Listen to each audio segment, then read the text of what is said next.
The Reward Game. Chapter 1. The shop had been shut for an hour or more, but Keith Calder was still pottering among the guns and fishing tackle. Outside, a golden spring sun shone low across the square of Newton Lauder, trying to chase away the memory of a bitter winter. Even in the middle of the small town there was birdsong. The birds were thinking of mating. Keith was thinking along similar lines. But when Molly came into the shop, her husband put down the Franke gun that he had been polishing, so quickly that he dented the barrel. And that was very unlike him, but Molly's usual happy grin was noticeably absent. She was white as paper, and the whole of her small, plump self was shaken by regular tremors. Carefully controlling her hands, she unslung a camera with a large telephoto lens and set it gently on the counter. Then she fell into the customer's chair and put her head in her hands. Keith had been relaxing over his labors with a glass of whiskey at his elbow. He took the glass to Molly and raised her chin with one hand. Obediently, she sipped, while he held the glass. "Are you all right?" "I'll be fine in a minute. I've had a bit of a shock." "Is the car all right too?" She lifted a hand and pushed the glass away. "Keith Calder. Is that all you can find to ask?" "I did ask first after you," he said mildly. "Yes. Sorry." Molly took a few deep breaths. "Bit of a shock," she said again. "Car's all right. Except for a little blood." "Yours?" "You've got blood on your front, Dot." She looked down vaguely, and then shook her head so that her black hair swung across her cheeks. Her eyes looked large and unnaturally bright. "Not mine, no. I think I'm all right now." Keith looked at her closely. "You're not, but you'll have to do for the moment. Take your time and tell me what, for God's sake, happened. You went out to Belcross Woods after that owl? Start from there and tell me all about it." "Well, I went out to the woods and settled down in my hide. Really, it's not so much a hide as a sort of nest scooped out in a gorse bush, and a bit of camouflage netting over it, and I settled down to wait." "He came?" "Yes. I waited ages. I thought he'd come too late again after the light was gone. But then he came hunting down the ride, earlier than usual." Molly lit up for a moment. "I think I got a great picture of him stooping on a vole, but I won't know until I develop it.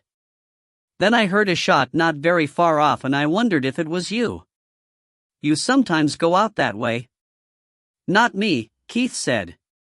"You had the car, remember? I've never known you be stuck. Anyway, I called but you didn't answer." "The owl went off when he heard the shot, of course. I looked at my watch and it was getting late. I told you to put the potatoes on, but I knew you'd forget, so I decided not to wait." Keith's patience, never very great, was wearing away. "But what was this shocking thing that happened? Come to the point before I burst." Molly looked at him with the hurt pathos of a whipped puppy. "I'm coming to that. I must tell it my own way. You said to start from the beginning and to take my own time. If you try to." "All right," Keith said. "All right. But first I must go and have a pee." She got up and scurried through to the small loo tucked away at the back of the shop. Keith was left drumming his fingers on the counter. Then he laughed shortly, picked up the glass and drained it. The malt whiskey was excellent, but it had never received the blessing of HM Customs and Excise. "If you try to hurry me, you'll just make me flustered," said Molly's voice, muffled by the door. She came back presently and sat down. "And then I'll forget something," she said. "Where was I?" "Reciting all your reasons for coming home." "Oh. Yes. Well, I packed up my gear and set off back to the car along the ride. I could hear noises in the woods. I thought that old Donald sheep had got in there again, but it sounded more like people. And when I got back to the car, somebody'd moved it. They'd turned it round and driven it about 100 yards back towards the road, and the engine was running and there was a man sitting in it. Hadn't you locked it? Keith asked sharply. Yes, of course I had. But somebody's forced one of the quarter lights. At least, the catch is broken now. But, Keith, how could they start the car without a key?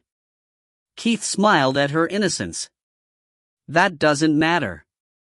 Get me into almost any car and give me an ordinary penknife and I'll guarantee to start it within about 15 seconds. What did the man have to say about it? The man in the car, dot. Yes, the man in the car. Nothing, Keith. He was dead. For a moment Keith felt reality slipping away from him. In his mind he sorted through several possible blasphemies that might have done justice to the situation, but in the end he decided that none of them would contribute much to the elucidation of the problem. And Tanya? He said. What was she doing while all this was going on? She was with me. She sits under the net as good as gold while I'm photographing. Keith paused. I suppose, he said at last, that it's too much to hope that the gentleman was no more than a car thief who'd popped off from a dicky heart in mid-theft? Molly shook her head again. He'd been shot. And he was sitting in the back seat, dot. A lorry ground its way through the square, but it was very quiet in the shop. Bullet or shotgun? Keith asked. Shotgun, it looked like. All right. Let's go on from there. What did you do? I didn't know what to do, Molly said plaintively. I'm not sure that I'd known either. You'd have known, all right. You always do. What made it worse was that I'd seen him before. Do you remember the last time you went to Glasgow on business and I came along and we had lunch at that place in Nile Street? Keith stiffened. Of course. Do you remember a wee chap, bald on top and a bit sweaty, who came and spoke to you, and you weren't pleased and you wouldn't tell me why? Is that who it was? Yes. And I didn't know what you'd want me to do. If you'd been up to something, dot. You didn't? Keith found that his voice had gone up to a squeak, and he dragged it down by brute force and began again. You didn't think I'd shot him, did you? And put the body in our own car? No, Molly said doubtfully. But. No buts.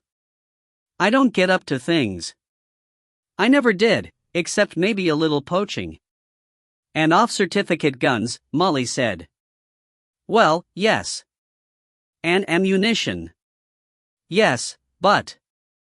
And you did. For Christ's sake, Keith said, exasperated, stop cataloging my past sins. I'm a strictly respectable shopkeeper and gunsmith now. I don't even poach anymore. Not to call poaching. Molly looked away. I couldn't help wondering, she said in a very small voice, whether he hadn't been wanting to talk to you about his wife or his daughter or something. Good God! Keith looked down at her, incredulously.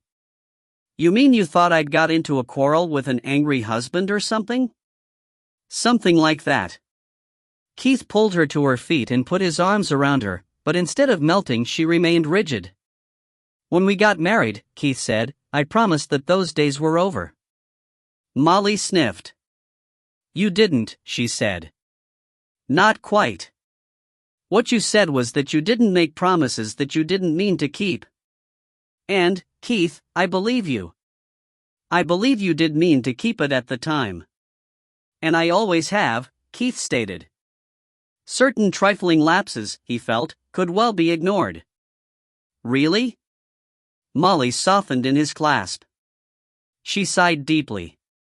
In earlier days, Keith had been a rake with mistresses all over Scotland.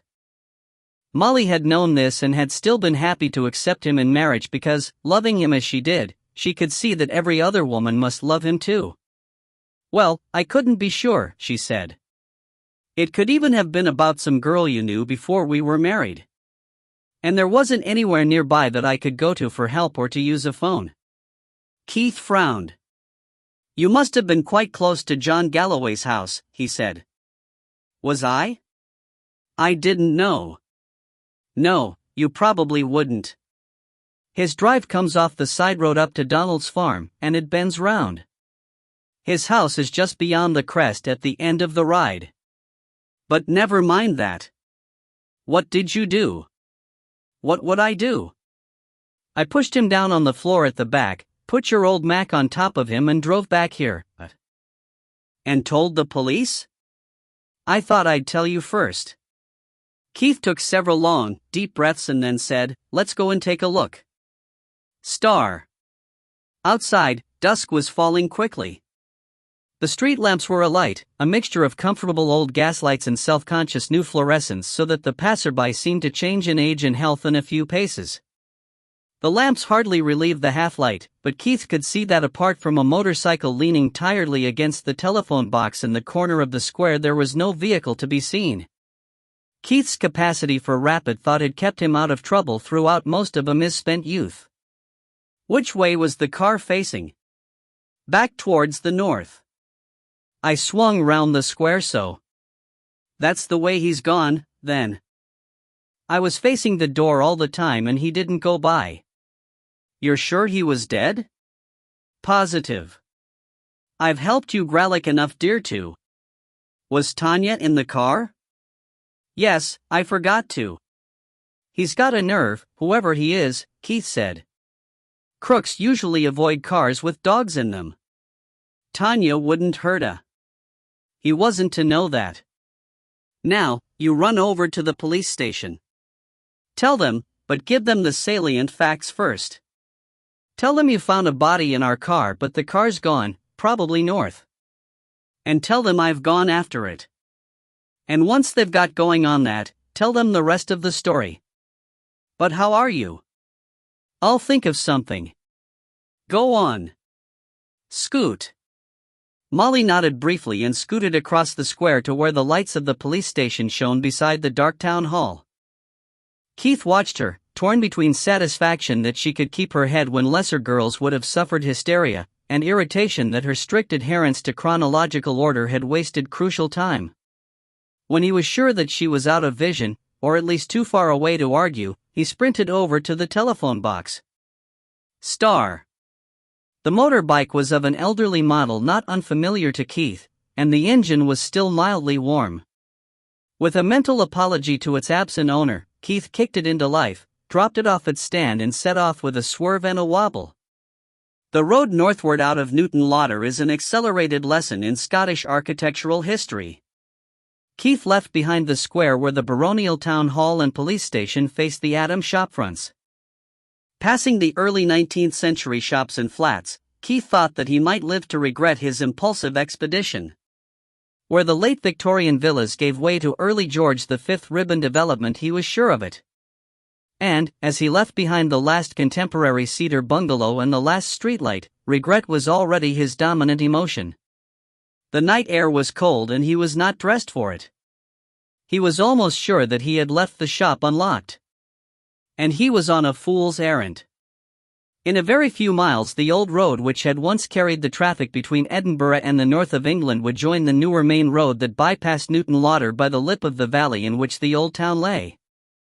Probably his car, if it had ever left the town, had passed that junction by now, and it could have turned to any point of the compass, for in addition to the main road several lesser roads set off across the moors.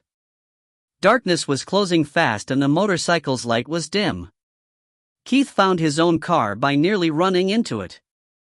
Another majestic wobble took him clear, and he dropped the motorbike beside the road. Keith ran to his car, heart in mouth. His first concern was for his dog, and he called, Tanya. To his infinite relief he heard a quick snort and saw the white patches of a liver-and-white spaniel appear and take up station beside his knee. He stopped for a moment and the bitch, just as relieved, pranced in front of him like some heraldic beast, rampant on a field sable. The car seemed to lie canted with two wheels in the ditch. Keith's eyes were still only half adjusted to the dark, but there was just enough light left in the sky to reflect in the car's panels, and the distorted reflections told of bodywork damage. Keith, whose insurance was as far from comprehensive as the law allowed, cursed silently. The rear door resisted and then came open with a noise that combined a groan and a twang. Keith was accustomed to handling birds and animals that had been shot or trapped, so that a state of death held no dread for him, but he had to overcome a certain revulsion before he could bring himself to grope in the dark for a human corpse that might or might not be there. It was there. Keith found it by putting his fingers into its mouth, and he nearly screamed. Pulling himself together, he brought himself to examine it by touch. The corpse was still warm and flaccid, but the blood which had soaked its chest was crusting now. It had certainly been a wee chap, bald on top once, but now it was, Keith told himself firmly, just a piece of meat. There seemed to be nothing in the pockets but the meanest and most easily recognized of trivia. Tanya, who never barked once, and Keith was aware of movement on the road behind him. He pulled back. As he straightened up, his world was shattered and filled with pain. Star. The climb back to consciousness was up a slippery ladder made of broken teeth that smelled of blood. Keith made it in a series of lurches, up the ladder and down the snake. Going up, his head hurt. Going down, his stomach heaved. Being conscious was the worst of all. A flower-like pattern in the dark resolved itself into a ring of pale faces surmounting another ring of torches. The wet slapping at his face was Tanya's tongue. The softness under his head was Molly. Keith spoke. The effort deserved to be rewarded by more than a feeble croak and a flash of pain. "I don't think we closed the shop," he said. "I remembered," said Molly's voice. "I've been back. Help me up." Her hands pressed his shoulders down. "Stay where you are," she said. "There's an ambulance coming. You're going to the cottage hospital, Dot." Keith was going to protest, but he was sick instead, all over a policeman's boots that smelled of polish. "Come with me," he said when the spasm was over. "I want you with me." "Yes, of course." Keith looked up at the faces. "And will somebody get that poor sod's bike back to him?" he asked. It was by the phone box. Then the world faded away again. Chapter 2. Keith slept that night in a hard little bed in the cottage hospital. At first, between shock and drugs, he was deep in some secret limbo to which his consciousness could never return. Later, his sleep alternated between brief nightmares and periods of half-wakening to find that Molly was still beside him. At dawn he woke fully at last. He tried to crawl back under the covers of sleep, away from the headache and the nausea, but the waking world refused to let him go. Molly was tipped forward across his legs, deeply asleep. Keith lay quiet, trying to think of anything but how he felt. At last the rhythm of Molly's breathing changed. She snorted once or twice, stirred and then sat up and blinked at him. Her hair, Keith thought, looked like unpruned clematis, but Molly looked better in the mornings than most girls did over dinner. "Are you better?" she asked anxiously. Keith could have discussed the subject at some length, but he had more urgent matters on his mind. "Have you been here all night?" he asked. She yawned hugely. "Most of it," she said at last. "It's all right, I won't leave you alone." She patted his hand. "Don't be a nitwit," Keith said, "and don't treat me as if I was an infant. The reason I asked is that I don't want you running around on your own." She stretched. It was a measure of his malaise that the spectacle did nothing for him. "I only went home for a few minutes to feed Tanya and the ferrets." "And myself," she added as an afterthought. "None of us had had last night's meal." Keith turned his head, slowly and carefully, because sudden movements seemed to aggravate the nausea. He took hold of Molly's wrist. "Look, I want you where I can be sure you're safe. There's something very odd going on and it's not finished yet. We've both been involved. Somebody might take that as a sign that we're connected with whatever it is in some way. So don't you go wandering off." "All right, dear," Molly said. Keith recognized the signs. When Molly spoke to him like that, she had not the least intention of paying more than lip service to his demands. "I mean it," he said. "This could be dangerous." They were interrupted by a harassed nurse who darted in and did things to Keith with a damp flannel. She tucked him in until his breathing was almost stopped and darted out again. Keith struggled to win himself some breathing space. "YVE, I got a room to myself?" he asked. "Am I in intensive care or something?" "Nothing like that. I said you'd pay for the room." "Bloody extravagance. I couldn't have stayed with you otherwise." They were silent for a minute. The sounds of dawn in a hospital filtered through the walls. "Something seems to have happened to my face," Keith said. "I asked if you'd been kicked, but they said you'd fallen on it.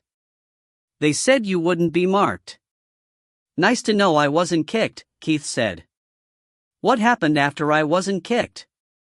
"No, go back further. What happened when you got to the police station?" Molly looked anxious. "I was told if you woke up not to let you get excited." "Should we be talking like this?"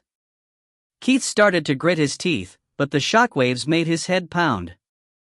"Listen, fat bum," he said sternly, "if you want to see me really excited, just try not telling me what happened." He shut his eyes and waited for her words to wash over him. "Well," Molly said. She paused. "I went in and Sergeant Murchie was at the desk." "You remember, Dot?" "Yes, I remember Sergeant Murchie," Keith said. "All right. Anyway, he was very nice. He always is. I told him the first bit, just like you said, and he got on the radio at once and I heard him tell the 2 panda cars to go to the 2 places where our road joins the main road and to stop your car if it turned up.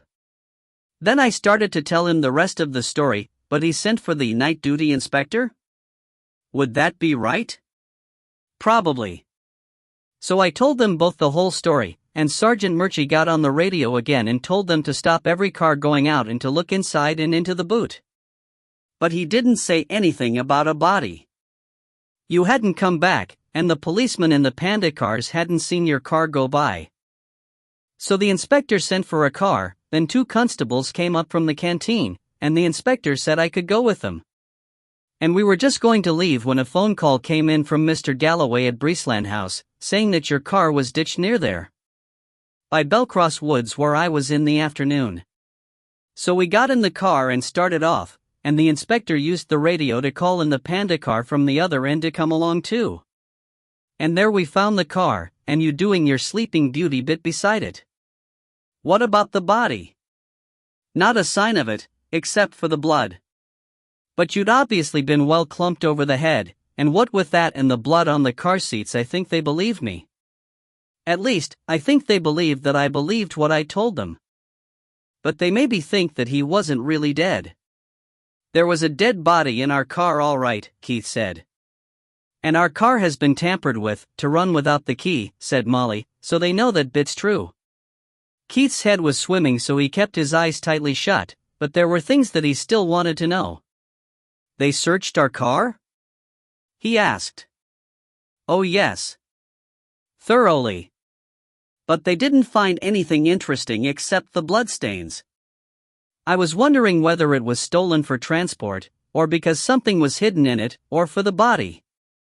If the body's gone, it looks as if that was what they wanted. Keith found that though his brain might be hurting, it still worked. There didn't seem to be anything significant on the body, so maybe it was taken to hide its identity. Or perhaps somebody had taken whatever it was off the body before I got there. But in that case, why take the body? Don't ask me, said Molly. Rhetorical question. Well, don't ask me rhetorical questions I can't answer. The other man didn't have anything on him either. I heard one of the policemen say so. Keith opened his eyes again. Other man? Yes. That was the next bit of the story. I knew I'd get muddled if you didn't let me tell it my own way. Keith sighed. Had you seen this one before? I don't know. I didn't get to see him close to. It was when they were putting you into the ambulance. One of the men who were searching the surroundings found a man lying just inside the wood, about 20 yards from the car. He'd been bonked on the head too, but he was worse than you. I think he's been taken into Edinburgh for surgery. Star. Keith slept again, unaware of the patter and bustle as the night staff were relieved. Next time he awoke, Molly had repaired her appearance and was toying with the remains of a meal on a tray. You've eaten my breakfast then? Yes, of course.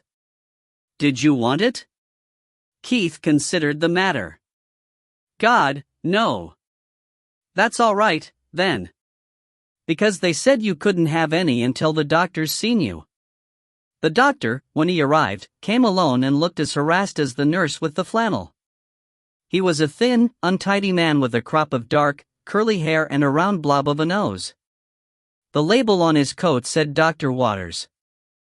Are you the vasectomy? He looked vaguely at his clipboard. No, I am not, Keith said. You'd better get it right or I'll sue. The doctor turned over a page. No need to ask how you're feeling. Bloody-minded, right? You're not Mr. Reynolds? Calder, Keith said. Is Jerry Reynolds having a vasectomy? Molly asked. I wonder what he wants that for, at his age. Jerry Reynolds was a frequent customer, almost a friend, but he complained eternally about his purchases and was demanding of favors. Take them right off while you're about it, Keith suggested. Dr. Waters looked even more harassed. Mr. Reynolds isn't the vasectomy patient. He flipped over another page. Calder? You're the concussion, etc.? That's me all right, Keith said. Any loss of memory? None at all. How's the appetite? Yuck.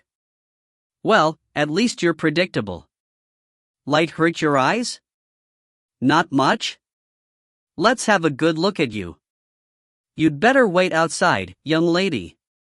Pretty girl, your wife, he added as the door closed behind Molly. You're not supposed to notice that sort of thing, Keith said. The doctor smiled faintly. We doctors are human too. Some more than others. We notice. It's just that we're not allowed to do anything about what we notice. Suddenly the doctor threw off all signs of vagueness and Keith was subjected to a brief but searching examination, concentrating especially on his reflexes and ending with a careful study of his eyes by torchlight. What do you see in there? Keith asked. The doctor smiled again. I see you inside looking out. He opened the door. All right, Mrs. Calder, you can come in again now. Molly, looking anxious in spite of her resolutions, scuttled back to her chair. The fact of the matter is, said the doctor, that you've been clobbered, or in more technical language you've had a whack on the bonds. The x-rays we took last night don't show any skull damage, and the absence of amnesia is a good sign, but inside your skull your brain may have been bounced around like a pudding in a pan, if you'll forgive the analogy.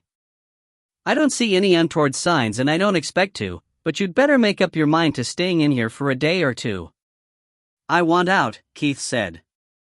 You wouldn't make it as far as the door. I'd let you try for yourself, except that if there is any kind of damage you might aggravate it.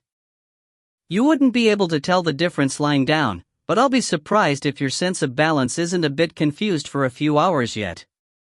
And I'm sending you into Edinburgh by ambulance. I'll make an appointment for you to get an EEG at the Northern General. Molly turned white. Does that mean? It doesn't mean a thing except that after a wallop like that and a dose of concussion like that and with a set of slowed down reflexes like those it's only sensible to have a more direct study of the brain's workings. If they suspect anything, they'll keep him there, but if things are as normal as I believe, he'll be back tonight. And out tomorrow? Keith asked. If you're very good. There's a policeman outside wanting to see him, said Molly. No way, said the doctor. He moved towards the door. I'll tell him to go and play with the traffic and come back tonight. Before you go, Keith said, can you tell me anything about the other chap who was brought in last night? Did you see him? The doctor sighed. Put it out of your mind, he said. I'll tell you when to start worrying again, when you're fit enough. Until then, think calm and beautiful thoughts and try not to get excited." He went out, and they heard his voice laying down the law to the waiting policeman. "A medical comic," Keith said disgustedly. He made an effort to gather up the thoughts that were being pounded out of shape by a renewed headache. "You'd better open up the shop. If Jimmy Smart comes in for his gun, give it to him and I'll send him in a bill. And John Galloway was probably trying to deliver that case of stuff last night. If you haven't heard from him by lunchtime, give him a ring or go out there. But don't be alone. Have somebody with you all the time. Pay them if you have to, but don't be alone until we know what's been going on." "All right, dear," Molly said. "And if that Bobby's still outside, tell him that I'll see him tonight, but that I can't add anything to your story except that the body really was dead, that it didn't seem to have anything interesting or valuable on it, and that if it's who you said it belonged to a little man called Chalmers, known as Noddy, who ran errands for a Glasgow dealer called Bruce." A nurse with a face of haunting innocence, but looking more harassed even than her colleagues, came in. "Has the doctor been in here?" "Dr. Waters?" Molly said. "He's been and gone." The nurse looked up at the ceiling for a moment. "Oh Lord," she said. "It's Dr. Beatty. Has he put Dr. Waters' coat on again?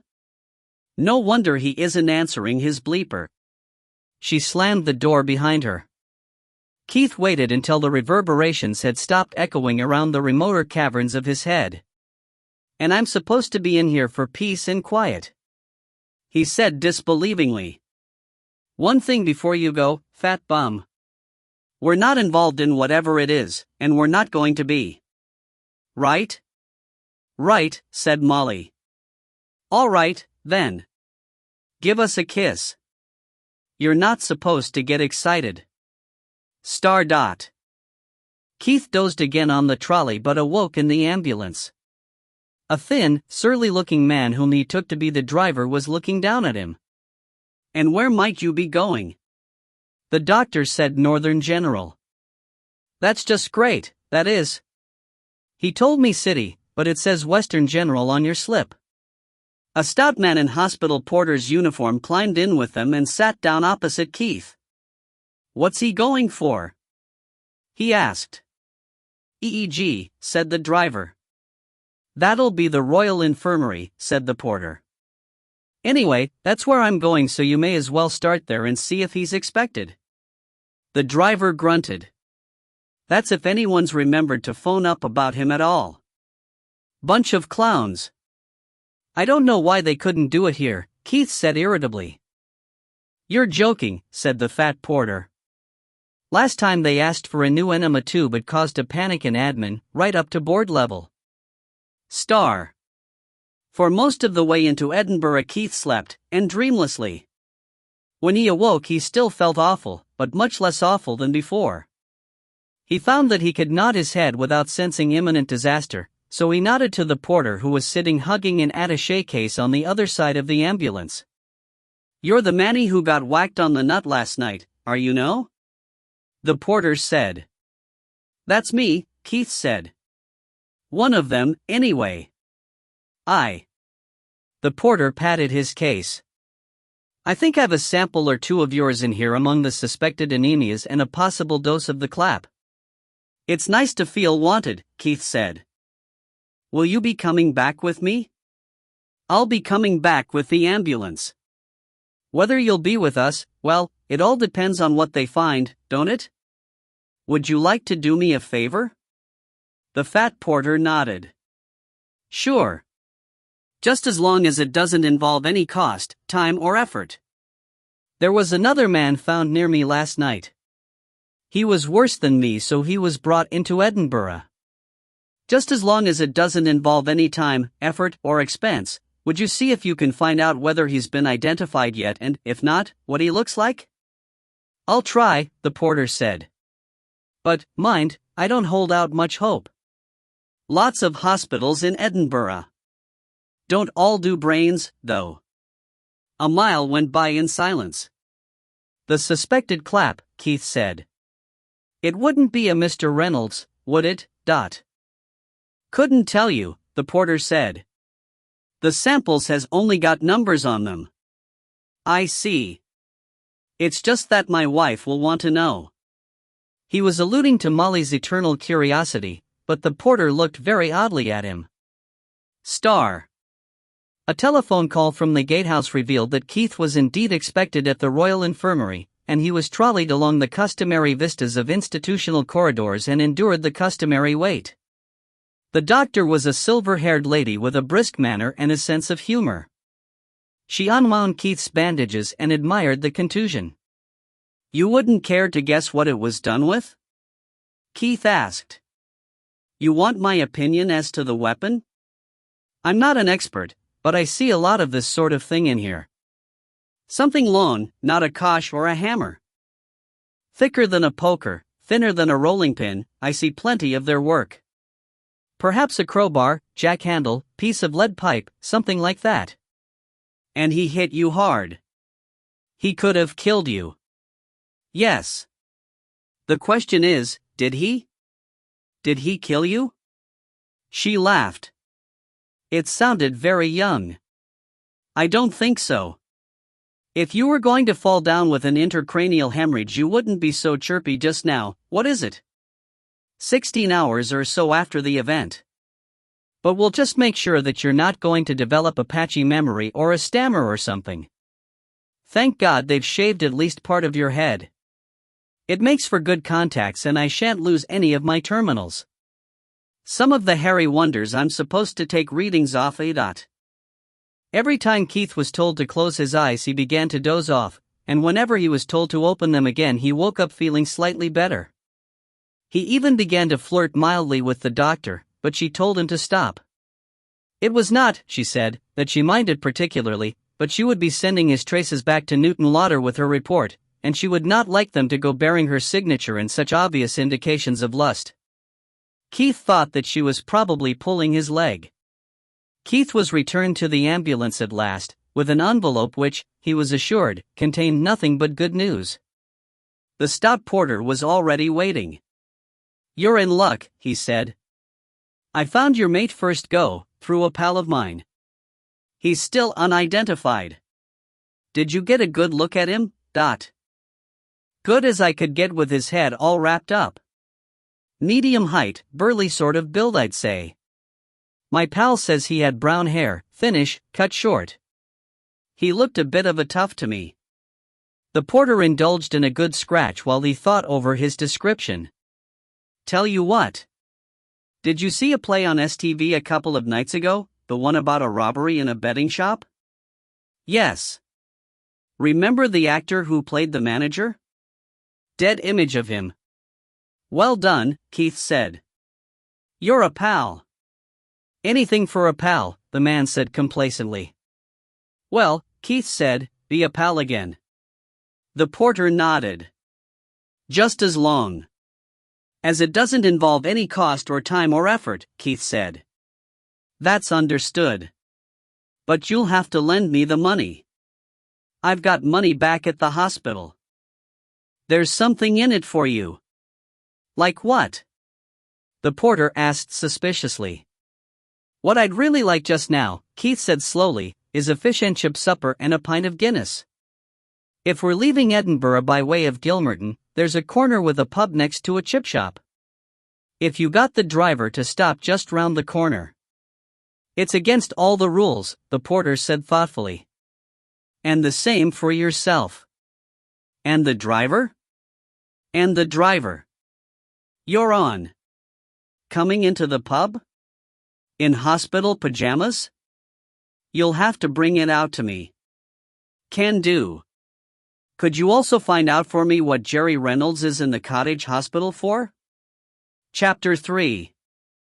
Back in his cold, hard bed in the cottage hospital, Keith did not seem to fancy even the meager portion of fish and chips that was offered to him for his high tea. The staff were quite concerned. Molly arrived as his tray was removed. Molly's cheeks were rosy and she brought with her the cold air of the world outside.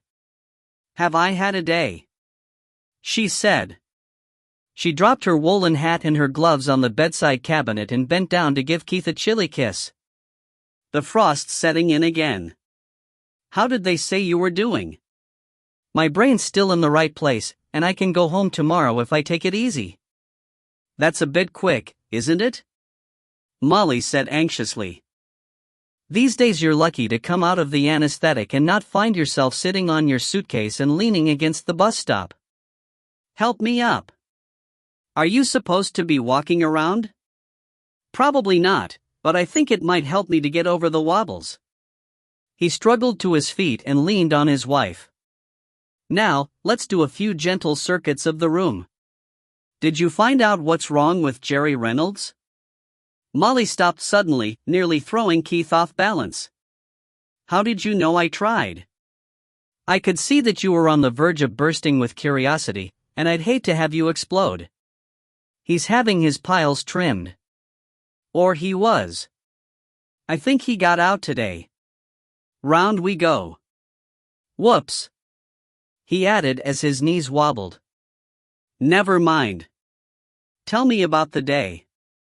Well, I went home and walked the dog and fed the animals, and then I got Minnie Pilrate to come in with me and I opened up the shop. There's a man wants to buy that Franke shotgun, the over and under, but he's coming back to see you in a few days' time. A pair of guns were left for overhaul. A honeymoon couple came in and bought a lot of fishing tackle, but I don't think they knew much about fishing. I had to tell them what they wanted. A carton of spinning reels was delivered, and one of waders.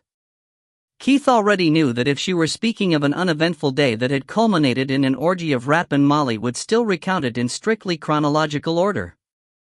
As usual, he could not resist making one attempt to obtain the information that he wanted in advance of the rest. Did you hear from John Galloway? He asked. I'm coming to that, Molly snapped. You're always so damned impatient. It's not as if you're going anywhere, and if I tell you out of order I'll miss something out. Several people rang up to ask after you. One of them, who sounded a bit Glasgow, wouldn't say who he was. And the Clay Club secretary wants to place another bulk order. Then, just after 12, Sir Peter came in. Good, Keith said. Sir Peter Hay, in addition to being their landlord and the local laird, was a friend, confidant, mentor and patron of the shop. He offered to look after the shop while we went to lunch. You didn't let him, did you? Keith asked anxiously. Good Lord, no. Molly said, laughing. I know how he fiddles around with things. He's like a bairn in a toy box. I let him take me to lunch. We had. I don't think I want to know, Keith said quickly. Onion soup, a Dover sole, banana splits and that strong coffee with cream. It was lovely. Help me back to bed, Keith said. I'm feeling a little queasy again. He got back between the stiff sheets and closed his eyes. But what about John Galloway? He asked. Do you want me to go back to the beginning again? Molly asked severely. For God's sake, no. Well, I've just come to that bit, or I'd have to. And don't make faces. Now. I'd been phoning Mr. Galloway's number all morning without getting an answer. And during lunch I mentioned this to Sir Peter. Keith, did you know that Breesland House belongs to Sir Peter? I thought Galloway owned it. Sir Peter said that Mr. Galloway just rents it and he's giving it up. And, Keith, you wondered whether we mightn't take it on? Yes, that's right. And Sir Peter said that he didn't see why not. He hasn't found another tenant for it and he'd like to sell it. He said he'd give us a good mortgage deal. He's been too good to us already, Keith said. Well, let's not be too quick stopping him being too good to us again.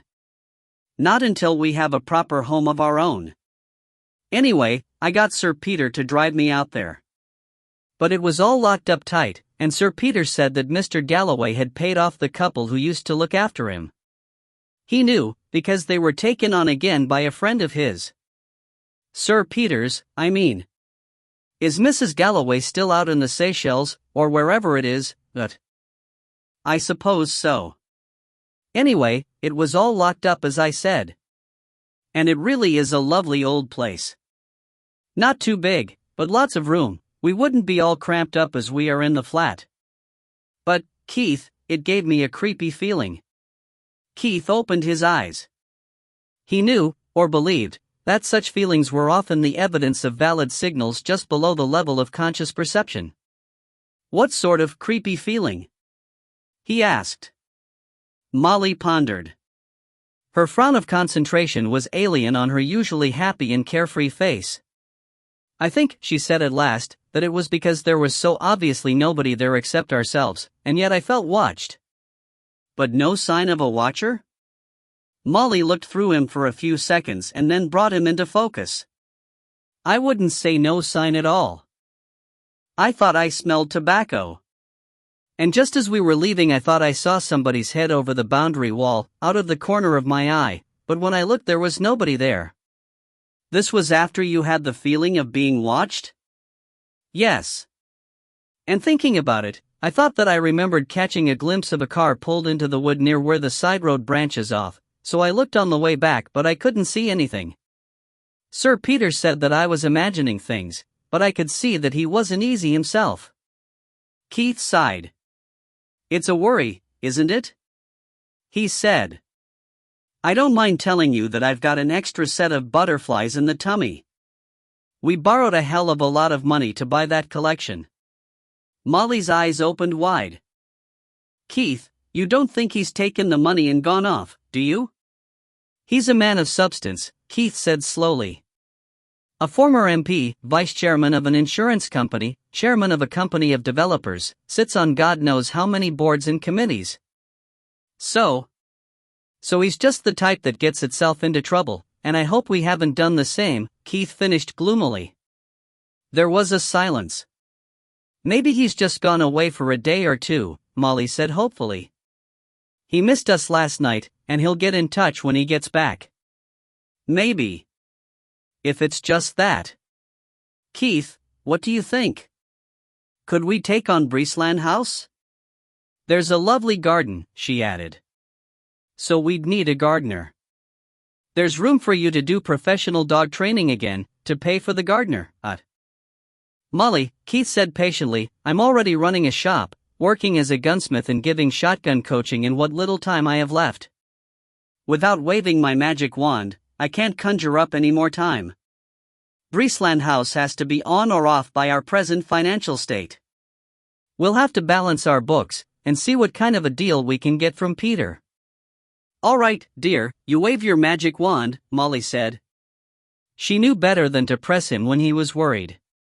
Tomorrow would be another day. They fell into a reverie, Molly thinking of her dream house and Keith mentally balancing the firm's books and sending telepathic messages to the missing Mr. Galloway. Their silence was very thoroughly broken by the arrival of the police and the disturbance as extra chairs were fetched. Keith shut his eyes for one last doze through the hubbub. When he opened them again it was to find that he had been invaded, not by the entire strength of the Lothian and Borders constabulary, but by two men. One, a fresh-faced constable with a parcel and a notebook, whom Keith remembered as a first-class trap-shooting competitor, could be discounted. The other, unfortunately, could not. Keith and Chief Inspector Monroe had long had a mutual respect based on complete antipathy. The Chief Inspector was a thin, dar-faced Hebridean who had risen in the police by virtue of great patience and a suspicious nature. He had an intense dislike of firearms of any kind in private hands, and Keith, as a stockist, purveyor and repairer of firearms, came in for more than his fair share of that dislike. Monroe also considered, and not, on occasions, without justification, that Keith was inclined to treat the law with a respect that was, in Monroe's view, less than its due. I'm sorry to see that you've been in the wars again, Mr. Calder, said the Chief Inspector. Keith thought that the soft, West Highland accent was a poor medium for conveying sincerity. Thank you for your condolences, he said. Where were you when it happened? Chief Inspector Monroe looked at him austerely, but with the faintest gleam at the back of his dark eyes. If I had done that to you, Mr. Calder, he said, I would not be needing an alibi. Only an excuse. Keith told himself, not for the first time, that the pleasure of needling Monroe was expensive and irksome and niggling persecutions, but it was a temptation that he could never resist. And what can I have the pleasure of refusing to do for you? You can have the pleasure of telling me all about last night's events, all, that is, that you know of your own knowledge. I am not wanting a repetition of what you have heard from Mrs. Calder here. Whatever their faults might be, Keith was an experienced witness and Monroe a good listener, and it took only a few minutes for Keith's part in the previous night's alarms and excursions to be told and absorbed. At the end, Monroe was frowning. You're absolutely sure that he was dead? As sure as your wife is sure? Surer than that, Keith said. I've had more experience. When you touch a dead creature, if it's more than just a few seconds dead, you can tell. Not with a bird, maybe. You can't feel so much through the feathers, and sometimes they can fool you. But a shot rabbit, or hare, or a deer now. For a minute or so, nerves are still jumping and muscles twitch, and I suppose there's still some blood circulating. Then, suddenly, nothing. Everything stops, the feel changes and the processes of decay begin. That's death, and you can feel it. And that's how he felt? Monroe asked. That's just how. If I ever feel like that, you can bury me. The chance would be a fine thing. From an envelope, the chief inspector produced a small photograph and handed it to Molly with all the care and solemnity of a priest dispensing unleavened bread.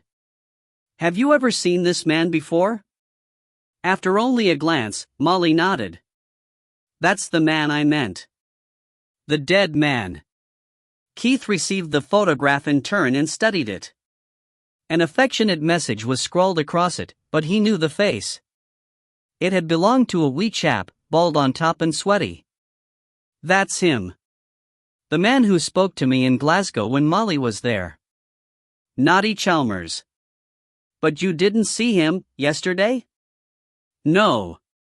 The interior light in our car popped last month and I never got around to fixing it. I was going to have it done at service. But by touch it could have been him, . And when he approached you in Glasgow, what did he want to talk about? I don't know, Keith said.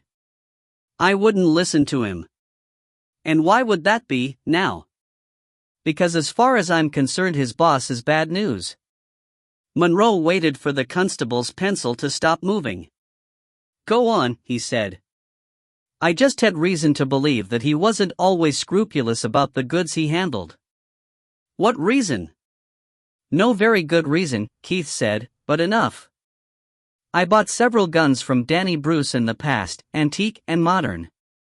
As far as I could tell, they were perfectly legitimate. But I got whispers from friends in the trade, several different friends, that Bruce had been known to reset goods by passing them on to contacts in the trade. True or false, that was enough for me. In my business, any suspicion of dealing in stolen goods might give my good friend Chief Inspector Monroe an excuse to interfere with my next license application. So I stopped doing business with Bruce. And then I found out that he was still sending me things, using couriers like Noddy to front for him, posing as innocents wanting to sell Granddad's legacy. I still don't know that any of them were hot items, but I didn't feel very trusting. So I told Danny Bruce that anything else he sent me would go straight over to the police station, and I was as surprised as hell when Noddy tried to contact me. I just gave him time to say that Bruce had sent him with a message and I told him, very nicely and politely, to go and bowl his hoop elsewhere. Very virtuous, said Monroe. He stowed the photograph away in its envelope. Yes, it's Roderick Chalmers, known as Noddy. After the information that you sent us last night, Glasgow got the photo from his fancy woman and sent it over this morning.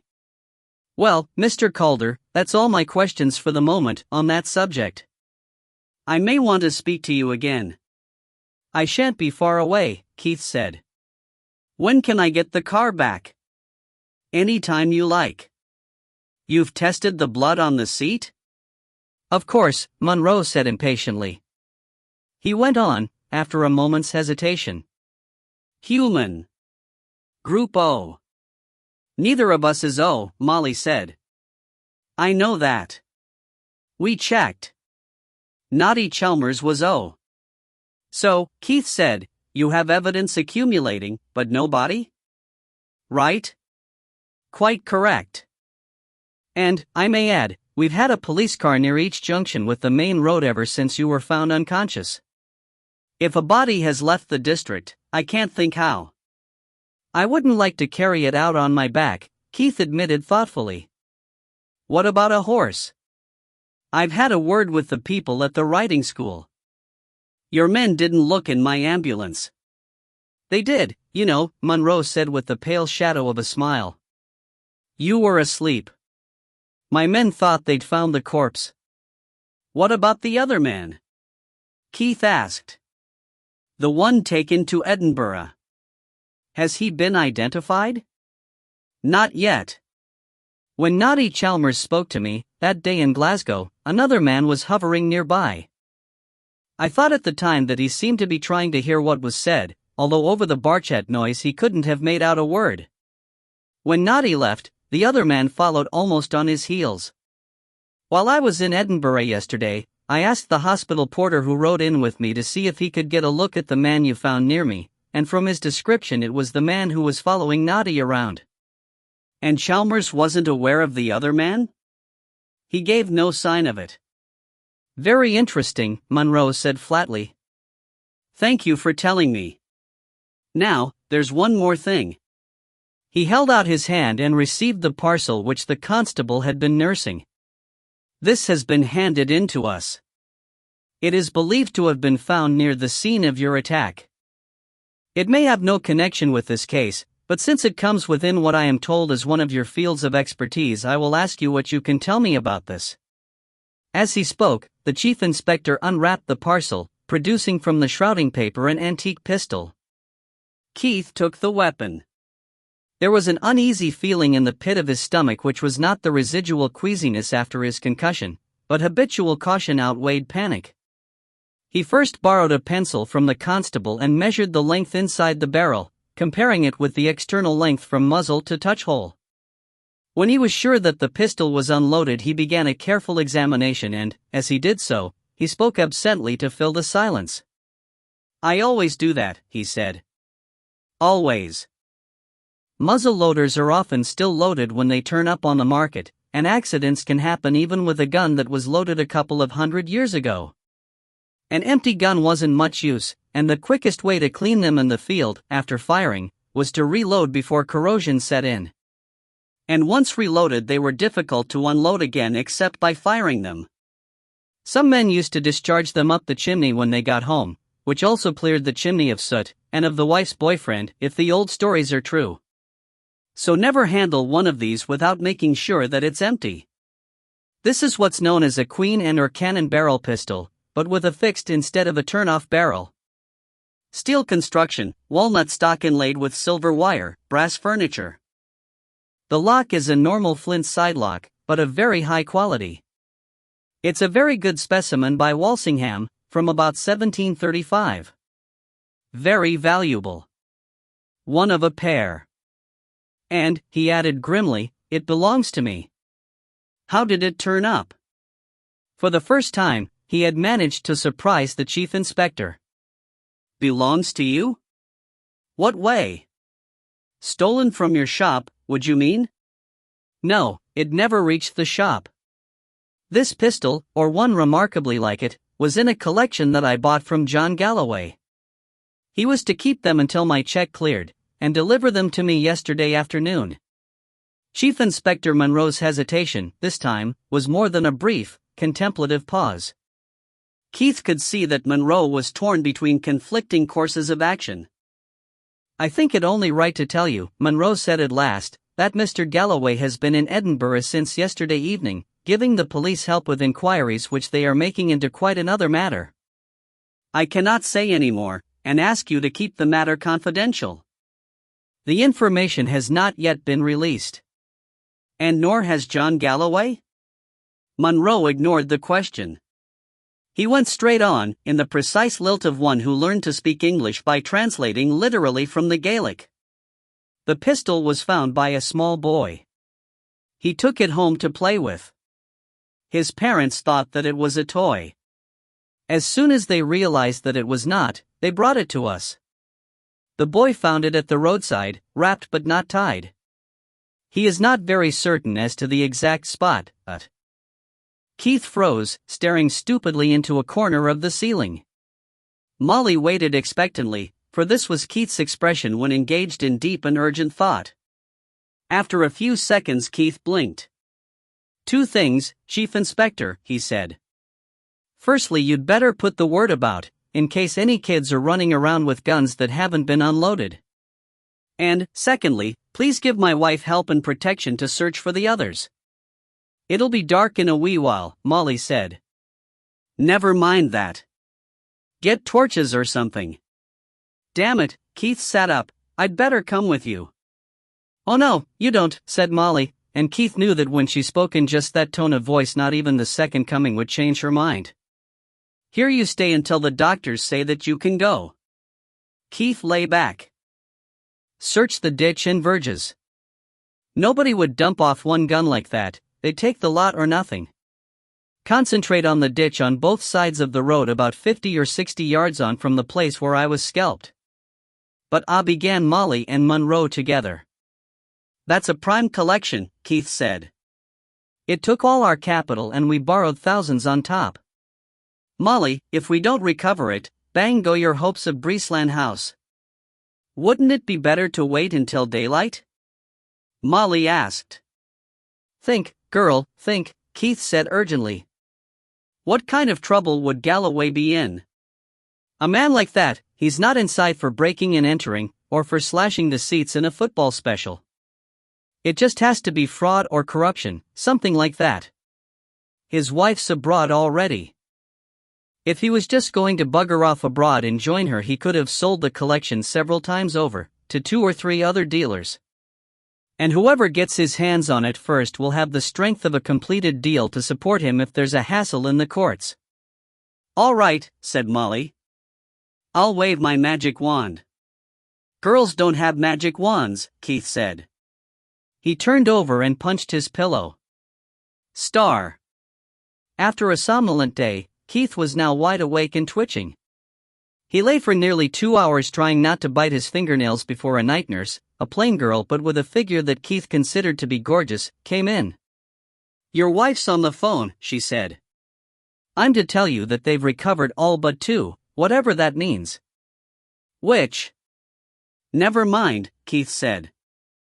"I'll come through and speak to her." "Let me lean on you." She let Keith lean on her. Keith's sense of balance had come back, but so had his other senses. He had never missed a chance to get an arm around a gorgeous figure. It may be that there is no prude like a reformed rake, but Keith did not consider himself to be quite as reformed as all that. In the small office, Keith sat on the desk and picked up the phone. "What's missing?" he asked Molly. Molly sounded tired. "Sorry I took so long, but I was checking against your copy of the list," she said. "They all match up. We're short of 1 tower pistol with nipple barrel conversion, and also the last one on the list, the tap action box lock." "Well done, fat bum," Keith said. The nurse gave a muffled gasp. "You've got all the valuable stuff. Stow it away safely and I'll thank you properly in the morning. Was one of them just beside where our car was stopped?" "That's right. In the ditch." Molly put surprise into her voice. She had come to expect Keith to pull rabbits out of hats, but it did him good to be admired now and again. "How did you know?" "Somebody forced our car into the ditch. He would have come to a halt further along. I didn't see his vehicle by the light on that motorbike, so I made a guess at 50 yards. Right? Then he came back and whacked the driver, possibly vice versa, but I don't think so. "You follow me?" "Yes," Molly said doubtfully. "Right," Keith spoke slowly, thinking it out as he went along. Then he hauled the other man into the wood. He wanted to make off with the body. He wanted something to put the body in, probably to keep blood off his own car. For some reason the case of guns was handy, so either it was John Galloway doing all this or somebody was using his car. Or don't I remember Mr. G, with a Land Rover? You do, Molly said. The perfect vehicle to push our car off the road with, and his house was nearby. Let's assume that he went back to the Land Rover, emptied the guns into the ditch, and that's about when I arrived. So the holster pistol where our car was ditched was what he used to thwack me with? Exactly. It fits, doesn't it? Where it touches, Molly said. If it was John Galloway doing all that, he knows where the body is. Could you get onto Monroe, or somebody else if he's off duty, and suggest tactfully that they try to get it out of our friend, and also that they question anybody who tries to get in from outside to see him? I'll do that. Did Monroe let on what our friend's inside for? Molly's chuckle came over the wire, and for a moment Keith could see her laughing. Not Monroe, she said. He wouldn't tell you the way across the street. But he sent Sergeant Murchie out with me. Mr. Galloway's being questioned by the big deal mob, or whatever you call it. The Serious Crime Squad? I think so. Anyway, it's about fraud and it's very big. I'd never have believed it of him. Poor sod. Keith said. How are the mighty fallen? Well, none of it's any skin off our noses, thank God. Is that the lot, Dot? That's the lot. Good night, darling. Love you too, fat bum. Although the nurse was eaten with curiosity, she was less happy to be leaned on, going back. Chapter 4. In the morning the real Dr. Waters not only pronounced Keith fit to go home but managed to convince an anxious Molly that, provided that he took it easy and kept his head out of the way of blunt instruments, he would be none the worse. They emerged at the top of the hospital steps into bright sun and a bitter chill. I'd better drive, Molly said. The car must have sat down on something. It's like trying to steer a camel by the tail, but I've got sort of used to it. The police only let me take it away because I was going straight to a garage. But you weren't, Keith pointed out. So I lied. But I am now, Dot. The car groaned as it moved. It sounds like I felt yesterday, Keith said. You're sure you're all right now? I feel like 2 tons of dynamite. Then that's what you shall have. As they turned out of the hospital gates the town was laid out below, needle-sharp in the frosty air, a jumble of grey roofs and smoking chimneys with trees standing, apparently through the roofs, like fixed explosions. Beyond, the ground rose again from the valley of the town, at first gradually in a quiltwork of agricultural land and then, where Jerry Reynolds' cottage blinked white in the sun, the hill rose sharply to the main road. When they stopped, the noise of the traffic came clearly across the valley. At Ledbetter's garage, the proprietor came out of his wooden office to meet them. Keith ducked cautiously out of the car. Mr. Ledbetter looked at the bodywork damage and tooted. Then he looked under the car and tooted some more. It'll take a while, he said. How long? Parts are slow, after the strike. How long? I can try the agents, of course. How long? You're as bad as Molly, Keith added. 6 weeks. MHM. Keith groaned. We can't manage without transport for as long as that. Got anything you could hire us? Sorry. Hired. Both of them? Mr. Ledbetter nodded his head. Both taken yesterday. One by a honeymoon couple, staying at the Royal. And the other by a couple of men, toughs if you ask me. I think they're staying at the Black Cock. So there you are. Come on, Mr. Ledbetter, Molly said. You've never let us down yet. There must be something. There's a wee sports car that I took as a trade-in, but it's not what I'd call a business vehicle. Not unless you were selling it, Keith said. Well, just as long as it's wheels. Keith went into the office and signed papers. Molly put down the roof of the little red car and dumped herself firmly in the driving seat before Keith came back. They buzzed happily back to the shop. The cold air made their eyes water. As they pulled up outside the shop, a white car overtook them. "Isn't that one of Mr. Ledbetter's cars?" Molly asked. "I think so. It's been in and out of the driving mirror all morning." Keith opened the shop while Molly went up to the flat to finish the housework. He was hardly in at the door before the phone rang. He picked it up. The voice that spoke in his ear was a man's, but high-pitched and fluting. The accent was Glasgow but mild, Bearsden rather than Cowcaddens. "Listen, Calder," it said. "You know where it is and we're coming to collect it. Better let us have it without any trouble." Then the connection was broken. Abstractedly, Keith moved towards his workshop. Then, on a thought, he darted back to the shop window and looked out.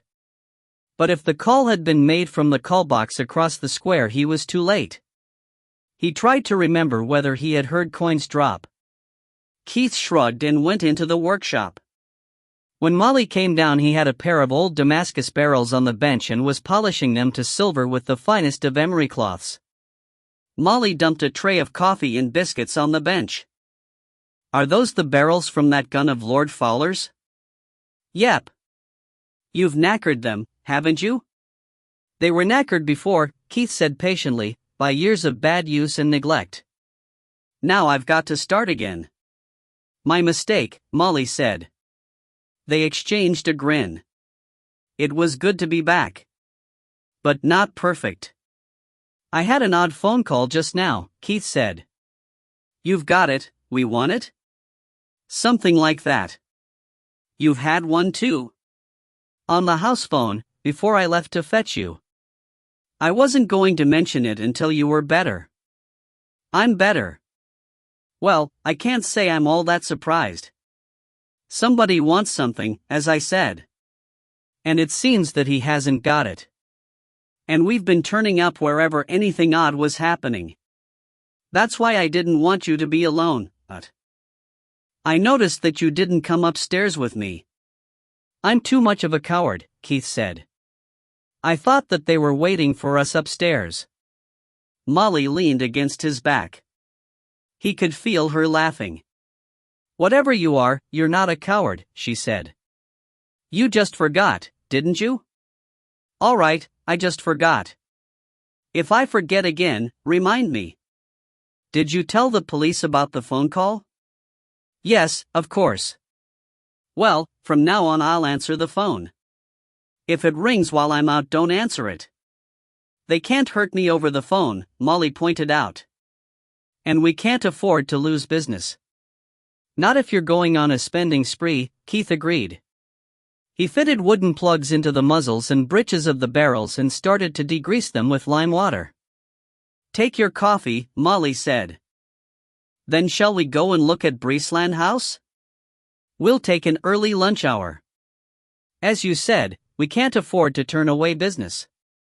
"Not if I'm going on a spending spree." "Keith. Those phone calls. Were they talking about the body?" "It sounds likely." Molly shivered. She flopped into the comfortable, broken-down old armchair beside the workbench. "Keith, why would anybody want the body? You said that there wasn't anything on him." "Nothing to do with us," Keith said. He decanted Greener's solution into a glass bowl. "All the same, why?" Keith spoke slowly. He began sponging solution onto the barrels. "I didn't check in to see if he was carrying what they call a charger. I could have missed a slip of paper carrying a map showing where the treasure's buried. Or for the matter of that, he could have a secret formula tattooed between his shoulder blades. Or..." The shop doorbell rang, and Molly went through to serve. She came back with a sheath knife. "The tag's missing off this." "How much is it?" Keith glanced up. 22 quid. "I can't ask that. Just for a knife." "That's the price. There are cheaper ones. But never suggest to a customer that he can't afford what he wants." Molly went back into the shop and Keith worked on with his sponge. The till rang, then the doorbell. Molly came back, her eyebrows up to her black fringe, and dropped into the armchair. "He paid it," she said. £22 for a knife." Keith shrugged. "If you want the very best, you can pay a lot more than that." Molly looked at her watch. "Can't we go out to Breesland House now?" she asked. "Business first, houses later." "All right. Go on about what they might have wanted the body for." "Oh, yes. Well, it could be as simple as that somebody has to keep the body out of police hands because, say, his fingerprints would connect him with another crime which would land his associates in the cart. Or maybe there was a contract on him, and proof of his death was required. Or, I dunno, perhaps they were going to sell his body to medical science." Molly reached out and kicked him gently. "Be serious. It's got nothing to do with us, and I hope it stays like that. Why should I waste my precious mental energy solving hypothetical problems with inadequate data? Because you love me." The doorbell rang. "Damn. Never mind. A few more of those knives and we'll be able to afford Breesland House." She came back in 2 minutes and looked over Keith's shoulder, nudging him deliberately with her breasts. "Packet of fishhooks," she said disgustedly. "Hello? The pattern's coming back already. Laminette, right? You're learning." "You know," Keith said, "they might want to have him stuffed and stand him in the corner as a hat rack." "Don't be gruesome. Keith, do we give a taxidermy service?" somebody was asking. "Yes. I send them in to Edinburgh. You know, probably they just wanted the body to get rid of it, to cover up the fact that they shot him."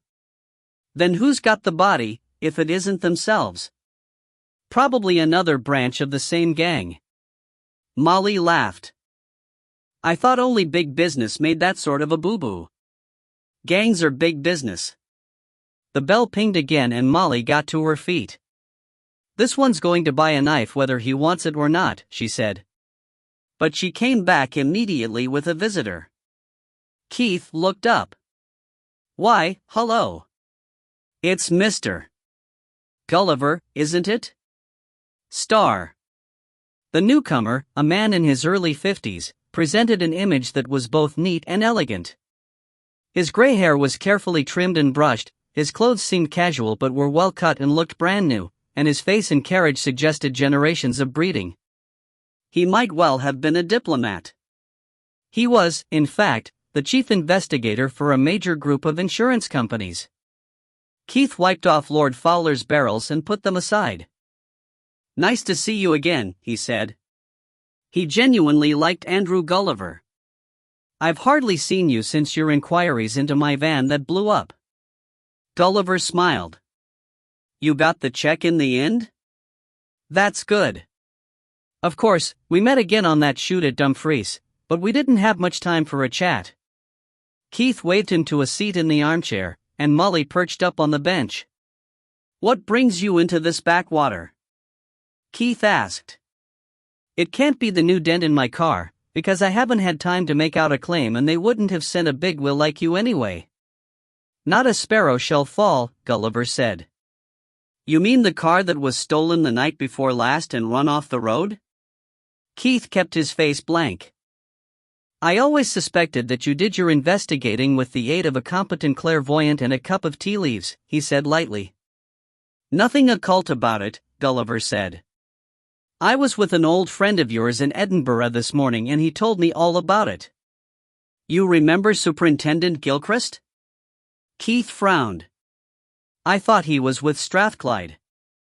"He is. But they have an interest in the matter that brought me down here. He thinks very highly of you, by the way. It seems that you did him a favor once. Anyway, he grinned all over his face and said that I should come and see you." "What would that be about, would you know?" "At a guess, are you interested in John Galloway and his little bit of trouble?" "Very much." "That would be it, then, Dot." Unless, said Gulliver, you know something about a parcel of gems that went missing from Prestwick Airport last month? Or attempted arson at Grangemouth? Not guilty, Keith said. Well, keep your ears open. I seem to remember that they heard most of what went on. There's a 10% reward for the gems, by the way, and the sum involved would curl your hair. Usual conditions. Now, do you know something that I don't about John Galloway and his little bit of trouble? Keith started to tidy his bench. Probably, he said. First, you tell us about it. Gulliver raised his eyebrows and then laughed. He was charged this morning and it will be all over tomorrow's papers, so I suppose I could. We've just uncovered a major fraud. A very clever one, too, and very hard to detect because it was covered up in the transferring of underwriting risks between two of our companies that are audited separately. It had been going on for years, and it might have gone on indefinitely but for an accountant leaving one company and joining the other and then happening to notice a discrepancy. Like a sensible chap, he came to us instead of to his bosses. But somebody gave something away. Suddenly, before we could act, they were running. One of the conspirators got out of the country, we caught one on his way to the airport, another one has disappeared in some smaller fry state at work and tried to bluff it out. But John Galloway was the brains of the operation and we were lucky to get him. He had an air ticket on him for Algiers, but he was already too late to catch the plane. How much is missing? We shan't know until we've done a complete audit, if then. Insurance risk money isn't like other profit and loss accounting. But it looks like upwards of a couple of million. Frankly, we'll get a quicker and more accurate picture by examining the personal accounts of Galloway and his friends. However much it may prove to be, Gulliver pulled a face and then shrugged. I suppose Mrs. Galloway is incubating a large part of it. In the Seychelles? No. If she were in the Seychelles we could get her back. Now, what can you tell me, Dot? So Keith and Molly, between them, told the story of their slender acquaintanceship with Galloway and his status as an occasional customer, the purchase of the gun collection and its non-delivery, the body, the theft of the car, the nobbling of Keith and the mysterious appearance of the guns. Keith repeated the reconstruction of events that he had outlined to Molly. When they had finished, Gulliver was looking puzzled. I can't understand why Gilchrist referred me to you, he said. Unless he knows something that we don't, your part in the affair would appear to have been both peripheral and transient. It does seem quite possible that Galloway was involved in the shooting of this man and in the recovery and disposal of the body. We don't know yet, and, understandably, Galloway is confining his remarks to irrelevancies and saying precious little about those. In his place, I'd do the same. It is even possible that you do know something that would help, without even realizing that you know it. But just how the hell Gilchrist would know or even guess that you might know it is beyond me. There must be a Glasgow connection that we don't even know about. Beats me, said Keith. Obviously Galloway knew that the cat was about to escape the bag. He bundled his wife abroad with most of the proceeds, and remained behind to dispose of the more valuable property such as the gun collection, hoping to be out of the country before the axe fell. Then his arrangements got loused up by the killing, he missed his plane and fell into the hands of the police. When? Molly began. She stopped. Yes? Just a thought. But when did you first know that there had been a fraud? Exactly a week ago today, said Gulliver. Then she didn't take anything with her, said Molly. She flew out a week ago last Wednesday, and she'd been planning her trip for a month before that. Gulliver broke a short silence, rubbing his hands together. There's been no indication so far that Galloway had been sending money abroad as fast as he collected it. So there's a chance that the bulk of his share is still in the country. I'm very much obliged to you, Mrs. Calder. I haven't changed anything, Molly said. Ah, but you've given me the precious gift of hope. Do you happen to know how and where they caught him? Keith asked. Generally, yes. Police from Edinburgh went to Breesland House the night before last, round about the time that you were being clobbered. They found the house apparently deserted. Having the necessary warrant, they entered the house, no doubt after a discreet interval, leaving an inconspicuous guard on the front door. And the next thing they knew, he'd walked in on them through the back door. I believe that the first they knew of him was when they heard somebody speaking on the kitchen extension. The inspector who was in charge of the party got a good chewing off for his carelessness, but all's well that ends well. I see, Keith said. He stared vaguely into the air, somewhere behind Gulliver's shoulder. Well, Gulliver said briskly. I'll be staying at the Royal for the next few days, since this is where most of the action seems to be. Get in touch if you think of anything. Perhaps you'd like to dine, both of you. I'll ring you. We'd love to, said Molly. She nudged Keith. Keith came back to life. We've got a lot of pigeon around here, he said. Would you care for an hour or two's decoying? Or a roost shoot? Love it. And now I'll leave you to get on with your business. Perhaps Mrs. Calder would come through with me. There are one or two things I want. It was some minutes before Molly came back, and then she was beaming. He said he already had one of those knives. But he bought a whole load of other stuff. Oh, sorry. She added. Keith came back out of his reverie. He blinked and stretched. If we're doing so well, you can give me one of those knives for my birthday. I can't afford our prices. I'll give you a fat discount. We are not giving discounts anymore, Molly said firmly. And why do you want one, anyway? I'll tell you. I saw a Norwegian with one of them last year. He was a deckhand on a trawler that was in Eyemouth. She was moored with wire hawsers, and they'd left it a bit late as the tide fell. He made everyone stand well back, and then he slashed the hawser with his knife. The trawler dropped about a foot. But the point is that you could still have shaved with the knife afterwards. Well, not you, but I could have. That's when I decided to stock them. But never mind that just now. I'll persuade you when we get upstairs tonight. Oh, you will you? Molly put her tongue out at him. With pleasure, as they say. But, Keith said seriously, I had an inspiration and you blew it away. I've got some of it, but I lost hold of the rest. It'll come back. He got up off his stool.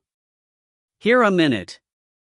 In the strong room, Keith pointed to the rows of bundles where Molly had laid out the collection of pistols on the shelves. You found one near where our car was ditched and the rest further up the road. Right? Right, said Molly. Do you know which one was the one on its own? That's easy, Molly said. She picked up a parcel wrapped in yellow plastic. It was unwrapped, so I found an old fertilizer bag. Keith opened the parcel and took out a heavy flintlock pistol. He examined it carefully under the strong room lamp from all angles. I thought so, he said. I bloody thought so. What? Molly said. What did you think? I think that we want that body. I think that we want it very much indeed. You speak for yourself, Molly said. If there's anything I want less, I can't think what it is. Keith laughed. Yes, you do. You don't know it yet, but you want it all right. Oh well, let's go out to Breesland House now, shall we? When I say that, you don't listen, Molly said. Come on, then. What are you doing? Keith had taken down a box from the top shelf and was unwrapping a Ruger automatic pistol. I'm tying a knot in my leg, he said. What do you think I'm doing, Dot? No guns, Molly said firmly. It's time we were armed. You too, if you like. Keith, we're not licensed to carry firearms, only to deal in them from the shop. Monroe could put us out of business. Anyway, we're only going out to look at a house. Other people might not know that, Keith suggested. You've always been able to look after yourself in a scrap, and after me too. But if you carry a gun, first thing you know somebody else with a gun might feel that he had to use it. Keith, please. Keith saw that she was near to tears. Well, all right, he said reluctantly. But it's against my better judgment. I hope we don't live to regret it. Or rather, I hope we do live to not regret it. You can always wave your magic wand, Molly said. Chapter 5. Now that Keith wanted to leave for Breesland House, circumstances seemed determined to delay his departure. First, he cleaned the pistol that had been in the fertilizer bag, for fear that the chemicals might be corrosive. That delay enabled a smiling constable to intercept him at the door, carrying a tiny box-lock pistol and a receipt on which he wanted Keith's signature. A lady brought this one in, he said. She was up to high do. She found her nephew playing with it, and she knew that it didn't belong to her sister's family. She took it home, thinking that it was one of those cigarette lighters. And when she tried it out, she put a ball through the front of the television. She said she was going to sue you. She'll be lucky. Keith said. The old bag was going to keep it. That's what the sergeant said, and he told her that she could be had up for the reckless discharge of firearms. I doubt you'll hear any more from that quarter. This is one of yours? No doubt of it. Keith showed him the entry in the list, and they compared the maker's name. The constable picked up his receipt. Well, that's it. 1 to go. Keith watched the blueback retreating out of the door. 2, he said softly to himself. 2 to go. This time they got as far as the pavement outside the shop. A very battered old Land Rover pulled up beside them and Jerry Reynolds' bald and wrinkled head popped out, tortoise-like on a long neck. His usual big grin was missing. See you a moment, Keith? Surely, Keith said, hiding his impatience.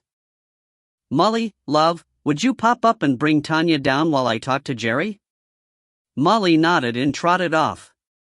Although she tried to keep it a secret, it was common knowledge that she still adored her husband, and if from time to time he treated her as if she was a favored spaniel, she would generally react with spaniel-like docility. In contrast to Andrew Gulliver, who was an investigator but looked like a diplomat, Jerry Reynolds was a retired diplomat who could have passed himself off as anything from a low-class private eye to a tramp.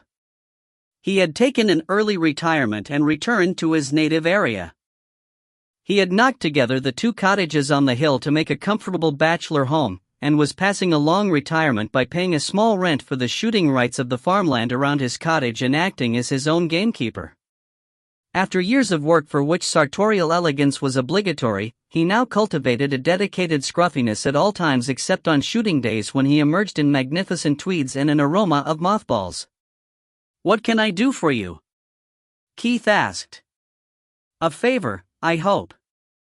Keith tried to smile. Reynolds was a demanding customer and, although he was good for the occasional shooting invitation, he was an ungenerous host when the time came to share out the bag. But, Keith thought, it might be quicker to agree than to argue. What favor? He asked. I'm staying at the Black Cock for a few days. Don't feel much like walking. Reynolds' appearance might no longer suggest the diplomatic corps, but he still sounded Arios in Oxford.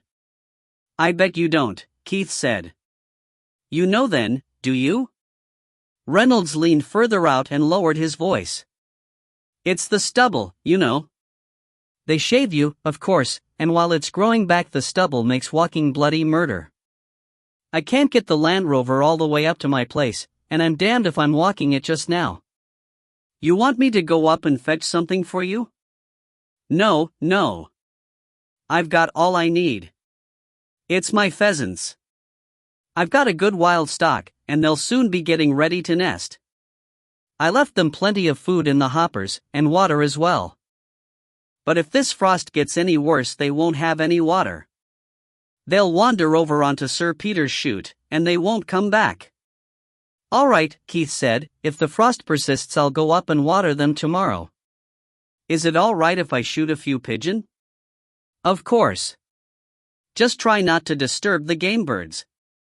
Reynolds took up a few more minutes in explaining where his feed hoppers were placed that year and where the key of the cottage was hidden, and then drove off with no more than a brief nod of thanks. Tanya was fussing around Keith's feet, delighted to see him again after a separation that had lasted for nearly 2 hours. "If we get any free time, maybe we'll go after the Woodies," he told her as he pulled her ears. Molly, meantime, had deposited herself in the driving seat of the little sports car, but Keith was insistent that it was his turn to drive. Grumbling, Molly got out and walked round the car. Keith had forgotten what it was like to drive a small, responsive car, open to the wind and with a girl at his side. He enjoyed the 2-mile run out to Belcross Woods, but not so much that he forgot to watch the mirror. As far as he could tell, they were not followed. Just short of the woods, he turned left onto a narrow tarmac road that served a farm and a small market garden. The woods gave way to a stone wall and Keith turned in through the gates of Breesland House. The drive ran uphill, so that when Keith had made a semicircle on the gravel apron and parked facing south again, they were looking over the wall and away down the valley to the town. "Nice," Keith said. "It is a lovely house, isn't it?" Molly said, twisting her head round. "I meant the car. We need a second vehicle." Molly's voice was raised in indignation. "Keith Calder. You are such a bastard, I don't believe your mother even met your father. I bring you out here to look at a house, and you want to spend precious money on a sports car." Keith knew that as long as he didn't laugh he could persuade Molly to agree to anything in the end. "We'd save money," he said, "if we didn't have to use a lumbering, greedy monster of an estate car even for one-person no-luggage trips, and do extra journeys fetching each other because we both depend on it. And think of all the extra commuting between here and the shop." "If and when we get this house," Molly said, "then we may just start to think about a second car if and when we can afford it. If and when we get out of the car we might just start to take a look around." They left Tanya in the car and walked round the house, peering in at windows. "They're nice, sunny rooms," Molly said suddenly, "and they need hardly any redecorating." "What do you think?" "I wasn't looking at the rooms." "What, then?" "I was looking for an old, tin trunk." Molly sighed in exasperation. "What for?" "The tin trunk the guns were in, last time I saw them." "If he wants a tin trunk then he shall have a tin trunk," Molly said. "Then maybe I can get some attention." She led Keith round another corner, to a yard that was enclosed on 3 sides by the house and outbuildings. There on the cobbles stood an old, tin trunk. "Never say again that girls don't have magic wands," she said. Keith looked around. On one side of the yard was the back wall of the house and a door into the kitchen quarters. The wall opposite was blank, and Keith guessed that it was the back wall of some former stables. A plum tree and a pear were neatly trained over its whitewash. The third side of the yard was taken up by what Keith could see, by peering through dirty glass, had been a wash house. Molly waited while Keith stared sightlessly at nothing. She hoped, without very much confidence, that he was giving his mind to such problems as mortgages, central heating, and new curtains. "Wash house," Keith said suddenly. "Of course. That's exactly what I'd have done." He examined the door. It was locked, but a small pane was missing beside the lock and the key was inside. Keith put his hand in through the hole, but the position was awkward and the lock was stiff. He took the key out and inserted it from the outside. The lock groaned and the key turned. "Keith," Molly said. She swallowed. "Keith, we wouldn't really be looking for the body, would we?" "Yes, of course we are." He pushed the door open. The gloomy interior was filthy. Evidently the place had been used for years as a gardener's stores, and the floor was scattered with dried earth, but the 2 original sinks loomed, large and white, on the opposite wall, and in a corner there stood an old-fashioned wash boiler enclosed in whitewashed brick. "I don't think I like this game," Molly said. "Can't we go and play somewhere else?" "No, we can't," Keith said. "I need a witness. Brace yourself and come inside." They stepped carefully into the dimness and dust. Molly looked cautiously around to be sure that no corpses were on view. "Try this on for size," Keith said. "The police arrive while John Galloway is out intercepting my car and knocking the driver and then me on our respective heads. They find the place deserted. While they wait, they look in the outbuildings, but there's nothing. So, brandishing their search warrants aloft like holy emblems, they effect an entry, as the report will probably say. Now, is there a back drive?" Molly nodded. "It comes up on the other side of the woods, starting from around where you got bunked. Sir Peter brought me that way yesterday." "Which is when you saw the tin trunk?" "Right. Now, John G. made off with the body from our car." "I don't see what he'd want it for," Molly said plaintively, "any more than I want it." "Never mind that just now. He must have been getting frantic. He knew that the police were hot on his heels, and because of the delay he was likely to miss his plane. He could be stopped at any time. He might just be able to bluff or bribe his way out, but not with a body in the car with him. And his Land Rover's open at the back, I seem to remember. But he's already had the money for the guns.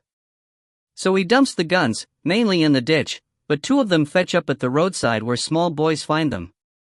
Now he's got the tin trunk to put the body in. He sneaks home by the back drive, and nearly does walk into the welcoming arms of the police, but they're in the house and aren't aware of his return until he's dumped the body and walks in through the kitchen and gets grabbed. He's not going to say anything about a corpse in the washhouse, is he?" "Not a lot," said Molly. "Can we go now?" "Not yet." So the police finish searching the house, but they don't go back through the outbuildings again. They whisk him away to Edinburgh, leaving Noddy here. "What do you think?"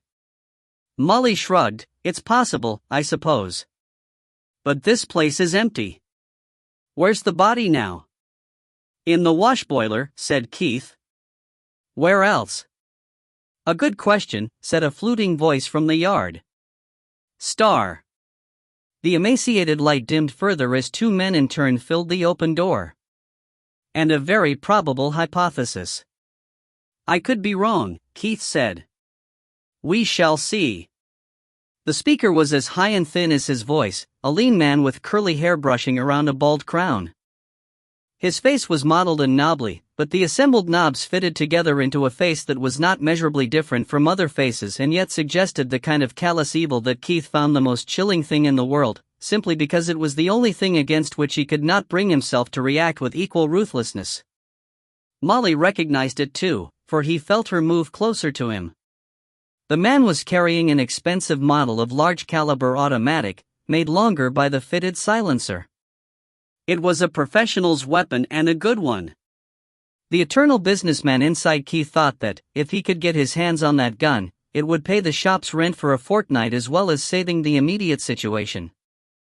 The second man was almost as tall as the first, but he was broad in a way that reminded Keith of a pedigree bull, and his broken nose and cropped hair only added to the resemblance. Yet he moved with a lightness and coordination that would have suited a man half his weight. Keith thought that these were almost certainly the couple of toughs who had hired one of Mr. Ledbetter's cars. "Just be good," said the articulate member of the pair, "and maybe nobody will get hurt very much. My little friend here will keep an eye on you while I check on your reasoning. And if you're right, I just may do you a big favor in return." He walked, almost danced, to the wash boiler and raised the wooden lid. "Bingo," he said cheerfully. "Leave the body alone," Keith said. "It's mine." He took a step forward and the large, silent man put a hand against his chest. "Oh no, it isn't. It did belong to Noddy, but it's mine now." The taller man opened his loose mackintosh and dropped the pistol into a special pocket sewn to the inside. He stooped to reach down into the wash boiler. Keith's temper began to go. Common sense would have suggested that the odds were stacked against him. But Keith had hated the taller man on sight, and to have his objective so nearly in his hands and then to see it snatched away would have tried the temper of a far more placid man than Keith. This might be his last chance. If he could lay out the big man, he could jump on the other before the gun could be pulled again. Keith swung at the big man's stomach. In his youth, Keith had boxed and had ranked high among amateurs.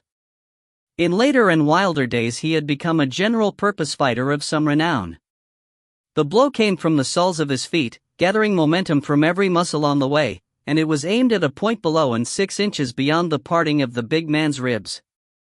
It was a mighty blow, perfectly timed and perfectly executed, designed to cripple, and the jolt came back up Keith's arm like the kick of a big-game rifle as his fist met a solid cushion of bunched muscle. The big man blinked. "Not very friendly," he said in a deep, husky voice that was hardly more than a whisper. He put out a long arm, took hold of the front of Keith's clothing and twisted. Keith felt as if his chest was being clamped in a vice. He tried to kick. The big man slipped the kick easily inside, and Keith, who was no mean weight himself, found himself lifted effortlessly and one-handed, dumped sitting into one of the deep sinks, and pressed down until he was well wedged in. The position was helpless and humiliating, and was made worse by the water from a tap which had somehow been turned on as Keith was pushed against it. Keith seethed. The big man pointed with a finger like another man's thumb, first at Molly and then at the other sink. "Hop up," he said. Molly hesitated and Keith heaved impotently in the chilling embrace of his sink. "If you get out of there," the big man said in his husky undertone, "I'll put you back in so hard they'll never get you out." He put his finger, very gently, on Molly's shoulder. "Look, I don't like to hurt nobody. It's just all I do well, so it's what I have to do. Make it easy on both of us. Hop up before I have to pick you up and pop you in." Molly backed up to the sink and hopped. "And turn this bloody tap off," Keith said. "Leave it." The taller man had turned to watch the scene. He was smiling and the pistol was back in his hand. "Leave it running. Maybe it'll dampen his ardor a bit. Now, I'll lug the guts into the neighbor room. No, on second thoughts I'm rather more ruthless than my friend here and he's better adapted for fetching and carrying. I shall watch you while my friend takes poor Noddy out to the car, and if you do anything that I don't like I'll make holes in you where they hurt. Friend, put the body in the boot of the car. Keith was in a state of fury, at himself for being caught out, at the thin man for his mocking sneer, at Molly for bringing him out unarmed, and most of all at the icy water which, because the sink's waist was blocked, was rising steadily around his hips. He controlled himself. Molly looked ready to faint. He pulled her head down on his shoulder. Without visible effort, nor any emotion showing on his battered face, the big man plucked the small corpse out of the boiler. To Keith's dismay, but not to his surprise, the body had been stripped bare and had stiffened into a curled, fetus-like position. As the big man carried the naked corpse, the two bore a macabre resemblance to a scaled-up father and child on bath night, and Keith turned his eyes away. He felt sick. Death demanded more dignity than that. "Now," said the thinner man, "I'm going to do you that favor." "Favor?" "Yes. And don't kid yourself, it's a big favor. I'm going to let you live. It's against my instincts, but you've done what I told you so far. You've led us to the body. And if my pure-hearted friend with the strength of 10 doesn't bear you any malice for breaking your knuckles on his abdominal wall, then I don't see why I should. But I won't be so complacent next time." The fluting voice managed to convey a horrid sincerity. "Now, go home and hide your heads under the blankets. You have a nice little wife," he told Keith. "Get in my way again and I might just blot you out and take over." This speech had been punctuated by the sounds of a bootlid, a car door and then a car's exhaust as it was backed round to the mouth of the yard. Now came the sound of feet as the big man came back. "Better we leave now, boss," he said hoarsely. "There's folk coming." The other man nodded. "Shall we take the girl along as a hostage?" He was thinking aloud rather than asking a question. "That's a bad scene, boss." "Come on, then." He backed out of the door, locked it and pocketed the key. Their footsteps echoed in the confined yard and then they were gone in a roar of exhaust and a rattle of gravel. Through the glass, dimly, a youngish couple could be seen hesitating at the mouth of the yard. Chapter 6. Inside Keith, an enormous fury had been boiling up, and now it exploded into a frenzy of temper that should have burst every blood vessel in his body. Molly pulled herself out of her sink and dropped to the floor, but when Keith, red-faced from emotion and effort, kicked his legs to escape, he found himself tightly held both by the sink and by his clothing, which had caught on the still-running tap. There is a word which you must only say when your parachute fails to open. Keith used it 6 times in quick succession, and several others beside. Then, scream, he told Molly. Molly's first thought was that Keith resented having only one voice to raise in anger, but then she saw that he meant it. She trusted her husband. She screamed. With a surge of convulsive energy that would have budged a battleship or turned a road roller on its side, Keith hurled himself up and forward. Something gave. He was purple in the face, but free. He landed on his hands and knees and scrambled to the door. Behind him, tidy-minded Molly turned off the tap and sighed. Her role was always to follow behind Keith and to pick up after him. Keith turned the handle and heaved, praying that the lock might somehow have failed to catch. The handle came away in his hand. He hurled it at the furthest window and missed. The young man had come halfway down the yard. "Follow those crooks," Keith roared. "Try to see where they go." "I'll do it," said a girl's voice, and the blonde half of the couple turned away. Seconds later, a car darted across the end of the yard. The man came closer. "Can I help?" he asked. "They've locked us in," Keith said. "Try and break the door down." "I'll see what I can do." The young man set to work with a will, but he was hampered by the fact that the upper half of the door was glazed so that the stile was too narrow to take his shoulder. His kicks at the lock shook the whole building, but the door held. Keith drew his knife from its sheath and tried it as a lever, but the blade broke. The handle went the same way as the doorknob. Keith had forged that knife himself, and it had been his companion, worn in a sheath taped across the back of his belt, for many years. In the cold air, Keith's breath was steaming, but Molly said afterwards that she half believed it to be smoke and flames. Keith might well have breath flames. Added to his other problems was a new and maddening distraction. When he had torn himself free of the sink, he had done so by breaking the buckle of his belt. Now his wet, heavy trousers were determined to obey the pull of gravity, and Keith was determined that they would not. It was the risk of wasting precious time that concerned him, not of cutting a comic figure, but the need to accomplish everything one-handed drove him frantic. Gripping his waistband with one hand, he stumbled to the wash boiler, grabbed the heavy wooden lid and came back to the door. "Stand back, Dot." Straddling his legs to sustain the heavy cloth, Keith swung the heavy lid two-handed and smashed it through the upper part of the door, taking the glass and glazing bars with it. Almost in the same movement he dived through the hole. He intended to somersault and roll to his feet again, but his clothing snagged, his timing failed, and he came down face first, skinning his palms and his nose. And when he got to his feet, his trousers were a soggy entanglement around his ankles. Keith's fury came to its climax. He would have kicked away his trousers, thrown them away forever, and faced the world without, but they were tapered at the ankles and his shoes were heavy and well-laced. He could envisage the further humiliation. The power of speech left him, and he hissed with rage. Then a great calm returned at last to Keith, and with it the power to think clearly again. With a jerk that nearly pulled his feet off the ground, Keith raised the offending garment.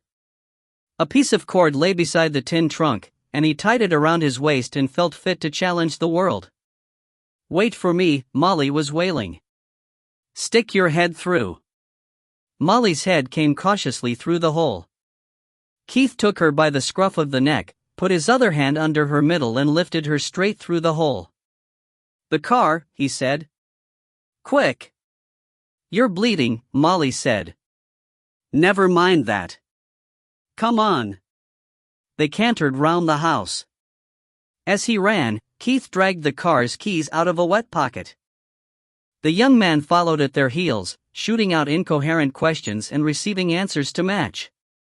Molly vaulted straight over the side of the car, raising a squeak from the spaniel dozing on the floor, but Keith stood and looked down the valley. 2 cars, he said. Both going like hell towards Newton Lauder. About 1/3 of a mile apart. White following red. Was yours the white one? The young man said yes. You saw the body? Yes. Right. Keith dropped into the driver's seat and started the engine. Hold on, said the other man. I'm coming with you. He vaulted up onto the tail and sat himself down, his feet between the seats. Once again, it was quicker to accept than to argue. Keith took off with a burst of wheelspin that dug grooves in the gravel, but failed to unseat his extra passenger. They hammered over the rippled surface, down towards the old road. Keith's mind had returned to its usual logical habit, and he was weighing the relative merits of turning left to the police car near the junction in order to get a radio message to the other car at the far end, or hastening to the police station, whence the message might be slightly later but more authoritative. But it would have been against nature to turn away from the direction of pursuit. Keith turned right. The small car, with the hill in its favor this time, gobbled the distance into Newton Lauder. The exhaust sounded a high trumpet note. The passing countryside blurred and heaved.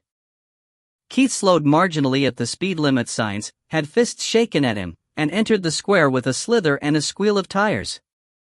He pulled up outside the police building. Look!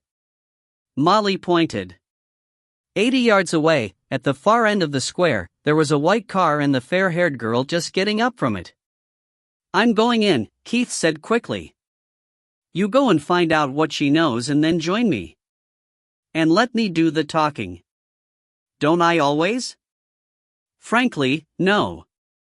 Hardly ever. Almost never. In fact, quite never. Lying pig.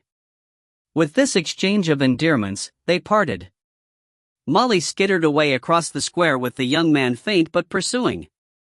Keith loped up the 2 shallow steps and into the police station. Star dot. The constable standing at the counter to his right was unknown to Keith, but to his relief he saw a familiar figure at the desk beyond.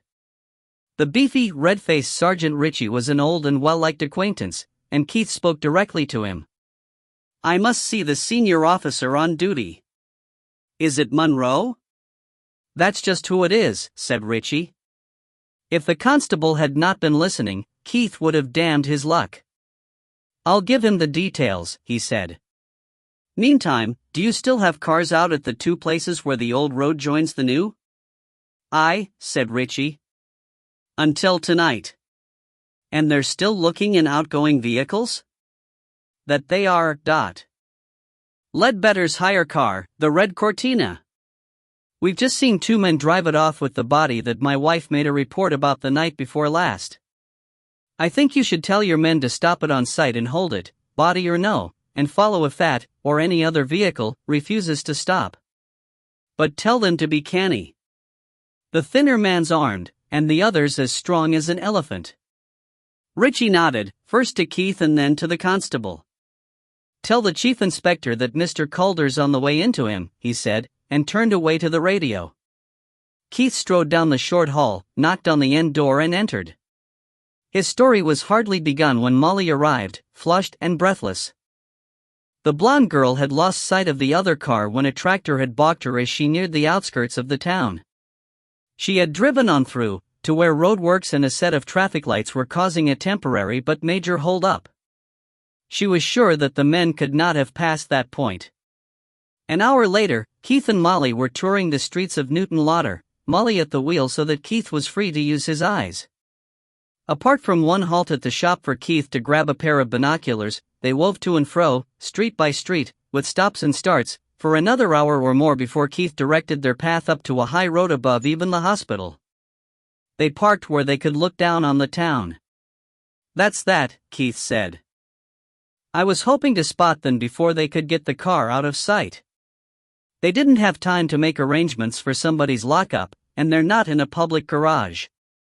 They've probably gone up a side road and taken to the tracks through the forestry. You could lose an army of tanks in there. You're shivering, Molly said. Your teeth are chattering. And you were supposed to be taking it easy. All in good time. Keith scanned slowly with the binoculars. That bugger Monroe didn't believe a word we said. He thinks we're up to something. Well, Molly said, you have been known to get up to things, and you have told him rather a lot of taradiddles over the years. He didn't disbelieve us altogether. He's keeping the cars out near the junctions for another day or two, and that's quite a response for a small place like this. Keith snorted. It may be a small place, but the HQ here covers an enormous area. They've got plenty of cars at their disposal. And they've collected enough poached salmon and unlicensed guns to make it worthwhile. They won't collect any more, Molly pointed out. They're only stopping the outgoing cars, and everybody in the town knows about them by now. There's a red car in Church Street. Keith, why did you say that no doubt they were trying to get the body away so as to cover up the evidence of a murder? You don't really believe that?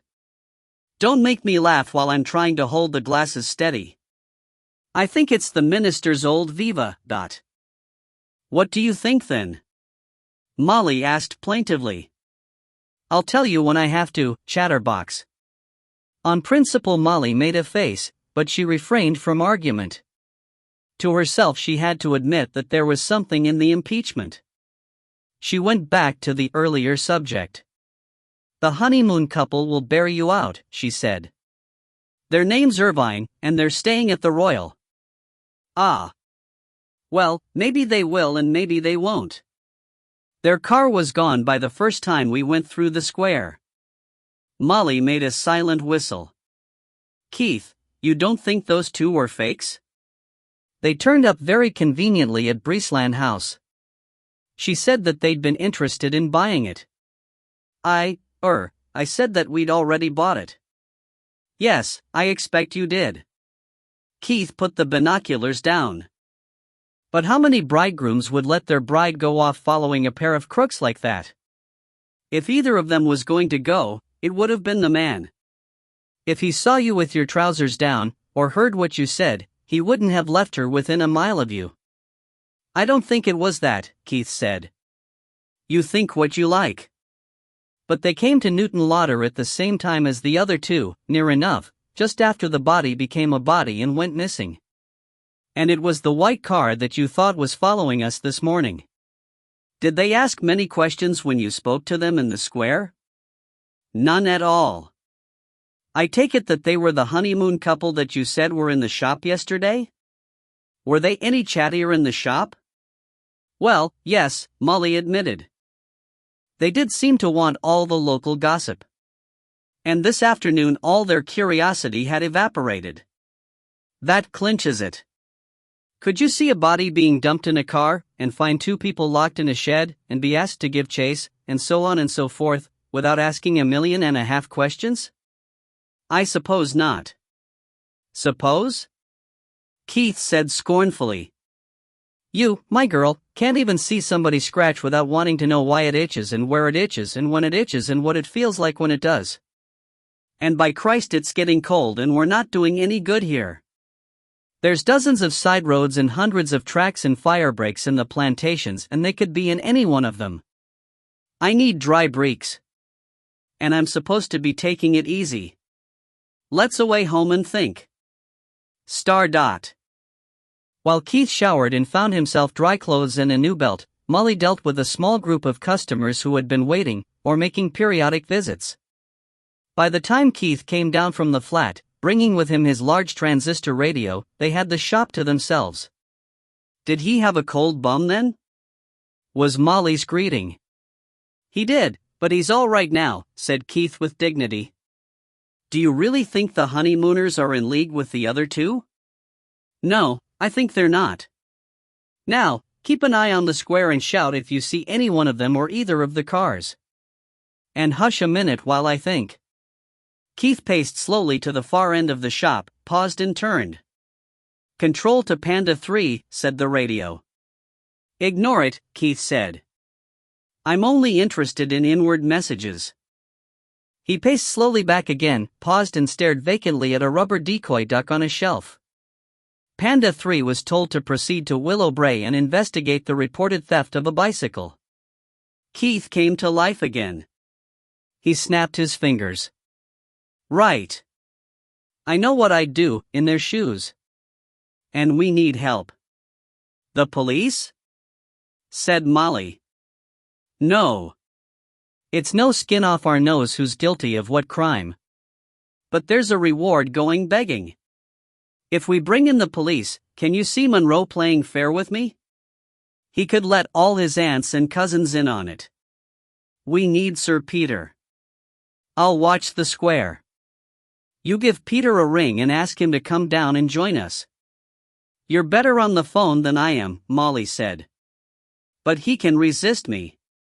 We haven't had any lunch yet. Never mind that just now. Get on the phone. Keith looked out at the square, but for all that he saw there he might as well have been blind. By the time the call was finished he had thought the matter through. He'll be down shortly, Molly reported. Keith, you're not going to get us into something dangerous, are you? We're only looking for information, Keith said slowly. I think that the next thing I'd like to know is who those men were. And how do you propose to find that out? In my experience, there's almost nothing that can't be found out in 3 phone calls. Molly snorted with laughter. Rubbish! If you can find out who those men were in 3 calls. We'll buy that car, right? Keith was grinning. Molly lit up. And if you can't, we'll forget it? 3 outgoing calls? You're on. Keith pulled out the phone book. If Gilchrist thinks he owes me a favor, we may as well cash it in. I'll try the Fetts Avenue headquarters in Edinburgh first. That's where Andy Gulliver said he was this morning. Keith phoned Edinburgh. Superintendent Gilchrist had left to return to his own office. He would be back in Glasgow by now. 1 down, said Molly.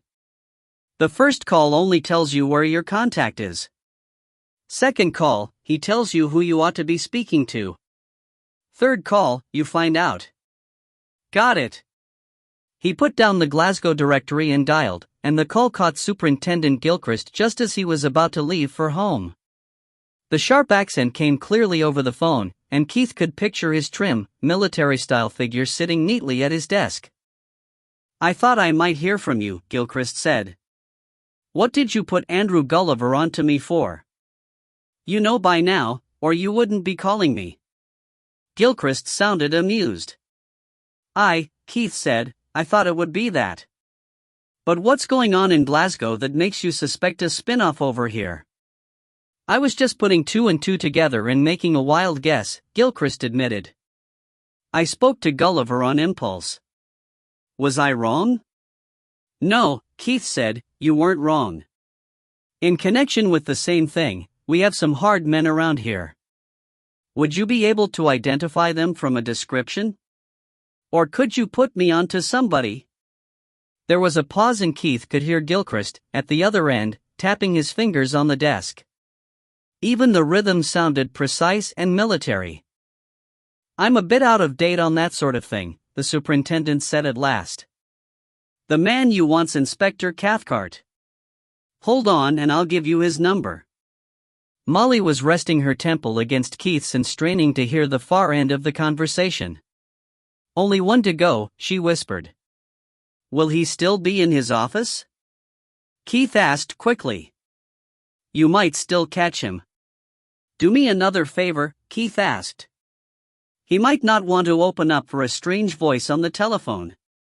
Give him a ring, now or when he comes in the morning. Ask him to call me, reverse charges, and help me out. All right. I'll do that. Stay by the phone, he often works late. And keep me posted. Cheerio. That was cheating, Molly said as Keith hung up. Not at all. I didn't say I wouldn't have any incoming calls. Can we afford another car? If we syndicated with the bank manager and the inspector of taxes. And it won't spoil our chance of getting Breesland House? Keith gave her a quick kiss on the tip of her nose. Baby, if we pull this off we can buy Breesland House and carpet it with the best. And if we don't we couldn't afford to take on anything like that for a few years yet. Now, you pop upstairs and get us a snack. There was a last flurry of business as customers arrived on the way home from work. Keith sold a book and a pair of binoculars, accepted a shotgun for overhaul and booked a coaching session for a fortnight ahead. For the rest of the time he stared thoughtfully out of the window. Molly came back, with soup and sandwiches and coffee all on a tray, just as the phone rang. The shop was empty and normal closing time was near. At a signal from Keith, Molly locked the door. The voice at the other end of the line was official and disapproving. It had the half-Belfast twang that underlies the true Glasgow tongue. Superintendent Gilchrist said to call you. The tone suggested that such a command from any lesser personage, such as the Almighty, would properly have been ignored. He said that you could help me if anybody could. Keith paused, but Inspector Cathcart refused the bait. We've got some tough eggs with Glasgow accents operating around here. Describe them, the voice said shortly. Keith thought that he would be dark and sharp-faced, and small for a policeman. One of them's a tall, thin, evil-looking bastard, bushy brown hair, bald in the middle, brown eyes. His accent sounded like the better end of Glasgow, maybe Bearsden or Whitecraigs, and it wasn't put on, because he used quotations from Shakespeare and Tennyson. He's armed. The other one's about the size and shape of a haystack, very strong but well-coordinated, maybe an ex-wrestler. His hair's cropped close, but it looked fair like his eyebrows. Hoarse, whispery voice from somewhere in the Glasgow slums. They go around as a pair. Have you reported this to your local force? Yes. They don't seem very interested. Well, they should, Cathcart said in a flat and disinterested monotone. There's no mistaking those two. The big man's Hughie Spence, and he was a wrestler once right enough. Could have made the big time but for one thing. If you have to go up against him, and my advice would be against it, go for his head. Nothing else will hurt him at all. But that's why he had to give up the ring. The others all knew that a smash to the head would finish him. He'd be harmless enough but that he's loyal to the other man, and strong enough to break a man in half without meaning it. He'd be sorry after. The other's name's Curran. Known as Archie, though as far as we know that's not the name his mother gave him.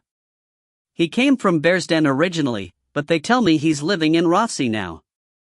He's vicious, but know a lot of guts. If things get tough he'll leave the most of it to Hughie, but he carries a shooter and doesn't mind using it. Keith swallowed a mouthful of soup in a hurry, and felt it burn all the way down.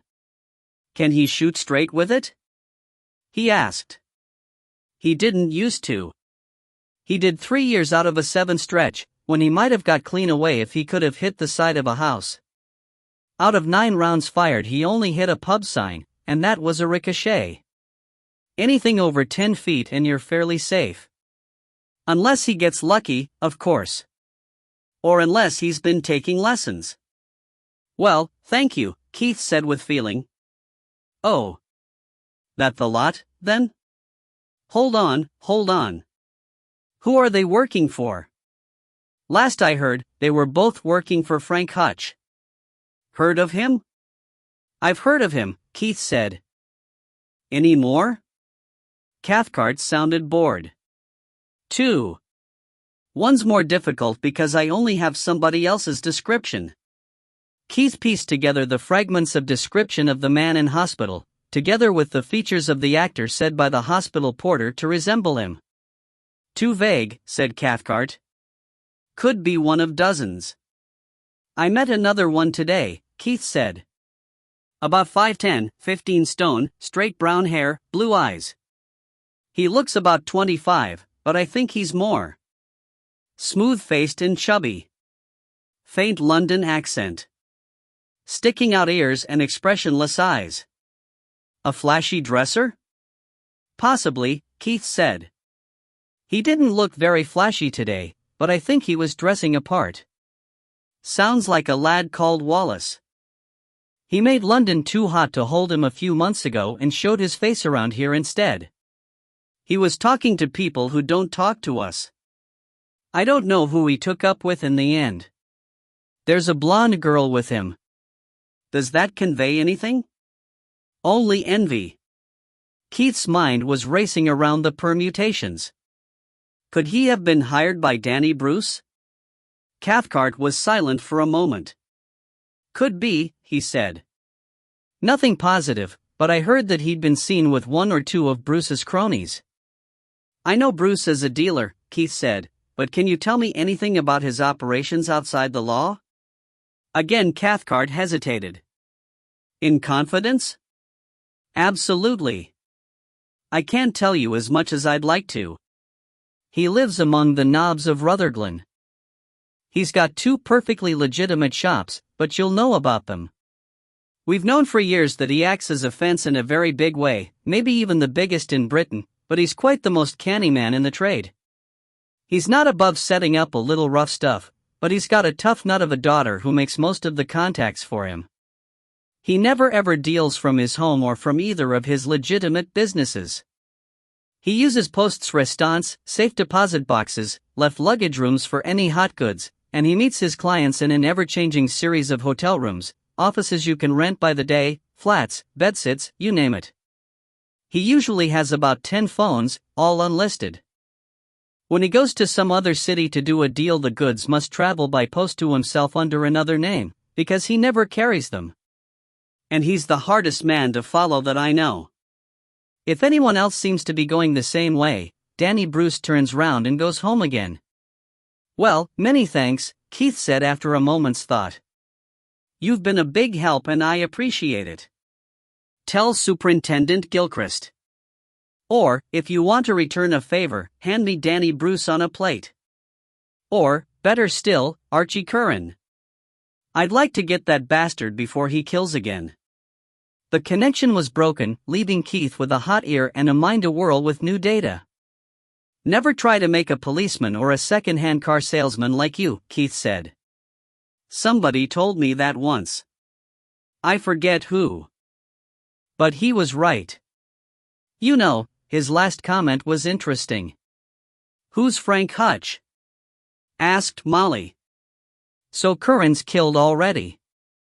I wonder what Gilchrist said to Cathcart to make him so forthcoming. Frank Hutch? Yes, who is he? You must know who Frank Hutch is. Maybe I must, but I don't. He's been in the papers almost every time there's been a big trial in the last few years, in Glasgow anyway. He's about the biggest gang boss outside of London. Branches in Liverpool, Belfast, Dundee, and all over. He seems to have been getting more than his fair share of the action. Graft. Corruption. Robberies. Hijacks. Oh, Molly said thoughtfully. I don't know that we want to know him a lot. Or even a little. Is that what you expected? More or less, yes. Keith came down out of the clouds. You had more than your fair share of the sandwiches while I was on the phone, didn't you? How did you manage that and still not miss a word? It's a knack, Molly said. I'll make some more. These'll do, with the coffee. I'm going round the town again. You cash up, keep an ear to the radio, and when Peter gets here take him up to the flat. Chapter 7. Sir Peter Hay had a singular fondness for Molly, placing her somewhere between a favorite granddaughter and a girlfriend. He spared himself the need to decide between patting her bottom and buying her sweets by doing both, and Molly, who to Keith's disapproval had a fondness both for Sir Peter and for sweets, bore with him gladly.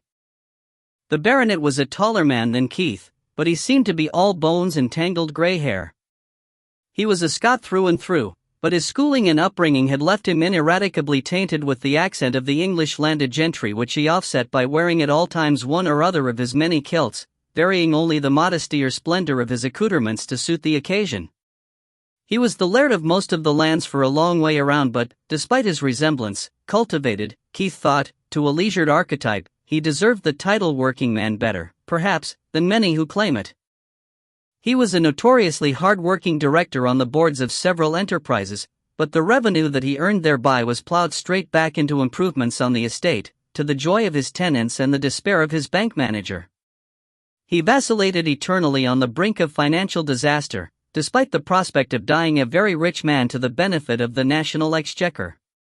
It was already dusk when Keith returned, and lamps and firelight cheered the living room of the flat and made the thought of ever deserting it into a remote dream. Sir Peter's Land Rover was outside the door, and his lanky form was sprawled in the best armchair.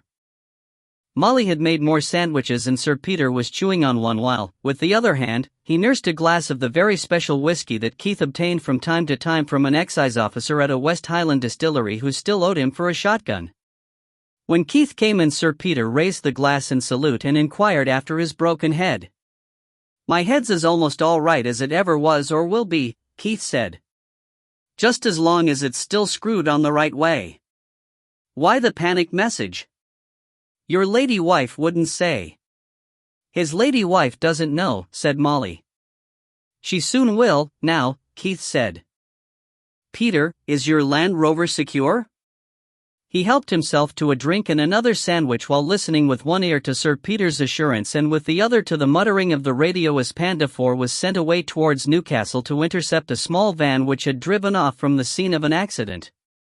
When both had finished, he asked Sir Peter if, among his directorships, he had any connection with the group of insurance companies represented by Andrew Gulliver.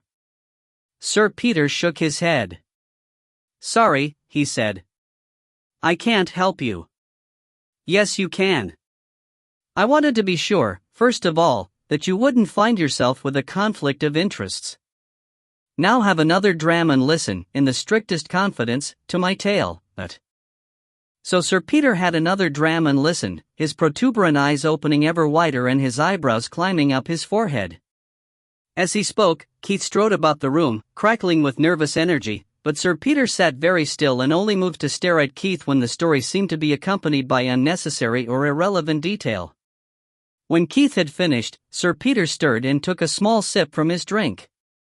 "I still don't know what you want me for," he said. "Never was much good at puzzles, and this seems to be about as Gordian a knot as anyone was ever asked to unloose." Keith laughed and threw himself down on the sofa beside Molly. He knew the baronet of old, and knew that he had caught his interest. "Don't sell yourself short to me," he said. "You're not as dim as you make out. You just like people to underrate you so that you can take wicked capitalistic advantage of them. Anyway, it's not so much brainpower as manpower and useful connections that I want." "Explain." "I've sat and admired in the past, and no doubt shall do so again. As I said to Molly just now, it's no skin off my nose who committed what crime. If there wasn't a reward going begging, I'd leave it to the police to sort out.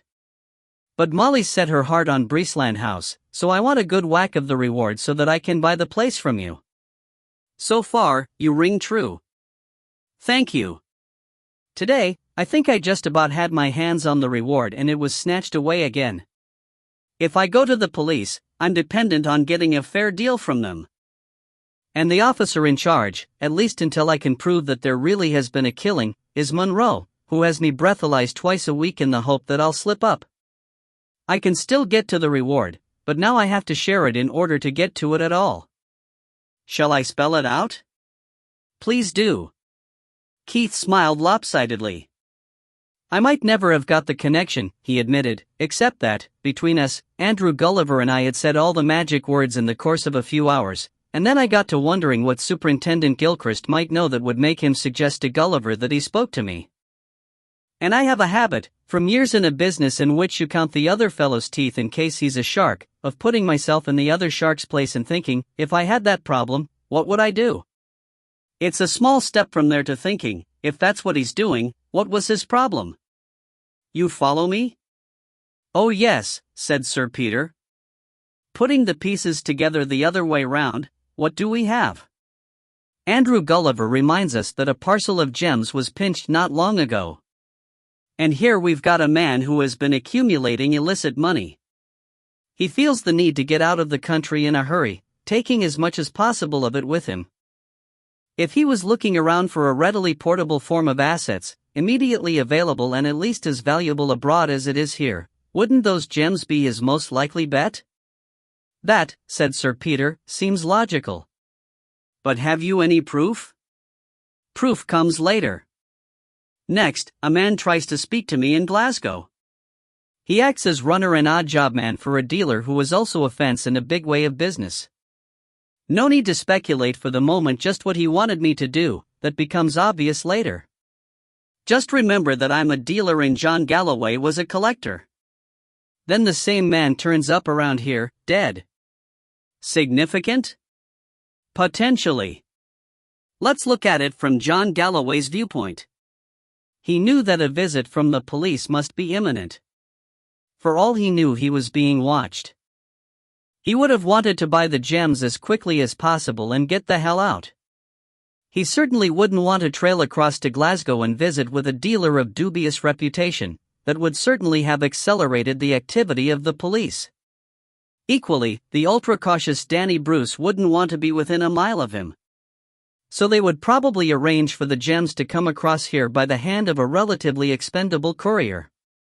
Naughty Chalmers, said Molly. Exactly. And whatever you may think about speaking ill of the dead, Naughty was not the person you'd hand a parcel of jewels to deliver. He'd been round to some of his mates in 2 jumps, looking to substitute inferior stones for the good ones and to pocket the difference. So what have we got so far? We've got a theft of jewels in the west of Scotland, a big-time embezzler looking for easily portable goodies, a Glasgow fence making overtures to me and being turned away, and then his runner turning up here dead at just about the time that the embezzler gets his head in a sling with the police. The runner's been shot and the wound looks like a close-range shotgun job. Wouldn't you say that it looked like all of a piece? Molly and Sir Peter nodded in unison. To round it off, Keith said, as soon as the runner's defunct, suddenly everybody seems very interested in his body. Including you, said Molly. And including 2 employees of a noted Glasgow gang leader, and a second group who may represent the fence. So why has Nada's corpse become so much in demand? Do tell, said Molly. All right. Assume that I'm right so far. Danny Bruce wants to send his parcel of gems through here by the hand of a lieutenant that he trusts about as far as he could spit. He's sending it to a noted collector of antique guns. What might he use as a discreet container? Powder horn? Suggested Molly. Patchbox? I got about that far, Keith said, when I remembered what I'd been saying to Inspector Munro the night before. I hope to hell Munro's forgotten it. Peter, you remember the time I came up to your ancestral dump at Donapool, to overhaul and value the guns? How many of the muzzle loaders did we find were still loaded? 3, was it? 4, I think. I forget now. Sir Peter sat up straight. I've got it, he said. I'm with you now. I'm not, Molly said, frowning. I'll tell you what I think happened, Keith said. Look at it this way. Danny Bruce is selling the gems to John Galloway. He loads them into the barrel of a not too valuable antique pistol, by arrangement. Not by arrangement, he chooses a pistol that still happens to contain powder and a ball. He finishes the second loading with a black wad, and sends Naughty Chalmers to deliver it. That way, Naughty thinks that he's delivering a pistol and nothing else. Naughty's supposed to meet John Galloway near Breesland House, but not to come to the door in case the house is watched. The ride that runs through the woods would be the most likely place. Molly happens to be out with her camera, not far from the rendezvous. Now let's consider Frank Hutch. Not many crimes are committed around Glasgow without Frank Hutch knowing and taking his cut somewhere along the line. It's quite likely that the gems were originally stolen on behalf of Hutch and sold to Danny Bruce. It would be quite in keeping with what I've heard about Hutch that he should arrange to steal the stones back from Bruce and sell them again to another fence. Ah, said Molly. Now I begin to see. I'm so glad, Keith said. It'd also be in keeping for Hutch to have a spy in Bruce's camp. They say he pays well for information. So let's assume that Hutch was keeping track of the jewels, and when Nade sets off to deliver them, Hutch sends a tough after him to take them away. Quite probably, the tough wasn't told about the stones, he was just told to bring back the pistol. The tough catches up with Noddy in Belcross Woods and tries to take the pistol away from him. They have a struggle. The pistol would be the only weapon to hand for Noddy. He wouldn't know that it was loaded, but it would make a good club, as I have reason to know. In the struggle, the pistol goes off and Noddy is peppered with diamonds and whatever, plus one lead ball. I saw the wound when Big Huey was carrying the body out of the washhouse, and it's quite consistent with that explanation. So the tough has Noddy's corpse on his hands. He decides to remove it, either to hide the evidence or because he did know about the jewels. For some reason that we don't know yet, he decides to pinch our car to move the body in. Perhaps he was using a car that was registered to himself or to Frank Hutch, and if there was going to be blood or corpses found around the place, he'd rather that they were found in our car than his. He leaves our car for a minute, perhaps while he hides his own car, and when he comes back, Molly's driving off in our car complete with the late Mr. Chalmers. He gets his car out in a hurry and follows. When he gets to the square, there's the car outside our shop with Noddy still in place. He would have had time to phone his boss for orders, which may have been the first time that he finds out about Noddy's new value. He's told to get hold of the corpse at all costs. So he drives our car away again. But John Galloway had been hurrying to the meeting place. He hears the shot, as Molly did, and sees enough to know or guess what's going on. His Land Rover's nearby, since he was intending to shoot straight off and catch his plane. He probably thinks that he's quitted Breesland House for the last time. Galloway knows or guesses that his entire portable assets are now where they are. He becomes desperate. He follows the follower, sees him pinch our car for the second time and shoves it off the road. Frank Hutch's boy is still hanging onto the pistol, intending to get rid of it as evidence, and he tries to bat Galloway with it. But he's still shaken from the crash and Galloway gets the pistol away from him and cracks him on the head with it and lugs him into the trees. I go and turn up and he whacks me on the head too and chucks the pistol into the ditch. Then he dumps all my other guns into the ditch or onto the roadside near where his Land Rover came to rest, so that he can use the tin trunk as a coffin, just in case he meets up with the police but can still bluff it out. Molly put her hand up like a child in class. "But," she said, "but you expected the body to be in the wash boiler. How was that?" Keith looked at her for a second before he answered. "It's not very nice," he said. "Are you sure you want to hear it?" "I think so." "Well, I want to hear it," said Sir Peter. "Our little friend can put her fingers in her ears if she wants to." Molly snorted inelegantly. "I wondered what I'd do myself to recover the gems," Keith said. "You couldn't just pull them out with a pair of tweezers." "Why not?" asked Sir Peter. Molly put her hand up again. "They'd be all over the place," she said. "You remember, Keith, that roebuck that you brought in last year? It bolted right onto somebody, and he shot it with a shotgun at about 6 inches. You skinned it and I butchered and cooked it. Some of the shot was in one clump, but the rest was scattered all through it." "I suppose that's right," Sir Peter said. "So what would you do? Acid bath?" Keith shook his head. "No time to go shopping for acid, and for a bath that the acid wouldn't eat straight through. I think I'd put him into the wash boiler, bring to the boil and simmer gently for a few hours, all night if necessary. Make soup of him, in fact." It was Sir Peter who looked unwell. Molly was only intrigued. "You mean, like game soup?" she said. "All the pellets end up in the bottom of the pan." "Just that. Run off the soup down the drain, bury the bones, wash out the sludge and you've got your gems back. Not a very pleasant job, but it's what I'd do if it would make the difference between affluence and poverty in foreign parts." He could catch his plane a day later. And the ironic thing is that he just might have got away with it if he hadn't been overcome by compunction and walked into the house to phone and tell the police where I was. And the other man. "It may not have been compunction," Sir Peter said. "Galloway's a very logical man. He may have realized that if you didn't get attention and one of you died, he could be facing a much more serious charge than embezzlement. True, said Keith. Anyway, next day, 2 different couples turn up playing Who's Got the Body? Without knowing it, Sir Peter had allowed his other face to appear while he listened.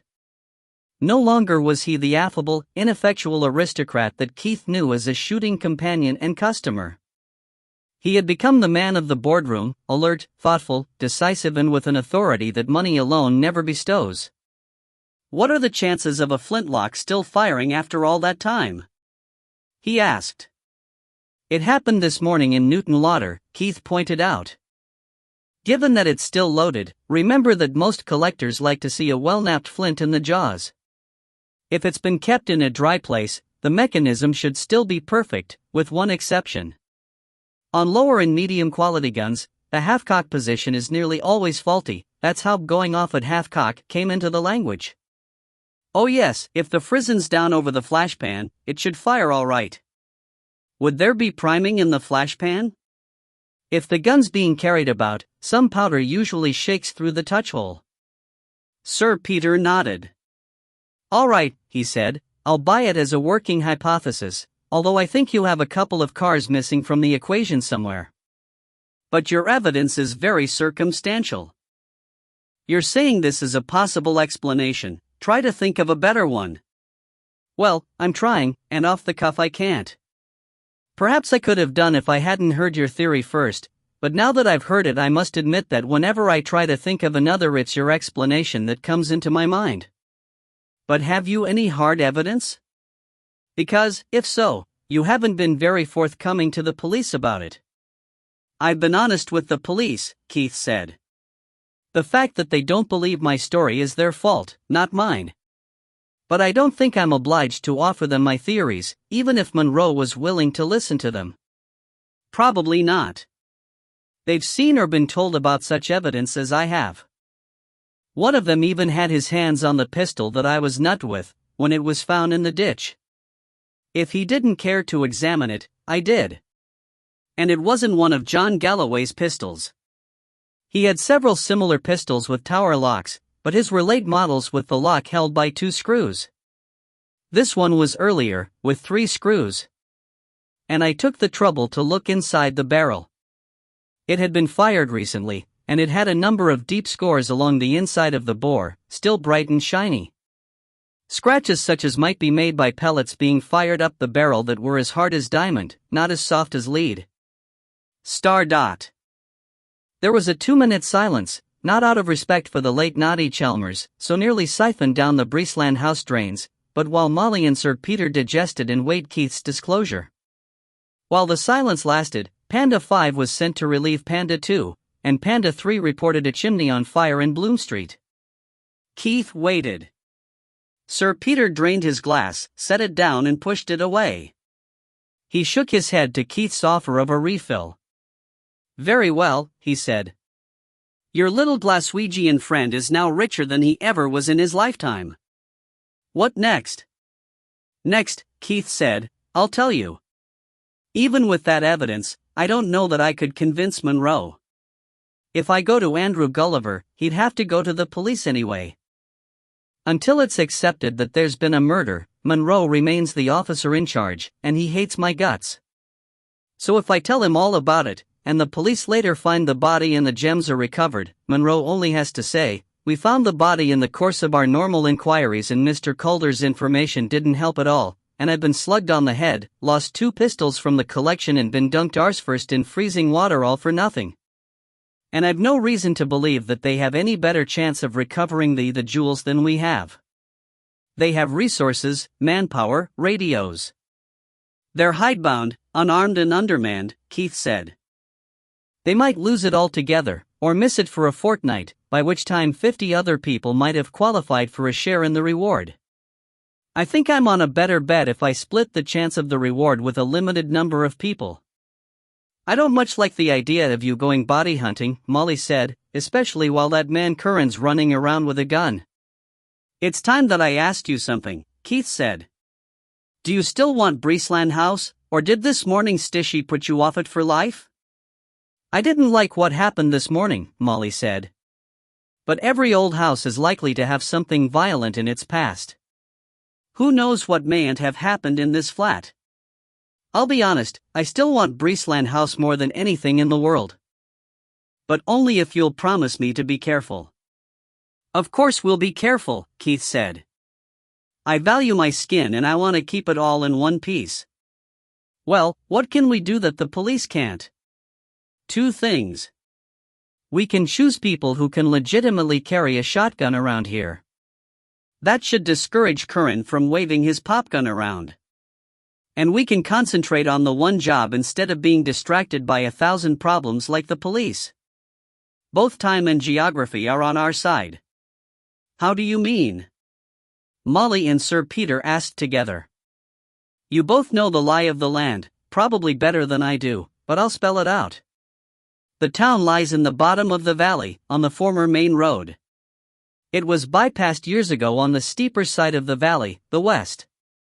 There are still only 2 junctions to the new road, 6 miles apart, and those junctions are guarded for the moment. The new main road runs much higher up the hill, and for some reason there isn't just a slope up to it but almost a small cliff. It follows a natural fault for most of the way, Sir Peter said. Whatever the reason, it'd be hard to get up.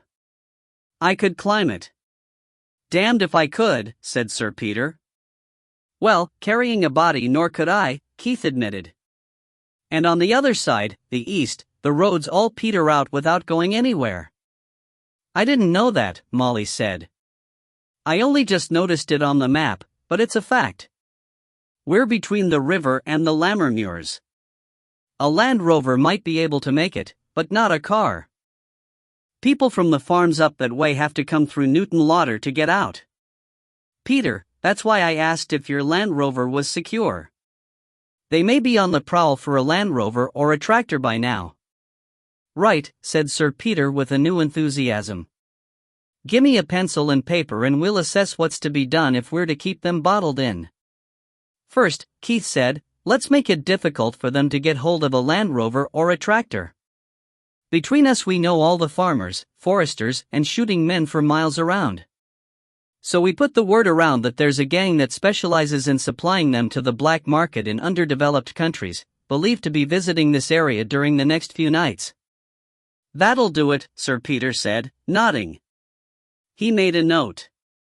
At least it'll get them to bring them in from the fields for a change. He began writing.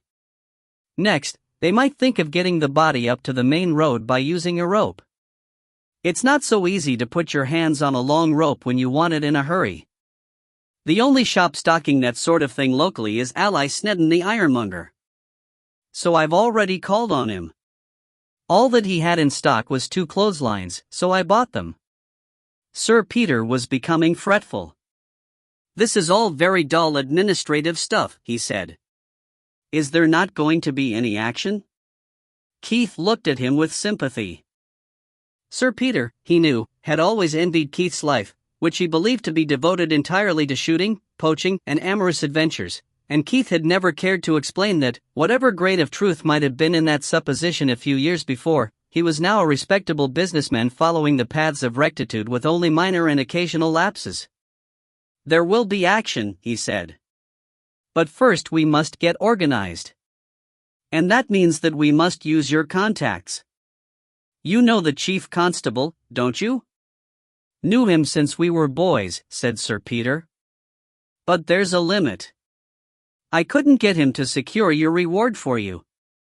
No. But we can take advantage of the resources of the police. Keith nodded to the alert but silent transistor set, just as long as we make sure that what we want to know gets reported over it. So phone your boyhood chum. Be the local laird, very concerned about the doings in the town. One of the ministers has been getting on to you about rumors of a body being treated without due respect, and you want the matter dealt with. Get him to take a personal interest in the case. We want the police to go on guarding the junctions for the next few days and to report immediately by radio if either of the 2 men, or of the honeymoon couple, goes out by car, and most particularly if they come back with a Land Rover. And if a tractor or a Land Rover, or a horse for that matter, is stolen, the fact is to be broadcast to all cars immediately. Can you do that? That much, yes. And he'll go along with you? I think so. If he doesn't, he'll get no more salmon fishing from me, Sir Peter said grimly. You couldn't get him to make it a full-scale roadblock at each of the road junctions? Sir Peter shook his grey head. That'd be too much to ask at this stage of the game, with manpower as it is today. I thought that, Keith said. And here's the problem. All they've got at each junction is 2 men and a panda car. What I'd do if I had the body and wanted to take it out would be to drive out past the watchdogs at one of the junctions, just plain not stop when some young bobby held his hand up. First I'd send my companion out, to be waiting up the first side road with another car, a stolen one.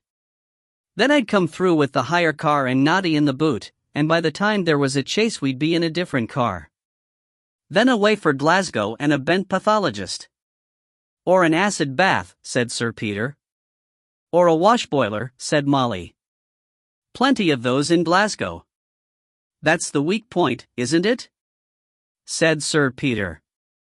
If the police won't provide roadblocks, Keith said, we must be ready to supply our own, at least until we see how it shakes out. When we looked down from the hill this afternoon, I could see both police cars. Each of them's placed about half a mile short of the junction. We want a Land Rover and trailer waiting right at each junction, and a load in each trailer to make it too heavy to crash past. Each Land Rover has a transistor set tuned to the police calls, and the driver also watches the headlights by night and keeps the binoculars on the road in daylight. If a car sweeps through without stopping, he pulls the Land Rover and trailer across the junction, locks it up tight and retires into the nearest cover with a rifle or shotgun. That should hold things up until the police get there. Suppose it is the police, Molly said. Suppose it's another panda car in an emergency and it goes straight through. It's going to find the road blocked. We'd know it was coming from the radio messages, Keith said. I'll go and see Jake Patterson about more radios as soon as we're through here. Could we borrow your Land Rover, Peter? Use both of them. Both? I bought John Galloway's off him just before he was arrested. I wanted a second one for using about the place and on big shooting days. He was supposed to bring it up to the hall, although I don't suppose he ever intended to do so. Anyway, the police collected it along with him. When I showed them the documents, they let me take it away. It's up at the hall now. That's fine. Thanks, Keith said. Personnel? Asked Sir Peter. Could you spare Ronnie Fiddler and Hamish Thompson? Sir Peter pondered. I think so, he said. Your brother-in-law's finished with the roe deer for now, and I don't need him up north for another week or 2. And we'll be buying in day-old pheasant chicks this year, so Hamish doesn't have laying pens and incubators to deal with. They'll need to be relieved, for sleep and food and so on. There's myself, said Sir Peter. And one more, Keith said, or you'll be averaging 16 hours a day, which is too much. And I can't help. Somebody has to be free to look for Noddy. What about Derek Weatherby? I doubt it. Farmers are still planting, and there are young lambs to be cared for. I doubt if we could call on any of the farmers. Leave it with me. I'll think of someone. That's fine, Keith said with real satisfaction. You do the briefing. Warm clothes, plenty of fuel and a gun each. Released to take a run along the main road now and again, to be sure that there's no activity there. Right, said Sir Peter. About shares, Keith said. Molly squirmed in her chair. Are you sure we're not too late already? Bless you, not on your life, Keith said. It'll take them time to find that they can't just drive out. They'll have to get a map. They'll do a recce. They'll stop and think. They may want to phone for outside help or instructions, but I've made it as difficult as I can for them. The phone boxes are all vandalized. The pubs and cafes have coinbox phones, but everybody can hear every word you say. And they can't go back to their hotel. Keith, Molly said sternly, how do you know the public phones are all vandalized? Let's not go into that just now. Sir Peter looked disapproving, but Molly was frankly horrified. Suppose somebody needs a doctor in the middle of the night, she said. God's sake. The doctors all live in the middle of the town. It's as quick to walk there as it is to phone. So, said Keith, I think time's on our side. But Keith was wrong. Naughty Chalmers had already begun his journey out of Newton Lauder. They discussed the division of any reward, and Keith found that Sir Peter as a negotiator was a different man from the easygoing customer and benevolent landlord that he was used to. In vain Keith pleaded that all the inspiration in spadework had been his, that Sir Peter would be getting an extra slice of the cake through the selling of Breesland House and that the other two were being paid anyway. When the bargain was closed, Keith found that he and Molly were to share 40% of the reward between them. Sir Peter would take another 20 and the other helpers 10 each. If pressed, Keith would have to admit that the division was fair, but he would have preferred fairness to be tempered rather more in his own favor. What do I do? Molly asked nervously. Not a lot, Keith said, and none of it rough. Tomorrow's Saturday, so the shop'll have to stay open. You look after the shop, listen to the radio and act as a center of communications. And you'll have to take turns with me at listening to the radio through the night. I will I? Molly said gloomily. I don't know that I'm so sold on Breesland House after all. What are you going to be doing tomorrow? Ah, Keith said. I think I'll give Andrew Gulliver a ring and see if he'd like to come pigeon shooting. You'll what? I can kill 3 or 4 or 5 birds with one load of shot, Keith explained. First, I've got to fill Jerry Reynolds' waterers for him anyway. 2, I can look over the town from a high place, spy out the land and watch for movement. 3, I can think. 4, I can ask Andrew some very particular questions. And 5? Molly asked. 5, I might even bring back a few pigeons for the pot. Chapter 8. For most of his life, Keith had been preoccupied with activities governed by such variables as dawn and dusk, moonrise and the tides and, until his recent marriage, by the comings and especially the goings of husbands and families. When you adopt poaching as a vocation, and extend your activities over the whole spectrum from the common rabbit to the human female, you learn to manage with little and irregular sleep. Keith had become a master at sleeping when sleep was offered and remaining awake when the offering was of a different kind. He needed his gift that night. What with the detailed briefing of the patrols, constant competition with Sir Peter for the use of the telephone, several hours of contingency planning, a lightning visit to a neighboring shopkeeper and a final tour of the town, it was late before Keith got to his bed. Jake Patterson, the shopkeeper, was prevailed upon to reopen his shop for the sale of 3 radios which could receive the police wave band, at a price which, even after the discount which Keith negotiated, added fervency to Keith's yearning for the reward money. Even when bedded, Keith lay for an hour before it was time to waken Molly for her turn at monitoring the radio and the telephone. As soon as he could be sure that Molly was fully awake, Keith let himself slide away into oblivion. It seemed only seconds later that he was being shaken by the shoulder. Time? 3. Keith, I think it's important. They just told one of the cars to investigate a report of somebody pinching clotheslines out of back gardens in Rowan Close.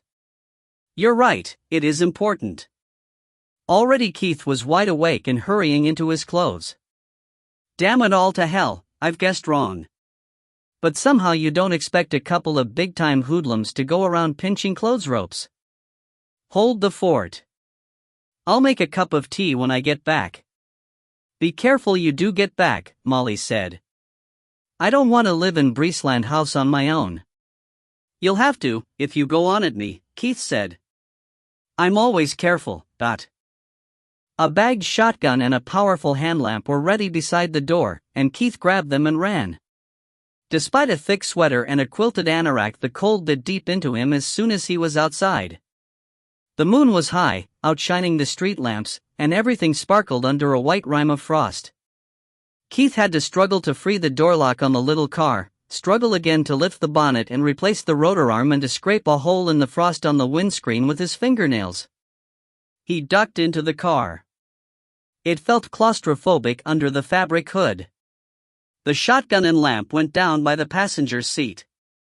The engine started at the second try. 3 blips of the throttle and Keith set off with a slither on the icy road. A black rectangle showed where another car had been standing further down the square. Peering through his peephole, Keith turned south. It was a slightly longer way, but it would pay off when he reached the main road.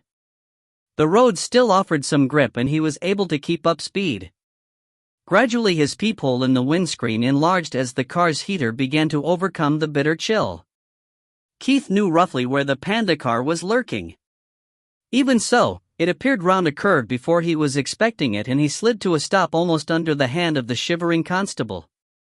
Keith jumped out of the car and ran to open the boot. The constable glanced inside. Under that moon he had no need of a lamp.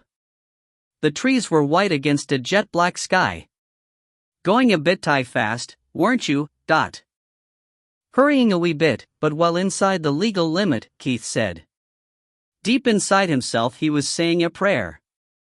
It was hours since he had had a drink and his blood alcohol would pass a laboratory test, but the breathalyzer is less discriminating, and if the officer cared to produce his little plastic bag Keith's breath might well turn the crystals. "I doubt I'll be in as much hurry coming back," he added. "You'll not? Why would that be, Mr. Calder?" "Not unless the husbands come home again." "Well, I'm getting in out of the cold." He ducked back into the car. "I just bet you are," said the constable in a different voice. He waved the car on. Almost for the first time, Keith blessed his reputation. Half a mile and 2 bends on, where the Land Rover would have been waiting at the junction with the main road, there was only a motor scooter at the roadside and a small figure with a shotgun under one arm and a radio under the other. Keith skidded to a halt. "You heard?" he asked. "The clothesline message?" "Ronnie heard it, so when I came to relieve him just now he went up." "Hop in," Keith said. The little car was a tight fit by the time another person, another gun and the radio were fitted in. Keith spurted away uphill on the main road. "I didn't know Sir Peter had picked you for 4th man," Keith said. "Will your father manage without you?" "Dad knew the frost was coming," said Janet Weatherby. "He said there'd be little to do except the lambs for a few days. All the same, he didn't want to come away himself. So he sent me. This may not be work for a young girl." "I've as much need of a share in the reward," Janet pointed out. "Maybe I have to spend my life as the daughter or the wife of a small farmer, and maybe I don't, but I've a better chance of breaking out of it, or of having some fun to look back on, if I've had a wee bit money of my own. I could get a car like this, and all the latest gear." Keith sighed and felt old. "Maybe greed will make up for experience," he said. He roared up the deserted road, holding hard to the wrong side so that he was looking down on the countryside below. The lights of Newton Lauder were ahead and to his right. Like the constable, he had no need of his lamp. The barrier rails partly obscured his view, but he was reasonably sure that he was not passing any human activity. Then he saw the Land Rover and trailer stopped up ahead and his brother-in-law beside it, waving. He pulled up and climbed out. Ronnie's big figure came towards the car. "One down there," Ronnie said gruffly. The other drove off towards Edinburgh when he saw this. He hefted the rifle in his hands. Keith could see a car higher up the road. Below, a lanky figure was running carefully down the track, away from Jerry Reynolds' cottage. The roof was just below them. The rifle in Ronnie's hands looked like the Voir 308 that Ronnie kept for the red deer.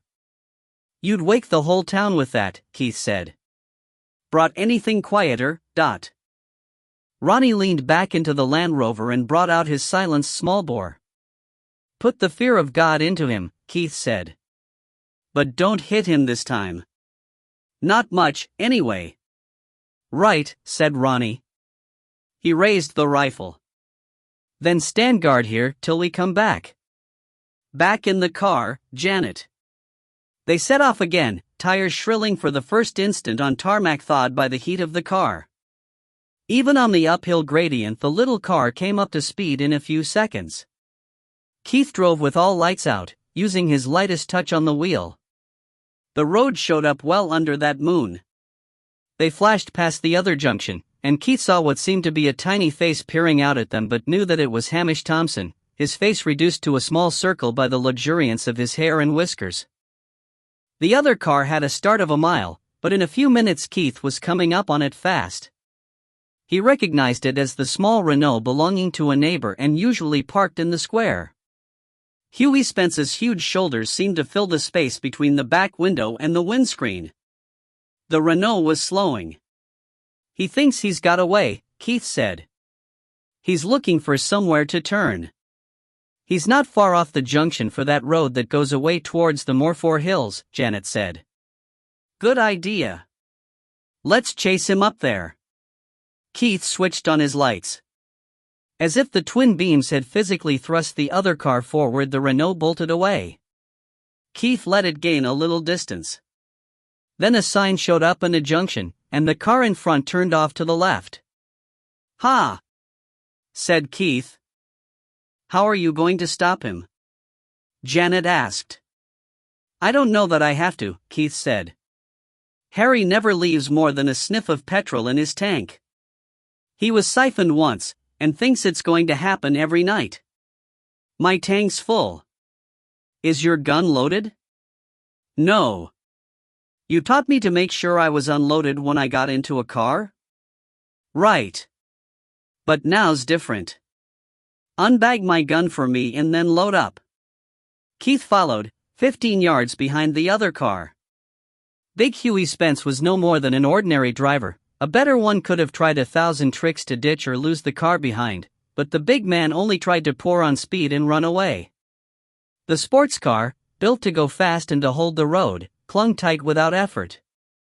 "I mind you're a left-hand shot," Keith said. "Yes, Dot. If he doesn't stop before, we'll stop him at the loneliest place for miles around. It's a few miles on yet. Be ready, and when I give the word fire a warning shot." "Think you could knock one of his wing mirrors off?" "I think so, if you hold the car steady. Just remember all I taught you, and aim a bit high. I don't mind buying Harry a new mirror, but not a whole damned wing. He may stop before then. If he looks at his fuel gauge, he may realize that he has to get us off his tail, maybe stop us and snatch the key or disable the car. He's strong enough to tear off a couple of wheels, is that bugger." "Really?" "Yes, really. Well, just about. I promised Molly we'd be careful, so this is what we'll do. When he stops, I'll take the car clear and we'll both pile out with guns and cover him. He'll probably see sense. If he tries a rush, fire one warning shot and then, if he keeps coming, blast him." "But I can't just." "Oh yes, you can just," Keith said forcibly. "Remember, this is for real. You came on a treasure hunt, you brought a gun, you must have accepted that there was a chance that you'd have to use it. If he's coming towards you, and you have reasonable cause to believe that he means to attack you, then you've every right to shoot. Just remember that we were on a fox shoot, so we had guns with us, and then we saw Harry's car being stolen. And be careful that he doesn't turn away just at the moment you pull the trigger. If you get him in the back, we'll have a lot of explaining to do. Have you got that?" "I think so," Janet said. Star. Janet's presence was a nuisance and a potential embarrassment. Keith could hardly have failed to know that he was attractive to women. They had told him so too often, in deeds if not in words. Vaguely he supposed that this was due to his combination of gypsyish good looks and brass neck. It amused him, sometimes, to make a complimentary and mildly suggestive remark to a woman, be she nonagenarian or none, she would look at him and glow. For any woman could see, although Keith never did, that he was predisposed to love each and every woman. He understood and responded to their bright, gentle minds. He liked the pitch of their voices and listened to what they said. He adored their preoccupation with feminine things. And he loved, whenever he could, their smaller, softer, rounder bodies. Keith, without knowing it or even being consciously polite, announced his lovingness in every tone of voice, every hint of body language, and it came as a fresh and pleasant surprise to him each time that a woman responded to his unconscious emanations of reverence and lust. But Janet, now, was a problem. For years she had had a schoolgirl crush on him that expressed itself in a teasing manner and a tendency to be there whenever he turned around suddenly.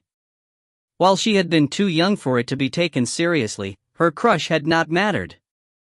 But Janet lived too near his own doorstep, and now that she was in her later teens it mattered like hell. Keith decided that, no matter what the night might bring, he would keep his hands to himself. Star. The car in front slowed and then held steady at 30. He's seen his gauge, Keith said. He's thinking it over. Be ready. Janet rearranged the guns to free her feet. Suddenly brake lights shone out and the Renault slewed and stopped diagonally across the road. Keith braked straight and almost ran into its back corner. He slammed the sports car into reverse. Janet was already out of the car. Keith spurted back 10 yards, and as he did so he saw the big man erupt from the Renault like a charging rhinoceros. Keith jerked the handbrake on, grabbed his gun and opened his door while the car was still sliding. He was too late. As he straightened up, the big man, light as a dancer, darted forward. Keith heard the twin, high barks of Janet's 20 bore. The muzzle flashes were bright in the moonlight, and Keith knew that she had shot high. Then Spence swept her up into his arms. Her empty gun clattered in the road. Keith cursed silently. The bloody girl had chickened out at the last instant. She could have blown the big man's brains out, with certainty and impunity. Keith lifted the gun. "Don't hurt the girl," he said quickly, knowing the man's strength. In the light of his own headlamps he saw the man grin over her shoulder. "I'll not hurt the wee hen." Just the reverse. The hoarse whisper was pitched up over the sound of 2 engines running.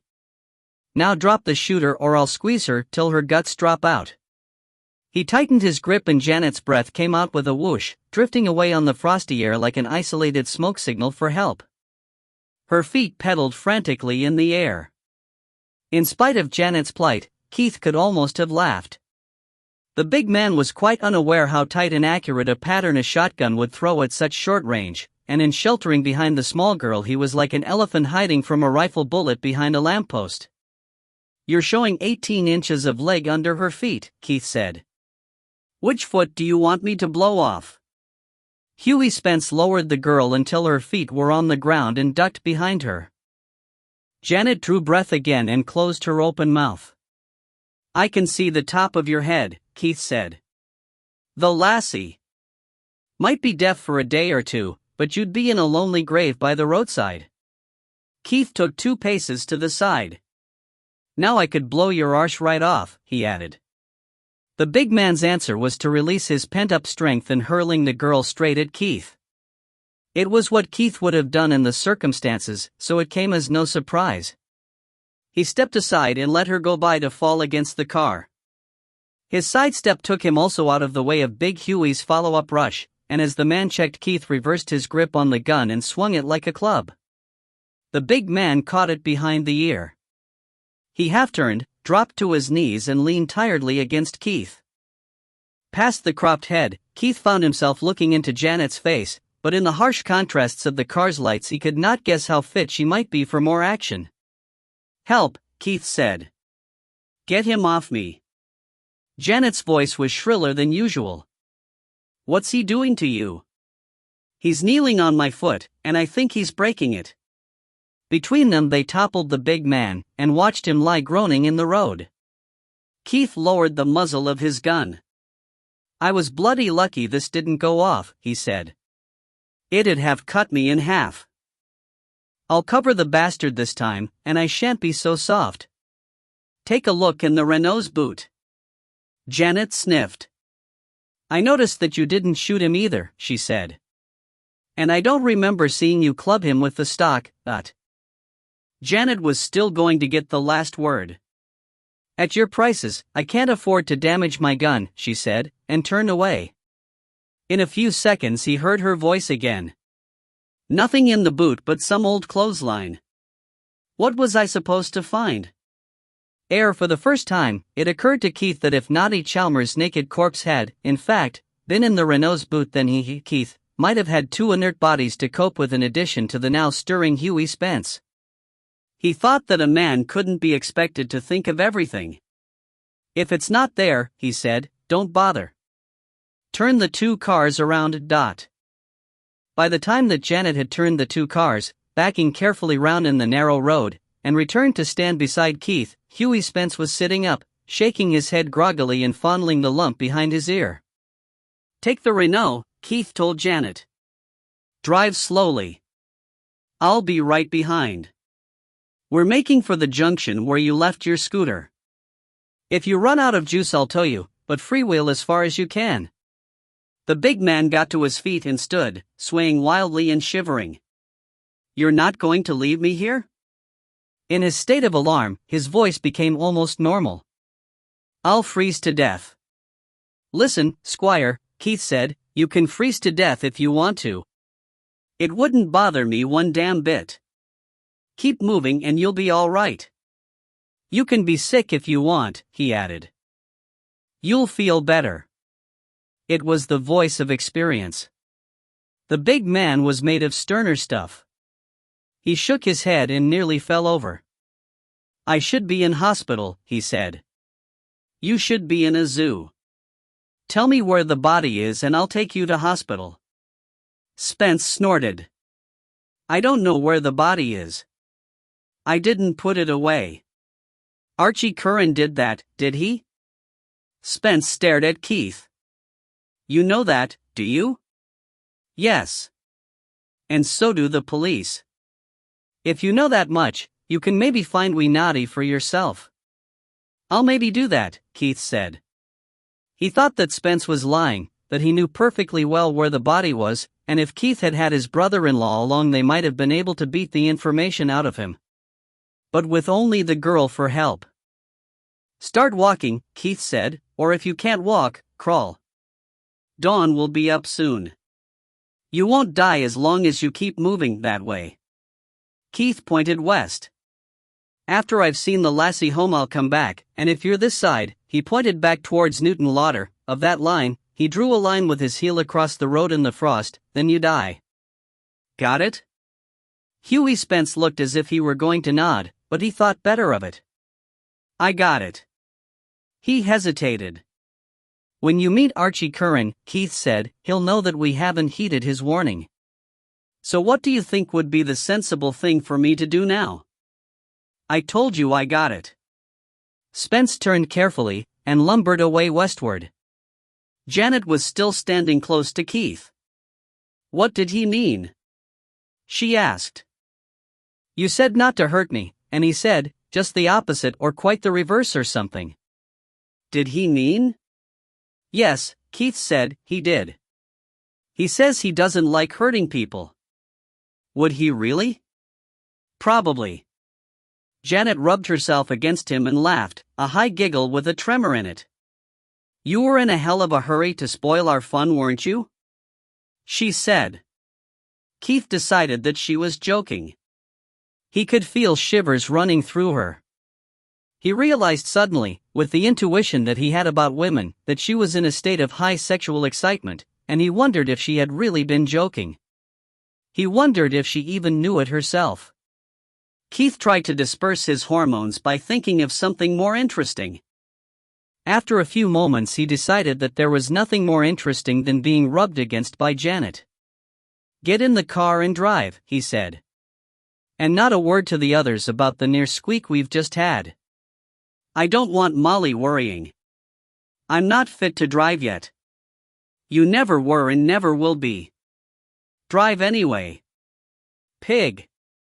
Obediently, making of the deed a gesture of subservience to the dominant male, she got into the Renault and started off with a jerk. Keith took a last look after the big man and saw him stagger to the roadside and stoop over the heather. Keith nodded sympathetically. He knew how it felt. As he followed the Renault's lights, Keith thought that it was high time that Janet found a husband. Not even in his wildest days had Keith preyed on the teenage daughters of his friends. Not until they were safely married. He wondered if Molly's brother would care to take her on. The drive back took half an hour. The moon was setting and they were in full darkness by the time they regained the main road. Then the lights of Newton Lauder appeared in the valley. They were already on the downhill run before Janet ran out of petrol. The Renault rolled decorously on at barely more than walking speed. Sir Peter's old Daimler was parked window to window with the Land Rover at the northern junction, and Keith saw the two anxious faces watching. He stopped and opened his near side door. "Ronnie's waiting just above Reynolds' cottage," he said. "Join us there." He slammed the door and accelerated away, overtook Janet, stopped behind the other Land Rover and was in time to stand in the light of his own lamps and wave Janet down. The Daimler and the Land Rover with Hamish drew up behind. Keith became aware that both the trailers were heavily loaded with dung. They all packed into the Daimler for warmth. "You first, Ronnie," Keith said. He looked at the silhouette of his tough, craggy brother-in-law with affection, but a corner of his mind was envisaging Ronnie married to Janet but away at the stocking for weeks at a time. Ronnie said. "Well, I sent a couple of rounds after him, like you said." "Did you hit him?" "You said not to, so I didn't," Ronnie said virtuously. "Damn near, though. I bet he crapped his brakes. He was leaving a vapor trail behind him going down the track, and then he took one hell of a toss over one of the ruts and skid on his lug for about 10 yards. It took him a minty to get to his knees, and what a target that was. Keith, man, I could have put a round up his bum without touching the sides. But I just bounced one off the track beside him. I heard it ricochet though, and I thought it might bring the police up if they was to hear bullets screaming above the rooftops. So I held my fire." He went on down to the bottom like a bolting hare, except that he didn't run in a curve. And at the bottom he stopped and shook his fist at me. "And you'd said not to hit him much, you didn't say not to hit him at all, so I took a shot at his fist. I think I was over him, though.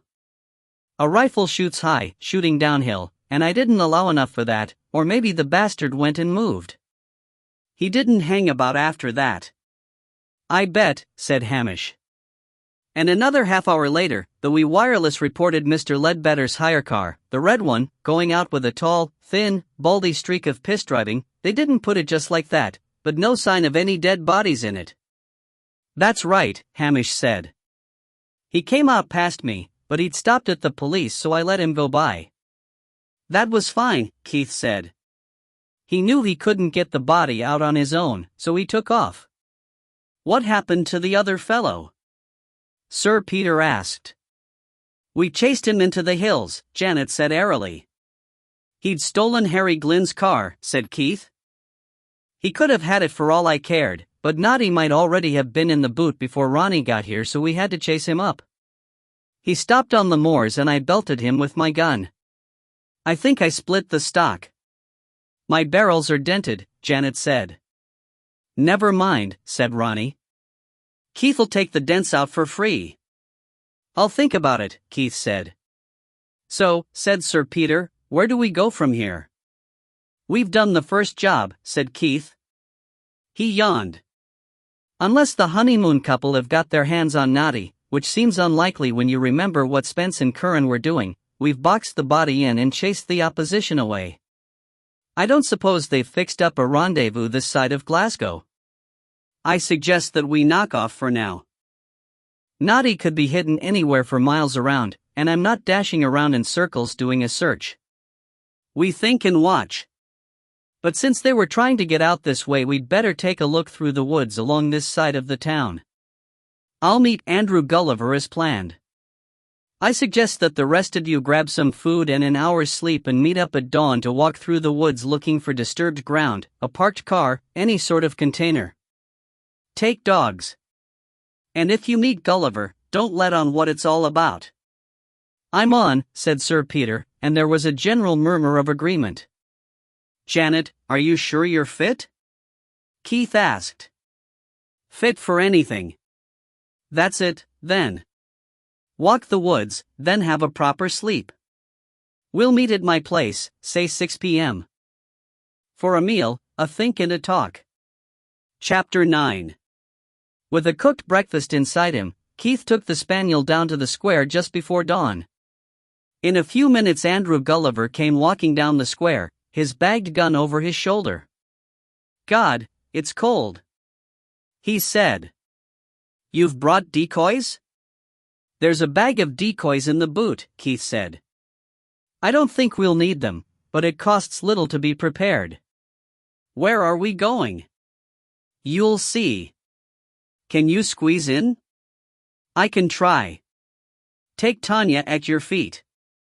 They fitted themselves into the car and moved off. A few yards along the square, opposite the police building, Keith turned off to the left, and in the dim light of early dawn they could see the way that ran straight as a ruler, first a road serving small Victorian houses, becoming a lane that began to climb through the woods that ran down the west side of the town, and then a steep and narrow track, barely more than a path, that climbed between overgrown hedges up to Jerry Reynolds' cottage. Keith stopped the car short of the woods and, walking softly, they separated for a dawn roost shoot.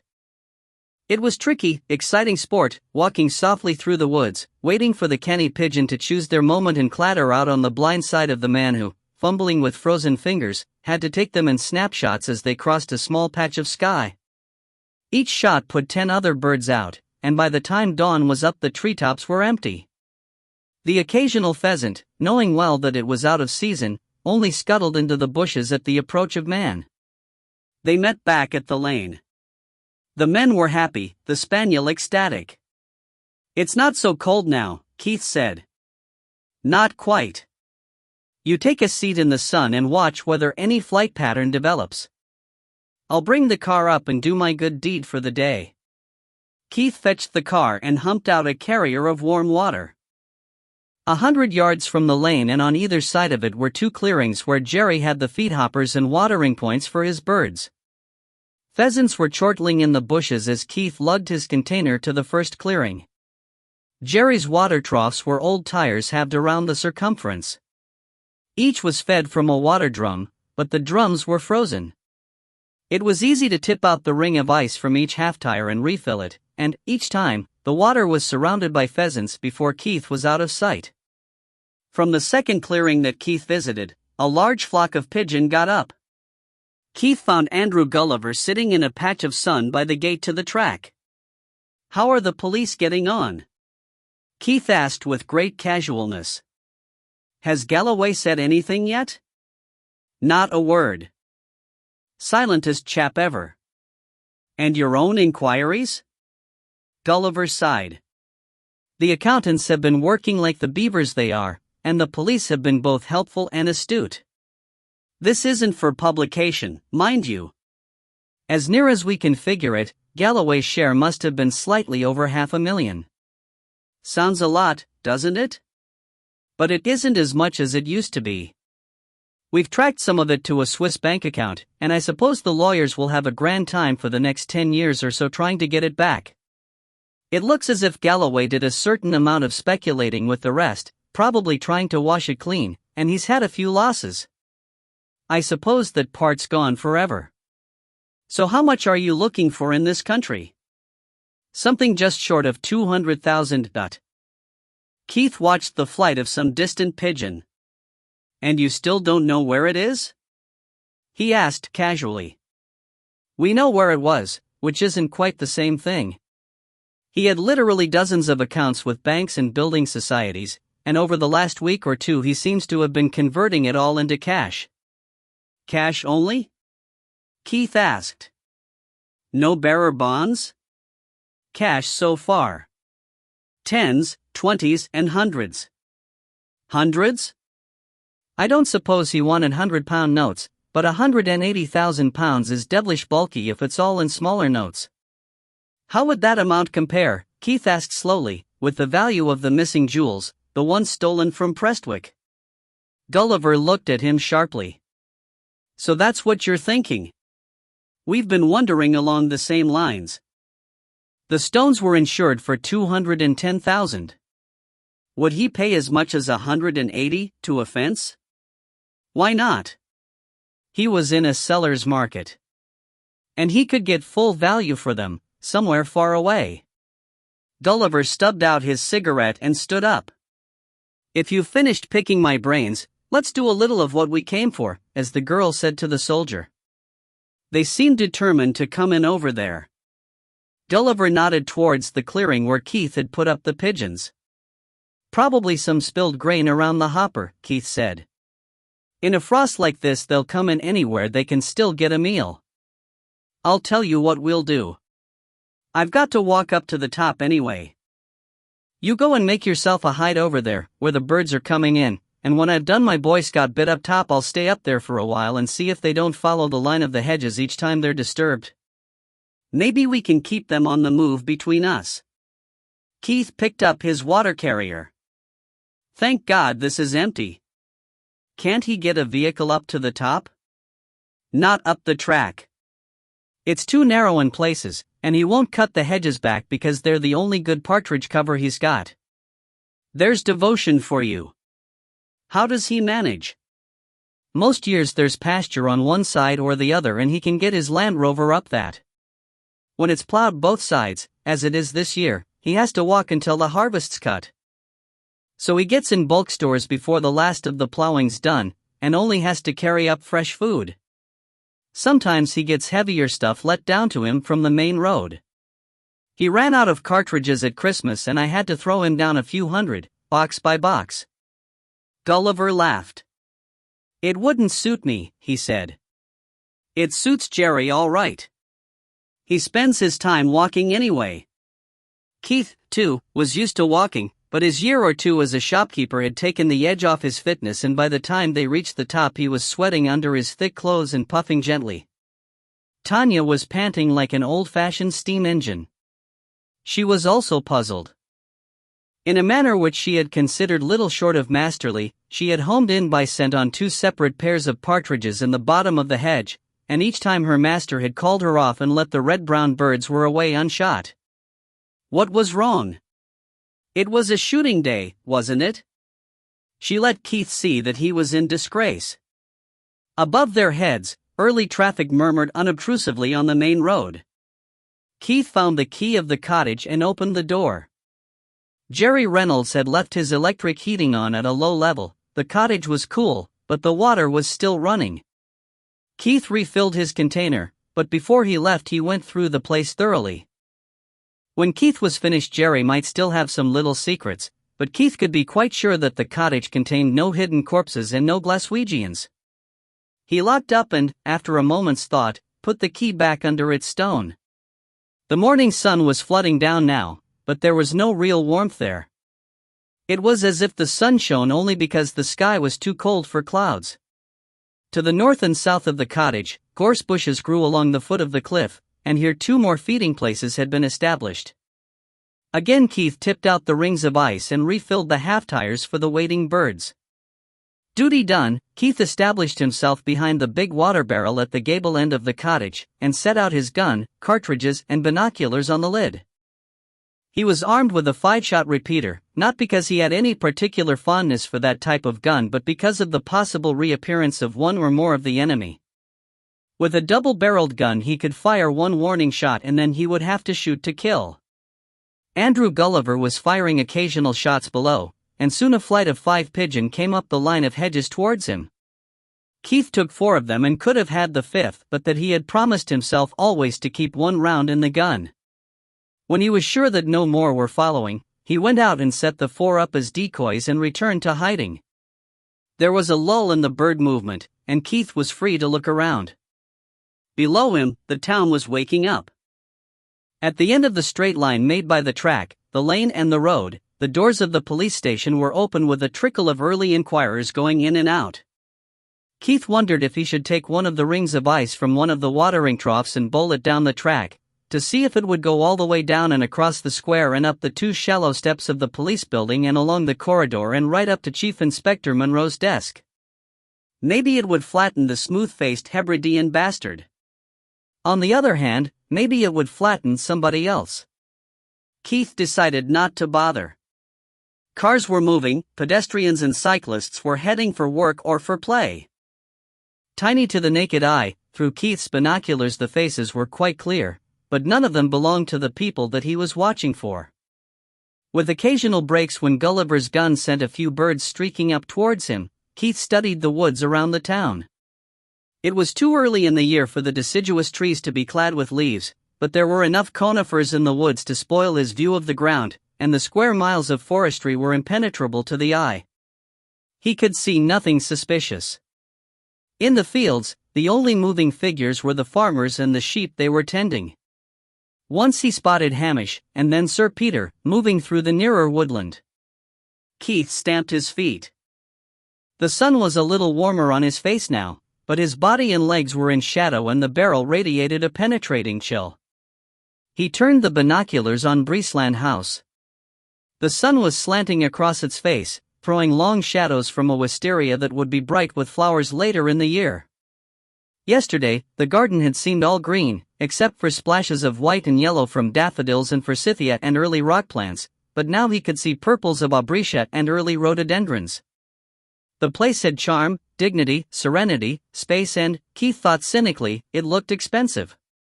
Covetousness came over him in a wave, and it was not only from his desire to give Molly what she had set her heart on. Come what may, he was going to own Breesland House.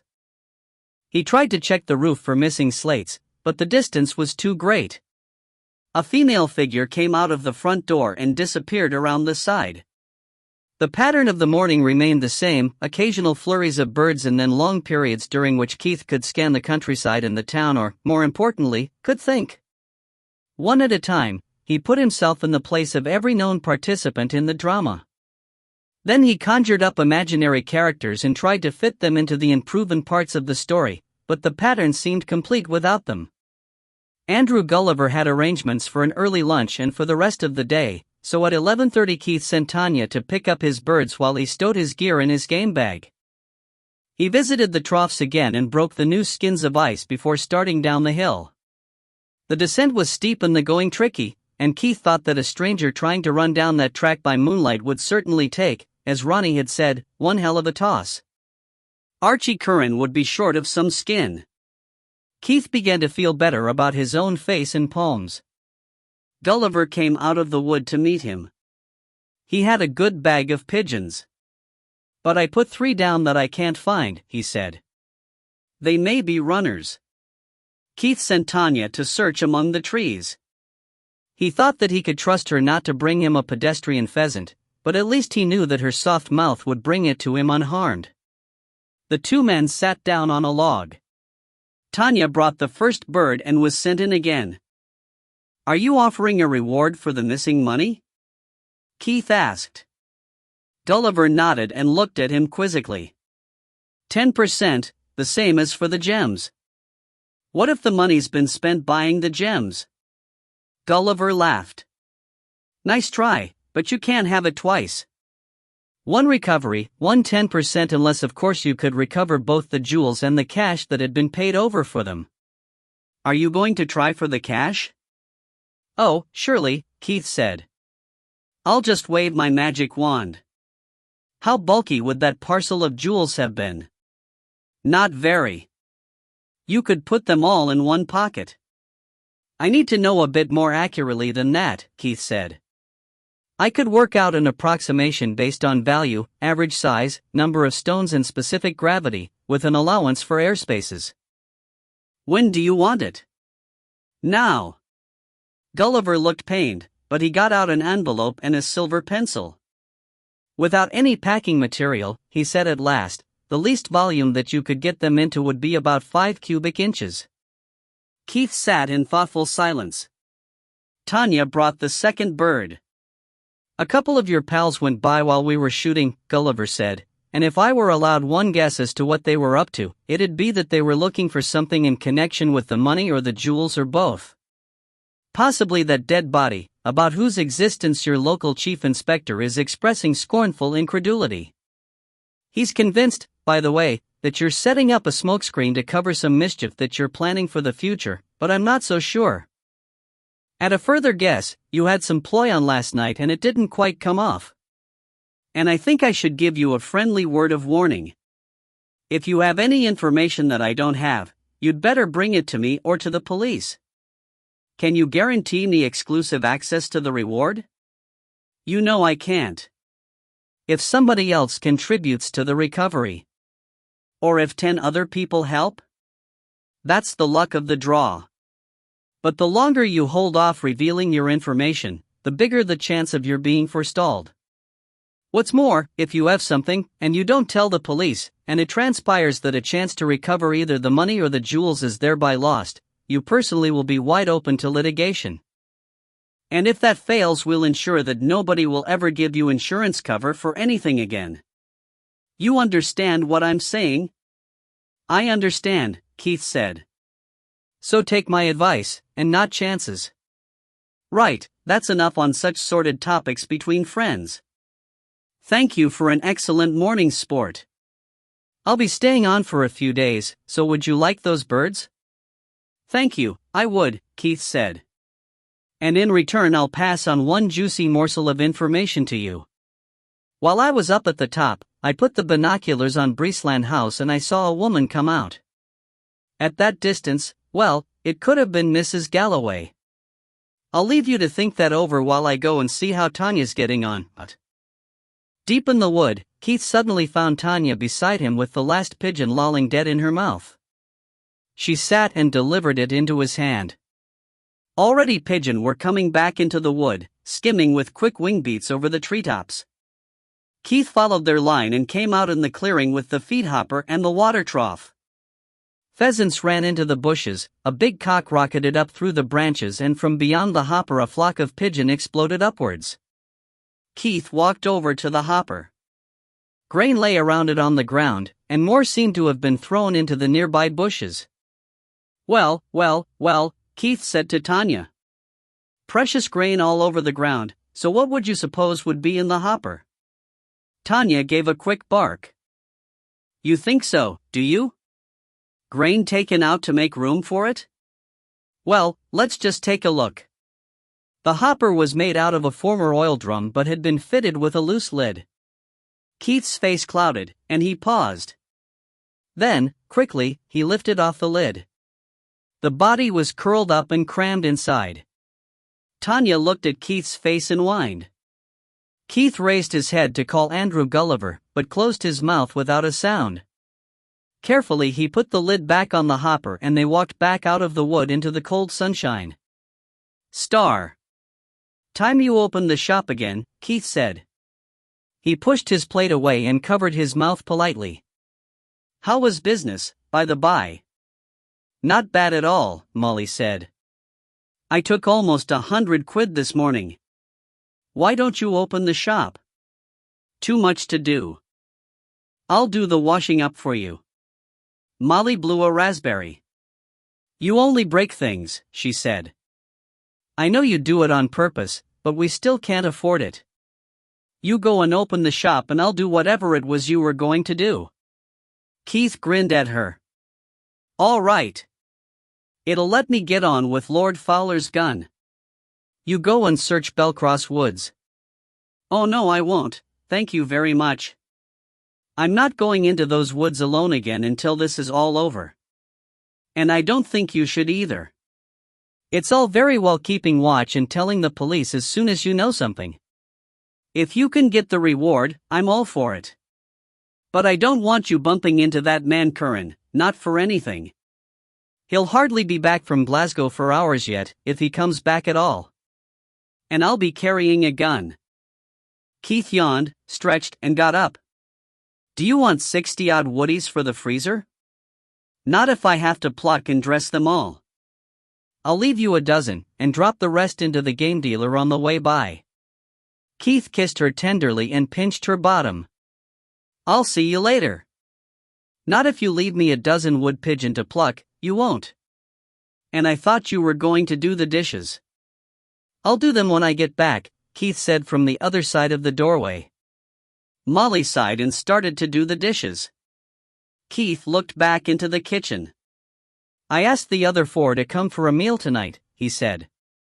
6 o'clock. Molly dropped a plate. Chapter 10.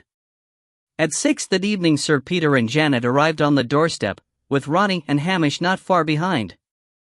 The meal, Molly explained, was far from ready since his nibs, pointing without any great affection at Keith, had not relieved her in the shop until half an hour before.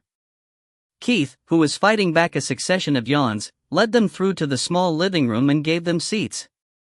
"Keith Calder," came Molly's voice from the kitchen, "just what the devil were you doing with my sugar?" "Pouring it down a gun barrel," said Keith. "What else? Now, who's for a drink?" Even the dispatch of her brother with a mammoth goblet of sherry failed to pacify Molly. Janet took a gin and tonic, the others whiskey. The atmosphere was far from festive. After the high hopes of the night before, when each had mentally committed the reward money to projects of delicious extravagance, frustration and irregular sleep had produced a mood in which cheerfulness and optimism were forced. "A grand drop of stuff, this," said Sir Peter, looking at the light through his glass. "It's time more was fetched," Keith said. "Ronnie, next time you go north." "Glad to," said Ronnie. "And may your customs manny never pay off his gun." "It was a very expensive gun," Keith said. "He's barely keeping pace with the interest." "Amen to that," said Sir Peter, and the men raised their glasses. Sir Peter gave a quiet cough that called the meeting to order. "Now that we've slept," he said, "it's time to consider where we go from here." "Aye." Ronnie stuck out his formidable jaw. "If anywhere. Seems to me we've given it a shot and got nowhere." "We may not have hit the target yet," Keith said, "but we've not missed it either. In fact, we did what I hoped to do. Now, if you lot want to give up and drop out, you can do so with my grateful thanks, and I'll go reward hunting on my own." He was smiling faintly. Ronnie thought that he was bluffing. Sir Peter thought that Keith was onto something. Janet thought that he was very good-looking. Hamish tried to draw attention to his empty glass. "We gave the woods a good going over," Sir Peter said thoughtfully. "I don't think that we missed much there." "I'm afraid that you did," Keith said. He drank from his glass, yawned and wriggled himself lower in his chair. There was a quick silence. "What, then?" asked Sir Peter. "You missed the little matter of a corpse in one of the feed-hoppers." This time the silence was not absolute. Every person present made a tiny noise of surprise or inquiry. The effect was of a distilled question, audible but unverbalized. Sir Peter was left to verbalize it. "So it's all over, then?" "It's hardly even begun," Keith said. "For a start, it wasn't the body that we were looking for. It was the corpse of the young man, Wallace, the supposed bridegroom." Molly came to the kitchen door. "Oh, that poor girl," she said. "On her honeymoon." "I wish you'd stop thinking of them as a genuine honeymoon couple," Keith said patiently. "Sergeant Murchie says the police haven't seen hide nor hair of either of them since we last saw them in the square. Their luggage, which is 2 penn'orth of nothing, is still at the Royal. But if they're both dead, we've no reason to believe that they're both dead. Molly, I never saw the girl close to. Was her hair real blonde?" "It wasn't even real hair, it was one of those nylon wigs. And she could have another dozen wigs of different shapes and colors with her." "No wonder I've been wasting my time looking for a blonde," Keith said. Molly sniffed. "I know who she might be," Keith went on. "Was she a wee bit taller than you with much bigger tits, brown eyes, a squarish sort of face, a big mouth and a small nose coming to a wee knob, dot?" "That describes her," Molly said, "except that I don't think all that bust was genuine either." Keith ignored the comment. He knew for a fact that it was genuine. "That's Danny Bruce's daughter. I wondered why the girl went to follow the other car instead of the man, but she'd not want to stay and be recognized. Her name's Mary. She's reputed to be the tougher of the two, although she was always pleasant enough to me, the few times that we met." "She was she?" Molly sniffed again, and went back into the kitchen. She was very quick on the scene, wasn't she? Said Janet. Did she come to keep an eye on Noddy, or how did Danny Bruce know to send her? Keith frowned at the ceiling. She had time enough. As soon as Noddy failed to report back, they knew something was wrong. Danny sends his little girl through to watch his interests, complete with hired gun. They're dropped off here, and hire Ledbetter's car. They wouldn't know what they were looking for at that stage, but the local gossip would soon have told them what was known about events. The only person involved and still walking around loose was me. And Molly, of course. They follow us. We lead them to the Breesland house. They see the other two making off with Noddy. That should give them the clue they need. The girl follows up and sees where they're headed for. Maybe the other two take the car into the woods until dark, complete with Noddy, or maybe they leave Noddy in the hopper and come back later. Wallace, with or without Mary, lurks in waiting. But he makes a mistake, and the unfortunate Wallace. Who has with Noddy bled, said Hamish. Exactly, ends up in the hopper. That explains Mary's little lamb, Janet said callously, but what about Mary? At this point, Keith said, that's anybody's guess. She may have been off duty at the time and know nothing. She may have seen it all and stayed out of trouble. She may even have grabbed Noddy for herself. Hardly work for a girl, Hamish said. Course, she may be dead too. Mary Bruce is a tough nut, Keith said. I'd back her in a bout with Dracula, so if we come across her don't treat her as a sweet little maid. And I don't think she's dead. I thought I saw Mrs. Galloway at the door of Breesland House this morning, but now I'm betting that it was little Mary. She'd need somewhere to lie up, and she knew that it was empty but still furnished. I suspect that she's phoned her father to be ready with a reception party when she gives the nod, to catch Spence and Curran between here and Glasgow. She'd let them get Noddy out of town for her. She couldn't do it on her own, if she still is on her own. There's been no sign of any other strangers around here yet, said Sir Peter. But the important question is this. Have you reported finding the body?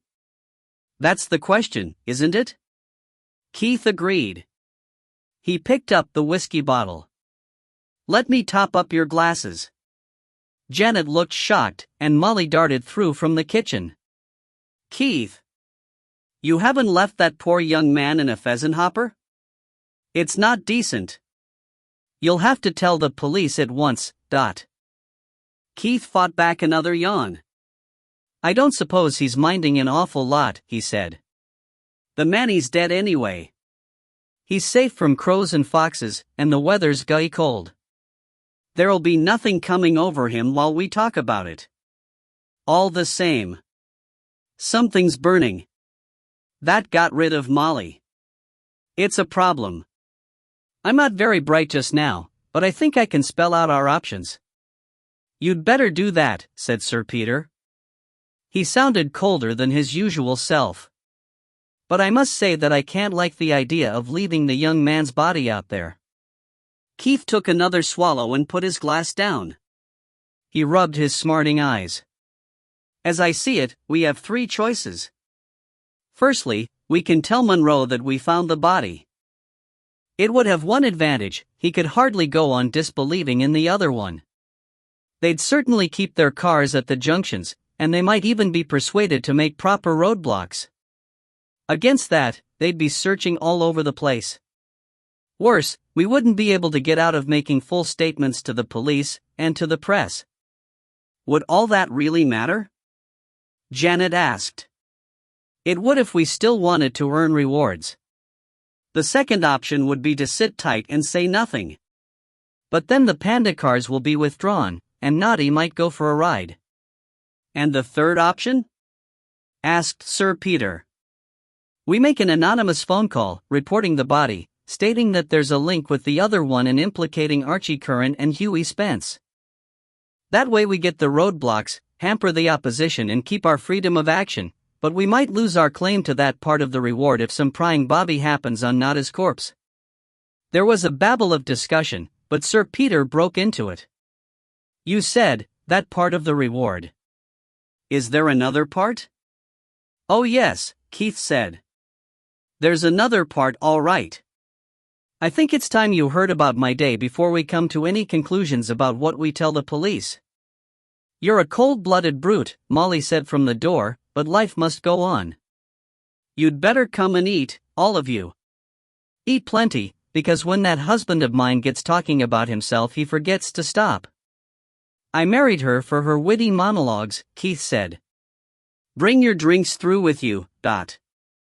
They settled themselves in the cramped dining room under the framed copies of sporting prints from an old calendar. Molly served a thick, peppery soup to suit the weather. Keith offered a wine, but the men elected to stay with the whiskey. Your day, said Sir Peter. Keith had been beginning to nod, but he dragged himself awake. Between mouthfuls he summarized his 2 talks with Gulliver. I did some thinking while I was up on the hill, he went on, so as soon as I'd had a bite to eat I went out to Belcross Woods. I visited Breesland House first. I told you I thought I saw Mrs. Galloway there, but it may have been Mary Bruce. If it was, she was wearing some of Mrs. Galloway's clothes. There was nobody there, but a small pane's been broken beside the front door. You'd better get that fixed, Peter, and I think we should visit the place regularly. Then I went and searched the woods. I was following up something that you'd said, Peter. At first I couldn't find a damn thing of any use, but that was when I thought I was looking for a car. But when I'd thought some more while I was tramping around in the woods, I realized that a motorbike would make more sense. Am not with you, Ronnie said with his mouth full. The man took our car, remember? That seemed a gay queer thing to do. But suppose Noddy had a motorbike. So the other man came on a bike too, because it'd be tricky following a bike by car. You'd lose it at the first traffic jam. So I looked again, and I found a motorbike lying down and covered with dead branches and grass. I gave it a careful searching, but there was nothing worth noticing about it unless you count a Glasgow registration.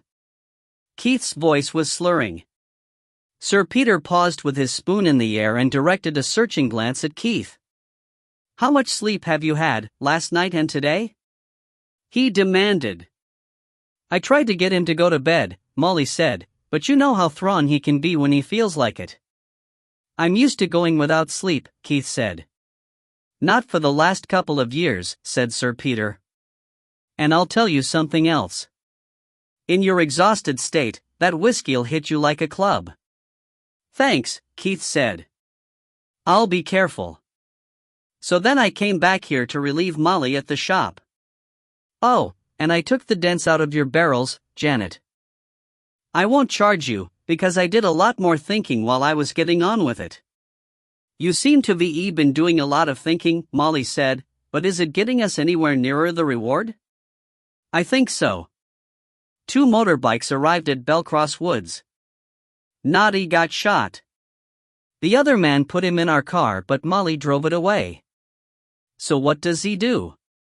Follow on the other bike? Janet suggested. Right. Probably he'd take the nearest one to hand, if he wasn't to lose touch with our car. Then he drives away from outside here with the car.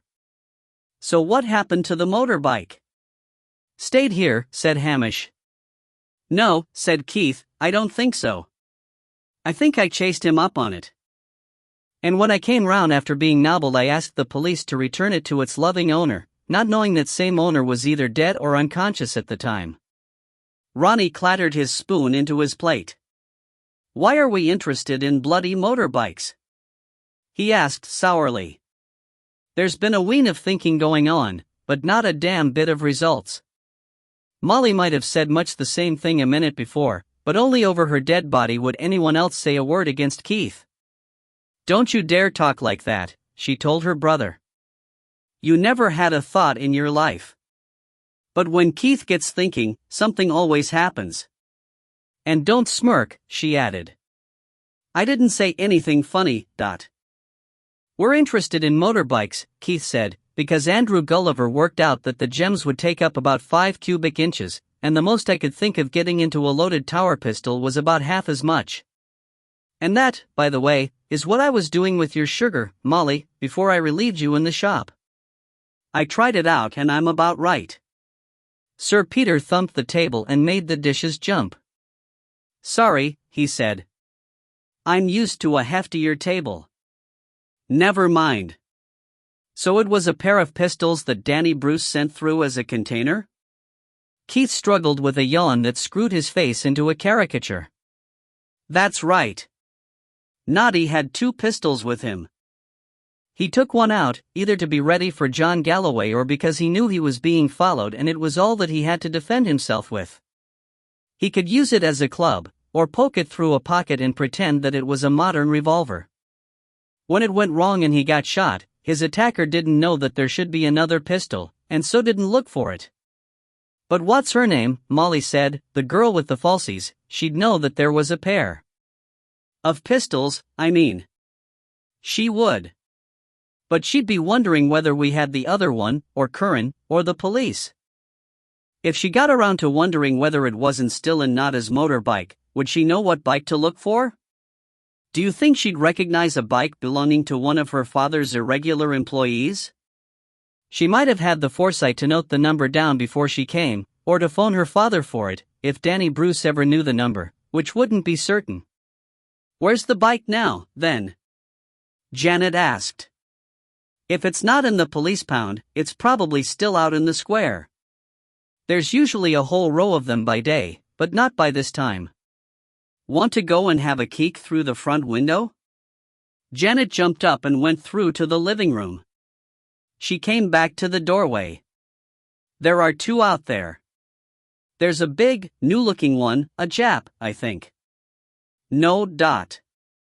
And an older one, a bit tatty-looking. That could be it, said Keith. Shall I go and look? Yes, do. Lift the saddle and see if there's anything in the tool tray. Ronnie, just in case somebody's lurking, would you go with her? I'll do that. Bolt the door again when you come back. Bolted doors? Said Sir Peter when the 2 had gone. I didn't fancy looking up from my meal and seeing Archie Curran looking at me. Now maybe I can finish my soup. It'll be cold, said Molly. Shall I heat it for you? It's fine, girl, don't fash yourself. Dish up the meat. Molly dithered. Aren't you going down? Aren't you even going to watch from the window? Don't you want to know? Keith gave her his soup plate. If they find something, they'll come back and tell us. I've done enough running about. Now I'm going to let everybody else burl around. He yawned again, enormously. Dish up the meat, there's a good girl. Sound philosophy, Sir Peter said. Hamish, with our host's permission you might fetch the bottle through. Aye, Sir Peter. But Molly was almost dancing with curiosity and indecision. Either it's there or it's not, Keith said. Going and looking won't make a damn bit of difference. That's right, said Hamish, coming back with the bottle. Hamish? I didn't bother looking, Hamish said. Knowing a minute sooner isn't worth a second's precious drinking time. But I want to see. That meat certainly smells good, said Sir Peter. His word was law to Molly. She started serving the meat. Which hopper is the body in? Sir Peter asked. Bottom of the hill, north of the lane. My patch, I'm afraid. Shame on you. It is indeed. But I have an excuse. Your friend Gulliver was not very far away. You should have thought of an excuse to open the hopper. Something that wouldn't give the game away. I wonder if young Jerry's got enough grain in his hoppers, you should have said. I should, shouldn't I? Didn't think of it at the time. Tired, Sir Peter said in explanation. I'm tired now, Keith said. He sounded surprised. By George, you must be. Ooh, that smells good, said Janet, and they looked up. There was a frozen moment of suspense. Janet and Ronnie stood over the table with carefully blank faces. Then Janet said Tara, and whipped out a large flintlock pistol from under her coat. You bolted the door again? Keith asked. Oh, get on, Molly said in anguish. Is there anything in it? I meant to remind you not to pull the trigger, Keith said. We might have had diamonds and emeralds pattering down on the roofs of Newton Lauder. Or be rendering one of you down in the wash boiler. I'm no daft, Ronnie said. First thing I made her do was to flip the frizzen back. But she was scared to look inside, and she'd not let me take a keek. Keith sighed and took the pistol from Janet. He pulled the ramrod out of its sleeve and pushed it down the barrel. Empty. There was a groan around the table. Keith used a knife blade to reflect light down the barrel, and squinted inside. No, it's not, by God, he said. Not quite. There's a patent breach and something caught in it. He upended the pistol and rapped the butt sharply with the handle of the carving knife. Something tinkled into the saucer beneath and everybody leaned forward. A small stone lay in the saucer, flickering with cold, green fire. So somebody did recognize Nada's bike, Sir Peter said at last. Looks like it, Keith said. We got there too late. Sorry. Janet put out her finger and touched the emerald gingerly. I didn't really believe any of this, she said. Not even when we met that man up on the moors. It all sounded too storybook to be true. But now it's all coming home to me. Here's a little bit of the real stuff, which we found by our own efforts. It's really happening. It's a start, Hamish said. Ronnie grunted. Yan yin's all we'll get, though, he said. Keith succumbed to a series of enormous yawns. He took a pull at his drink and dragged himself back towards a sort of wakefulness. At a guess, he said, after we've paid our expenses so far, your share of the rest of the reward on that stone might come to about a tenner. Do you want to settle for that and drop out? Ronnie hesitated. He had seen Keith's inspirations working out before. My time was worth more than that, he said gruffly. I'll not drop out while I'm losing. But it fair breaks your heart, losing the chance of half of it like that, for we'll be awful lucky to get so near it again, or the body either. It'll not be far away, Keith said. And it's not a half we just missed. Only a quarter. Star. Ronnie was the first to find his voice. Here we go again, he said. More nights sleep up the spout. Sitting all night in a Land Rover, in a frost fit to neuter you, just in case yon big bugger and his poofy friend decide to come back body snatching. There's a thaw forecast, said Sir Peter. Warm front coming in from the west tomorrow. And now the bad news, Ronnie said gloomily. Wind your neck in, Ronnie, his sister told him. You nearly made over 1,000 quid in the last 24 hours. I was going to fly out and see the next World Cup. Well, Keith says there's 3 times that's still to come. So if you're going to gripe, go and gripe somewhere else. But, Keith, can't we all sleep tonight? That's for discussion, Keith said. Tonight I'm certainly going to sleep a sleep that'll make Wallace and Noddy look quite lively. You should be in bed now. I'm all right. I'm used to it. I think you've gotten used to it, Sir Peter said, looking at him closely. But, Keith, if you're still with us, what about tonight? I don't think they'll be back tonight, it's too soon for a fresh plan, but we'd better not take any chances. Could we manage one patrol until dawn? Just a quiet car, your Daimler? Going to and fro and up the lane and back, We could do that, Sir Peter said, and the others nodded. You don't think that we should try to watch up at the top? They wouldn't come the same way again, Keith said. Not so soon. They don't know how we got onto them so quickly last time. But suppose they decide to go out past the police, the way you said first of all? Molly said. Keith nodded heavily. That's why my advice is an anonymous call about Wallace's body. That way we make it very difficult for them, and at the same time we keep ourselves free to look around, and we give away no information where it might be used to pull the reward out from under us. Take that as agreed, Sir Peter said after a pause. Now explain why you said that what was in the pistol was only a quarter of the whole. Keith rubbed his face vigorously, and pulled his eyes open by muscular effort. I thought of one more thing. How was John Galloway to pay for the jewels? And I wondered what I'd do if I were him, and then if I were Danny Bruce. They wouldn't want to meet, in case one of them was being watched. Bruce wouldn't send the gems on Apro to an embezzler who's just going to flee the country, and Galloway, when he's just going to have to split in a hurry, isn't going to pay a fence in advance for hot stones. I don't think they trust each other enough to deal on a half-in-advance basis, and neither of them would trust naughty Chalmers with a tenth of that much cash. Post-dated check? Hamish suggested. Or a joint account requiring both signatures, That would link them, which neither would want. And Galloway was raising strictly cash. I was hoping to find a clue on the motorbike. Nothing like that, Ronnie said. It would take up quite a volume, Keith said thoughtfully. Galloway was raising cash in tens, 20s, and hundreds. You don't see many hundreds about. You walk into a bank to draw out several £1,000s in cash and ask for it in hundreds, and I bet they don't have more than a very few.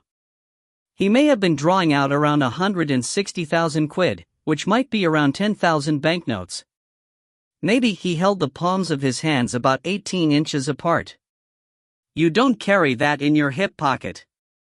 He'd have to send something back by naughty Chalmers, Sir Peter said. Ronnie stirred and cleared his throat. Once you start this business of thinking what you'd think if you were the other idiot, it gets quite easy, he said. The others looked at him. It was his first original thought within their memory. I mean, he went on, I can't find what I'd do if it was me arranging it. I'd have Galloway cut the notes in half and send them through the post. Then when Noddy delivers the jewelry, he brings back the other half. That way of it, nobody gets a chance to swick the other, and Noddy can't make off with anything worth having. There was a rustle of interest. Mr. Galloway would have been taking his half into the woods with him, said Janet. Where's his Land Rover now? Keith asked. Up at the hall and quite secure, Sir Peter said. But, Keith, when I got delivery of it I went over it thoroughly with Ledbetter's mechanic. We couldn't have missed a parcel the size of 10,000 half banknotes. Was nothing found on him when he was arrested? According to Andrew Gulliver, nothing, Keith said. It could be just corners of notes, Hamish said suddenly. Or even just one number off each note, Molly said. Even part of a number would be enough, wouldn't it? Janet asked. Say the last so many digits. It'd be very small. Like confetti. I'll bet that's it, Ronnie said. That's just the way those two twisting buggers would have it fixed. Keith came out of a shallow doze. The arrangement would be for Galloway to meet Noddy. The sensible thing would be to take the two pistols into the cab of the Land Rover, one at a time, which would explain why one of them was still on Nada's bike. While he's supposed to be examining each of them, out of Nada's sight, he uncorks the barrel, tips out the gems and stuffs the barrel with bits of banknote and corks it up again. Return these to Mr. Bruce with my compliments, he tells Noddy. They're not quite what I want, but tell him to keep me in mind for next time. And away goes Noddy, none the wiser. But Frank Hutch sends a hard man to grab the jewels and, he hopes, the money. Noddy gets shot. John Galloway gets arrested. The police don't find anything on him, nor on the hard man who fetches up in hospital unconscious. So it must still be in the Land Rover, Molly said triumphantly. Unless he took it back to Breesland House. I'll take a look in the Land Rover, said Sir Peter. Try all round the cab first, Keith said. He'd not want to get out and lift the bonnet in front of Noddy. Ronnie was again visited by inspiration. Transmission brake, he said. They have a wee hatch under the middle seat, for getting at the brake. That's where I'd put it. They looked at each other in satisfaction. Each was quite convinced that the crucial contribution had been his or her own. Keith gave way to a yawn that threatened to dislocate his jaw. Have a look, he said thickly. Find anything, pop note through door here, get together early tomorrow. Be ready, go through for day. Glasgow. His voice trailed away into a mumble. What did he say? Ronnie asked anxiously. I think, said Molly, I think he said something about driving some sort of van. That's what I thought too, Janet said. An ice cream van. They waited expectantly, but Keith was sound asleep, his chin on his chest but his fists still clenched firmly around his glass. Ach, rubbish. Ronnie said. It couldn't have been that. If he thinks I'm driving an ice cream van around Glasgow on a freezing Sabbath, he's dawdled. Anyway, the thing just doesn't make sense. Chapter 11. Refusing all offers of help, and especially those from Janet, Molly got Keith to his bed where, having had only 2 hours sleep in the previous 40, he slept like the dead. The others held a conference. Hamish, who spoke so rarely that his voice was as unknown as his whiskered face was familiar about the town, was elected to make the anonymous phone call, which he duly did, assuming for the purpose an American accent that would not have deceived an aborigine in Borneo. And while Keith slept, there was much coming and going around Newton Lauder. The police reacted to Hamish's phone call initially with only qualified belief, but a solitary constable was sent to examine the feedhopper. In due course a report was radioed in by a constable who found himself alone with a corpse in a dark and icy wood and, his sergeant gathered, did not like it one bit. The machinery of the law ground slowly into action. Police officers of progressively increasing seniority, and civilians of like expertise, were fetched from their firesides or, later, from their beds. Police cars shuttled up and down between the police building and the lane. A preliminary search of the woods was carried out. At least one of Jerry Reynolds' pheasants was dazzled by a police lantern and vanished into the boot of a panda car. As Keith had predicted, the lurking police cars near the road junctions were turned into full-scale roadblocks. Through all this activity Sir Peter's Daimler purred sedately to and fro. Sir Peter and the car were too well known to be suspected of anything, and the story of a Fox control operation was accepted without question. The Daimler visited Breesland House regularly, but there was never any further sign of occupation. While all this was happening close to Newton Lauder, there was clandestine activity high up on the hill. Jerry Reynolds' cottage was visited, via the main road, by Archie Curran and Hughie Spence. Mary Bruce went there too. Church bells were calling the faithful, and anyone else whom it might concern, to early communion in the Episcopal Church when Sir Peter and his 3 recruits arrived at the flat over the gun shop the following morning. Despite the early hour, Keith was up, bright-eyed and active, sitting over coffee and the debris of a hearty breakfast. Also on the table were the telephone, several directories, a map and some small piles of paper, heavily scribbled on in Keith's neat fist. I got the note, Keith said. Not without a little self-conscious pride, Sir Peter laid 3 envelopes on the table.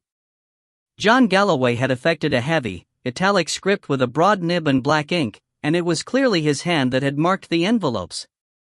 The first said 5,000 x £10, the second 2,700 x £20, and the third 610 x £100.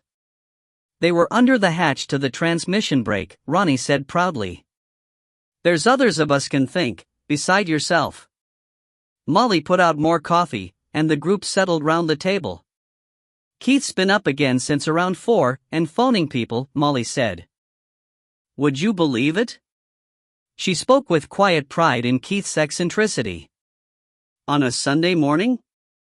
I'm a popular lad today, all right, Keith said. There's folk all over Scotland sticking pins in little wax effigies of me for spoiling their lions, but I got what I wanted. And what did you want? Janet asked. First off, I wanted the use of Ralph Enterkin's office for the day. You called Mr. Enterkin and got him out of bed in the small hours of the Sabbath? Molly asked incredulously. The solicitor, a noted bon vivant, was not known for his eager rising to greet the dawn. Keith nodded cheerfully. He said he'd sue me, but he's in his office now, clearing the more confidential papers out of the way. It was the only place I could borrow in a hurry with more than one telephone line. And Jake Patterson's in his shop, making a special gadget for me. And I fixed it with John Giulianotti for the ice cream van. Giulianotti? Said Hamish. That the Matty that won the down-the-line competition last month? That's him. Never mind that, Ronnie said impatiently. He protruded his formidable jaw. What the hell is all this about offices and telephones and gadgets and ice cream vans? Keith sighed. But I explained all that last night. Didn't you take it in? You thought you explained, Sir Peter said gently, but you fell asleep. Did I? I thought I remembered delivering quite a lecture on it. Anyway, it's obvious, isn't it? No, said everybody, in tones ranging from curiosity to anger. Oh. Keith scratched the back of his neck. Go over it from the beginning, said Sir Peter. Summarize. There are rewards going begging, Keith said obediently, on a parcel of jewels and some money. The jewels have been split into 2 lots. Half is mingled with naughty Chalmers, and as long as the local fuzz are hopping all over the place like fleas on a blanket, there's not a lot that we or anybody else can do to find or move him. Stalemate. The other half's gone adrift from Nada's motorbike, and while I have my ideas about that, I can't think of anything constructive to do about it for the moment. But there's also the money. We now know that our surmise was right. Danny Bruce has the notes, but we have one number or part of a number out of each. Right? Last 3 digits, Sir Peter said. If we can bring them together, we're in for 10% of 100 and, Keith jotted on a scrap of paper, 65,000 quid. My share in Molly's would be over 6,500, and that isn't the sort of money I leave lying if I drop it in the street. What's more, today's the day for doing something about it. So we're going to phone Danny Bruce and offer to swap half the numbers that we've got for half the notes that he's got. We don't let him know who we are, of course. But we want the reward on all of it, Ronnie pointed out.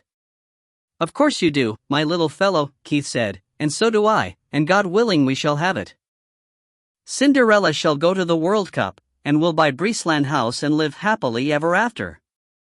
I want to surface the drive, Sir Peter said wistfully, and put a couple of bathrooms into the place up north. But first, Keith said firmly, we have to see that Danny Bruce is caught with the money on him, either by us or by the police.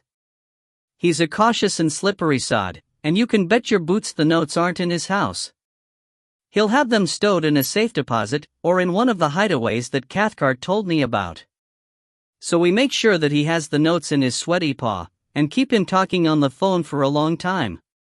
And can you think of any other vehicle that can drive round and round the streets of Glasgow making a loud and distinctive noise? There was a gloomy silence. Nobody wanted to be the first to sound pessimistic, because Keith with his blood up could be a devastating critic of his detractors.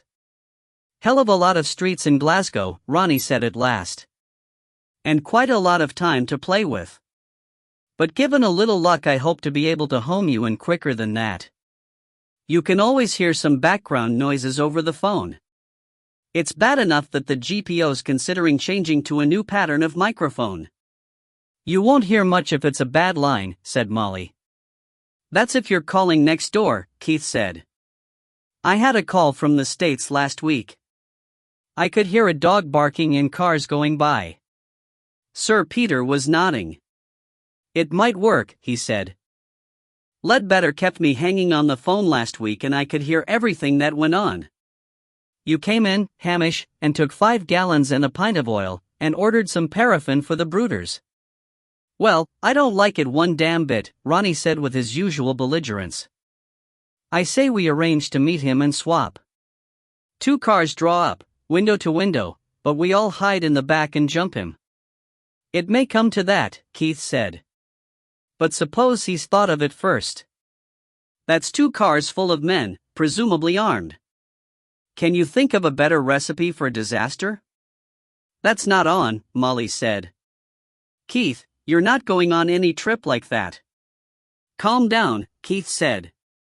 I'm planning so that the need for a real meeting doesn't arise. We've got to have him on the phone for several hours anyway, because you can't just swap half the notes for half the numbers. They've got to match. So we may as well make the most use of that period. Over 8,000 numbers, Sir Peter said, scribbling.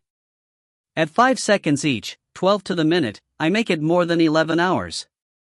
Not that long, said Keith. The danger is that he says, you take the 10s and I'll take the 20s and we'll split the hundreds. About an hour, Sir Peter said, scribbling again. No, less than that because they don't all have to be read out. But if we refuse to take 100-pound notes we get longer, and we can spin it out with breaks and distractions. So what do you think? Is the chance worth the effort? Sir Peter looked round the group. You've worked the oracle before, he said. I think we'll go along with you again. Hamish nodded vigorously. For years he had cherished the notion of buying a croft in preparation for either marriage or retirement, whichever came first. Ronnie hesitated and then shrugged. Just give me the one day, Keith said. If we haven't scored by tonight, you can make up your mind whether you want to forget it, or tell Monroe all about it and hope for the best, or meet Danny Bruce and hope that he isn't matching our moves. No confrontations, Molly said. Do the watching and thinking, but let the police do any strong-arm stuff. I've just had a thought, said Janet proudly. If we don't want 2 carloads of people shooting it out, why not set up a meet with motorbikes? You can't hide a man on a pillion. Then our man just pulls out a gun. Fine, said Keith, if you'll just guarantee me that Danny Bruce's man won't have come along without any money, intending to pull his gun out first. Then why don't we send one man on a motorbike, and follow it up with the rest of us in a car, with guns? Same answer. You've got to remember that Danny Bruce is tricky and careful. He doesn't go in for acts of violence himself, but he's got the means and the resources to hire plenty of others to be violent on his behalf. No, if we meet him at all it has to be on a better footing than that.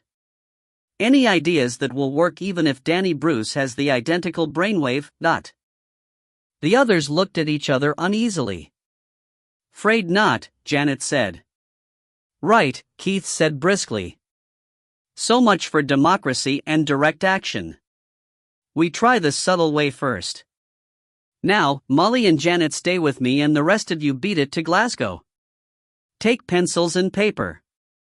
Go to George Square, the tourist information place, and get all the maps, guides and brochures that they've got. Then pick up the ice cream van and phone me. I've written down the address of the van and both of Enterkin's phone numbers.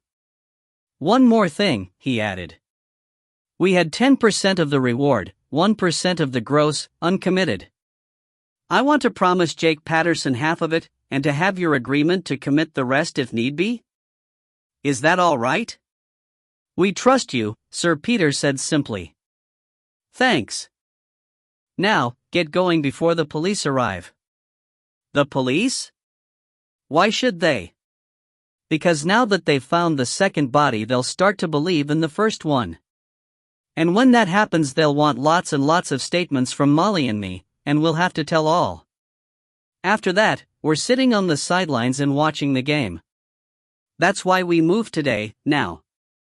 If we had more time we could set up a better operation, but we haven't. Synchronize watches, and away with you. Star." 50 yards down and across the square and 2 flights up, Jacob Patterson was already at work in Mr. Enterkin's office. Keith, Molly and Janet made their way there by devious back lanes and closes. Jake was the sole and unlikely fruit of a marriage between an immigrant Jewess and a Glasgow Irish laborer.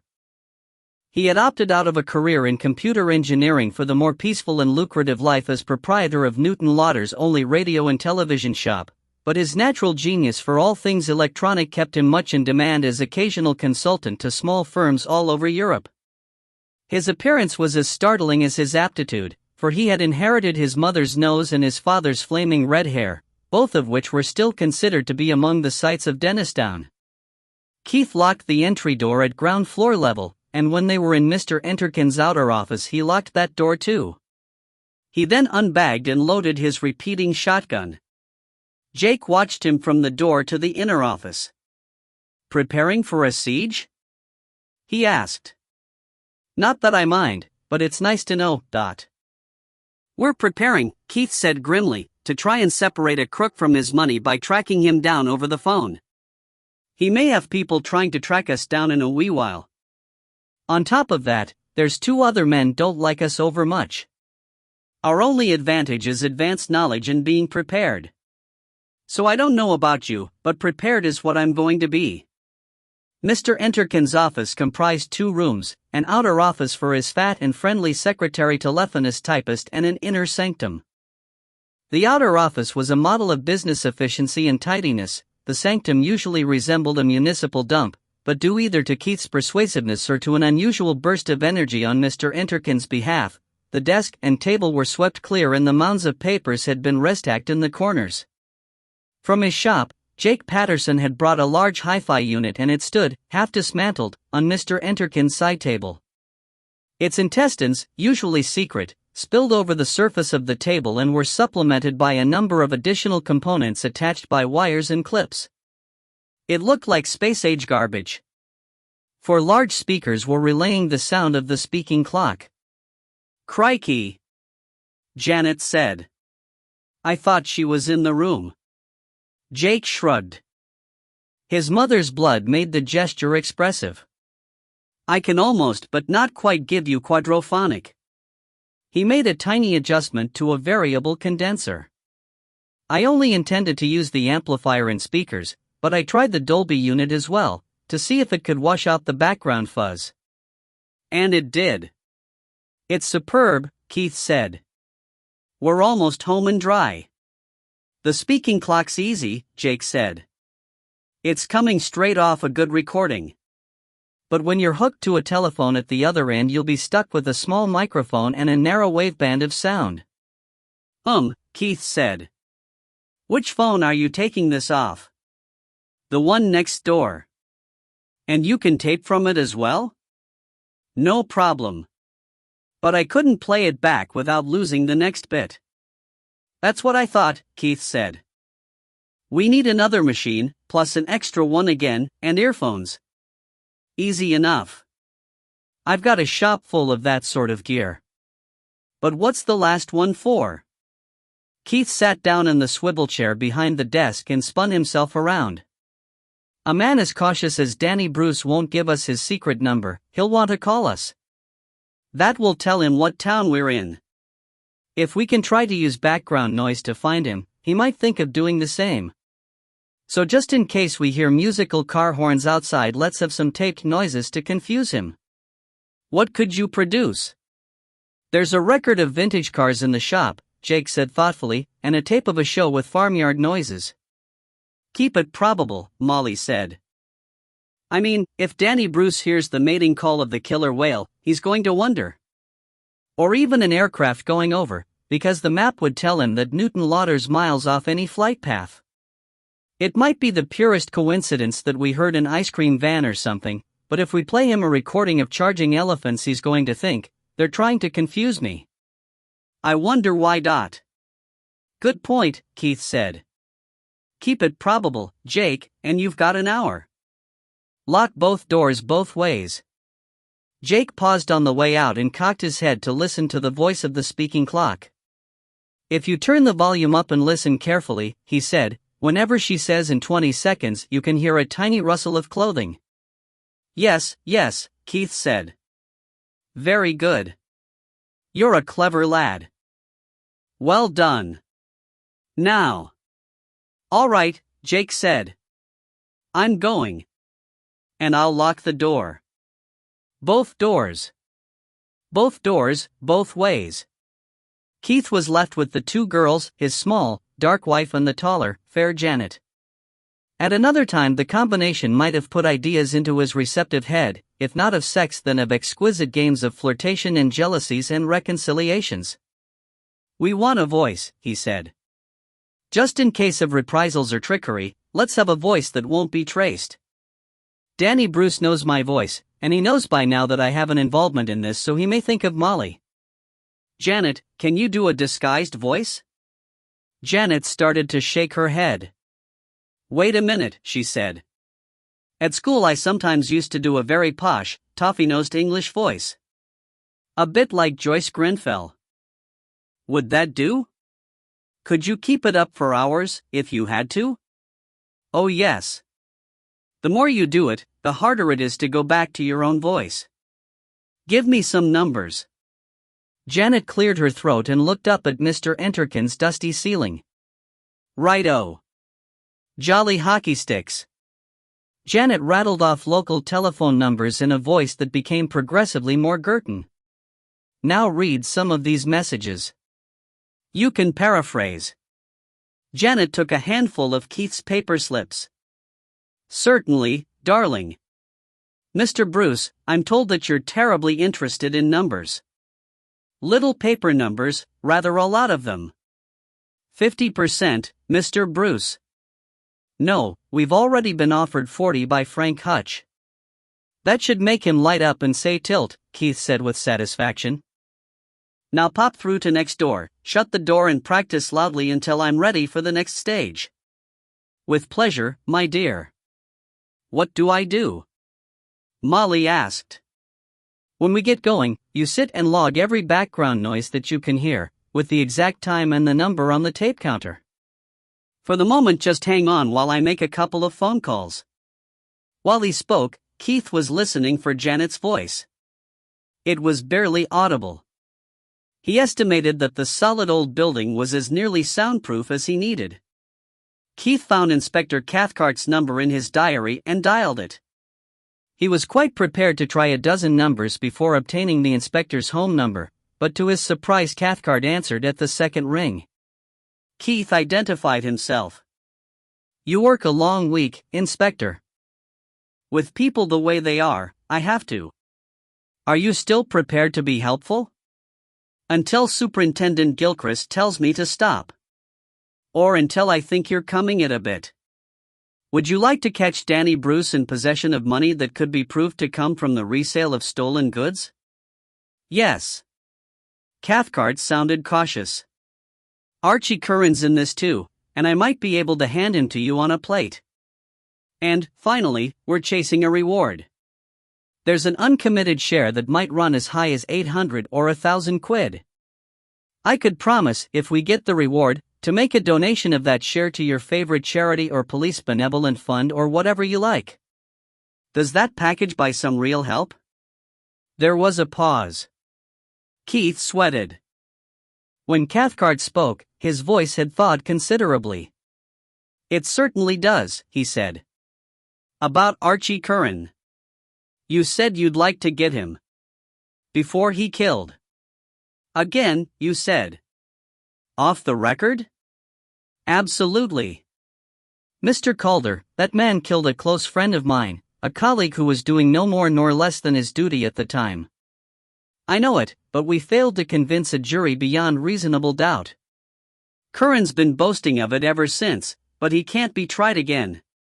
If there's just the least chance in the world of nailing Curran, I'll give you all the help you can think of, provided only that I can do it within the book of rules.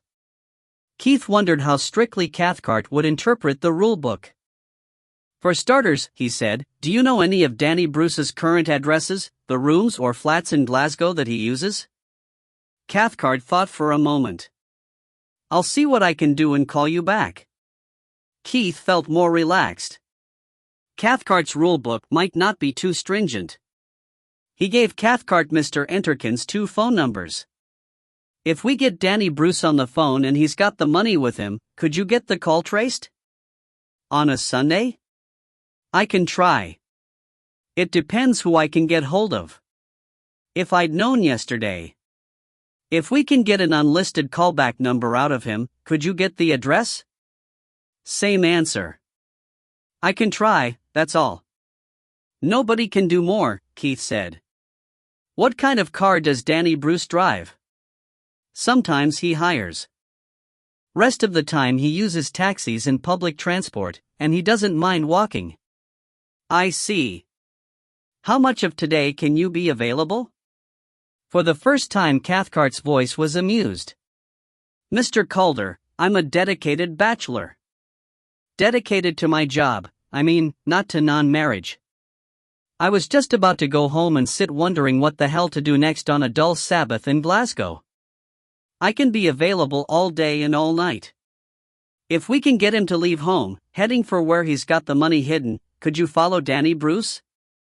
Clearly over the line, against the background of a distant typewriter, Keith could hear Cathcart sigh.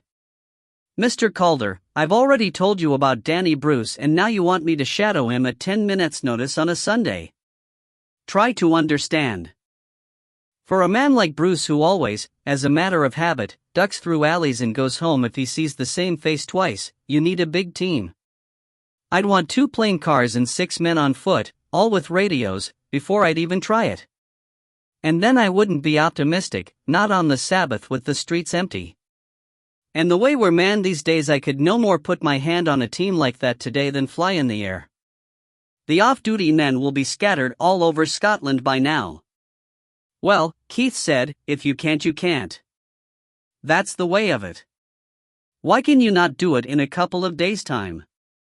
This was the question that Keith had most feared. He could hardly explain that he distrusted Cathcart's colleague Monroe and was avoiding for as long as possible giving him a statement in a matter of murder. Bruce will believe the story that we've got for him just now, he said. In a day or two his daughter will have given him a full briefing and he'll guess who we are and what we're after. I see, Cathcart said. He sounded unconvinced. You'd better explain the setup to me. Keith gave him a brief and edited explanation of the embezzled money and its connection with the stolen gems. He stressed that the banknotes were in Glasgow. He explained that the jewels were still unfound, suggesting, without quite saying, that the police in Newton Lauder had that matter well in hand. Inspector Cathcart, when he rang off, sounded as satisfied as, in Keith's experience, any policeman ever did, but Keith's experiences with the police had rarely produced much satisfaction for either side. Keith sat looking at the dead telephone. Funny, he said. I'm trusting him more than I would Monroe. Maybe it's because I've never met him. Molly had been thinking along her own lines. If somebody has to meet Danny Bruce, and please God don't let it be you. Why not do the swap absolutely straight and have Inspector Cathcart pick up Danny Bruce on the way back? Who knows which way he'd come back? If it was me, I'd pick a place in between a dozen junctions. He might even put the numbers straight into an envelope and pop them in a postbox. Anyway, he'd only have been carrying half of the banknotes, and we might never get a sniff of the other half. Chapter 12. By the time that Jake Patterson returned, grumbling under the weight of 2 tape players, an oscilloscope and a miscellany of other equipment, Keith, with the aid of the girls, had scripted every turn of argument with Danny Bruce that they could conceive of and had coached Janet in such improvisations as she might have to make. There were 2 bobbies at your door, Jake said. What did they want? Didn't ask. Pity. I'd have liked to know whether they were after us with questions or just wanting to return another lost pistol. Now, let's make the first call. The others haven't called in from Glasgow yet, Molly objected. And I don't want them selling fags all over Glasgow if we can't reach Danny Bruce. Let's have a trial run. I've got butterflies in my little turn, Janet said, but she sat down at the secretary's desk, spread out Keith's slips of paper on its plastic top and, before she could lose her nerve, dialed quickly. Danny Bruce was at home and answered the phone himself. As Jake had predicted, the quality of sound was diminished by the small and narrowband microphone, but the rich, fruity voice with its faint overtone of the better parts of Glasgow came through with a clarity that conjured up for Keith the man himself, heavily fleshed, dark-jowled and prosperous-looking. Jake made another tiny adjustment to one of his condensers and turned the volume up a touch, and Keith suddenly realized that he could hear Danny Bruce's watch ticking through 70 miles of wire. Janet, alone in the outer office, was word-perfect in the messages that they had revised and rehearsed. Mr. Bruce, you don't know me but I know you. Danny Bruce sounded amused. What shall I call you, then? Call me Cynthia, Janet said in her very best accent. As good a name as any other, Bruce agreed. Mr. Bruce, I believe that you might be interested in some numbers. Numbers? Little paper numbers. Lots and lots of them. Are you interested? I could be. Either you are or you aren't. It's up to you. All right, then, Bruce said slowly. Take it that I'm interested. Well, Mr. Bruce, I have the numbers and you have the notes. Neither is any use without the other. I suggest that we get together and that I give you half the numbers and you give me half the notes. I see. This will bear discussion. But not on this line. I'll call you in an hour. What number? This phone isn't as secure as I'd like, Janet said. Can I phone you? No, you cannot, Bruce said sharply. I phone you, or the deal's off. Janet paused deliberately, as if in hesitation, before answering and then gave the number. Right, said Bruce. 1 hour. And he hung up. Star. Janet came and opened the door. He's not going to be easy, she said. Her voice was still Cheltenham and Oxford. He's not going to be impossible either, Keith said. You were good, by the way, I believe Keith's actually enjoying all this, Jake said. He is, said Molly. There's nothing that he enjoys as much as a challenge and a battle of wits. The inner office phone rang. That'll be Sir Peter. Keith lifted the receiver. It was Inspector Cathcart with 2 addresses known to have been used by Danny Bruce in recent months. I'm making no headway with the post office telecommunications people, he added, but I'll persevere. We've got other ways and means, Keith said, but a trace would be quickest and most certain. It'll be a call from Glasgow to the other phone, he gave the number, and it'll be made at about 11:50. I'll keep trying. Any other day but Sunday. And I'll have to clear this with your local police. Inside himself, Keith cringed. Of course you must, he said blandly. But if you do it before we've secured the money, you'll be sure to lose half of your share of the reward to their funds. As it is, I'm sure you'll have nearly 1,000 quid coming. And, Cathcart said, if anybody knew that I'd held back from proper procedure for a reason like that, I could find myself alongside Danny Bruce, in deep trouble. Do you know Chief Inspector Munro at Newton Lauder? We've met. A very thorough man. Cathcart's tone gave Keith the clue that he needed. Yes, he's thorough and meticulous. But he's also slow and cautious, and he does everything by that book of yours. If you bring him in too soon, he'll dilly and dally and insist on protocol until the fish has spat out the hook. That's another reason I can't use, but it's a strong one. I'll hold off just yet a while. But I'm putting my head on the block. If you let the chopper fall, I'll follow you around for the rest of my life with a suitcase full of blank summonses. He disconnected. Keith allowed himself a moment for a quick shudder. Cathcart had sounded sincere. Right, Keith said, let's listen to the tape. They listened in silence to the short conversation. From now on, Molly, Keith said, you'd better log all pauses, with time and tape counter number. Now, what have we learned? Nothing of any use, Janet said. A door slammed. Big deal. A glass door, Molly said. The glass sounded loose. Children's voices, said Jake. Does Danny Bruce have children? Only his daughter, and she's in her late 20s, Keith said. They'll be next door's bairns. Jake, play the tape again. Jake played the tape. What's the thumping sound? Somebody banging his head against a brick wall, Janet said disgustedly. Just the same as we're doing. Jake laughed. Rubbish, he said. I'll tell you what it was, a ball being bounced against a wall. Molly was looking depressed. Suppose that was the place that we were looking for. We couldn't tour Glasgow looking for a house with loose glass in the door and children playing with a ball. Keith refused to appear downcast. For a 1-minute chat with a man who lives in a quiet street, he said, that wasn't bad at all. But I hope to God the place he phones from's in a noisier area. He said an hour. Does that give us a clue how far he has to travel? It would, Keith said, if we knew that he was leaving immediately, and how he was traveling, and if he was going anywhere first. We should have had somebody waiting to follow him, Molly said. If he's too canny for the police to follow, then he's too good for us. Keith spread a map of Glasgow over Mr. Enterkin's desk and ringed the 2 addresses that Inspector Cathcart had given him. Star. When the phone rang again, it was Sir Peter. Here we are, then. Not so cold over this side. A pity, Keith said. If it stayed frosty, sound would travel better. Have to do the best we can. We've got the van, and we're pulled up at a phone box in Cathedral Street. There's a queue forming already. Ronnie looks fed up to the teeth, but he's serving them.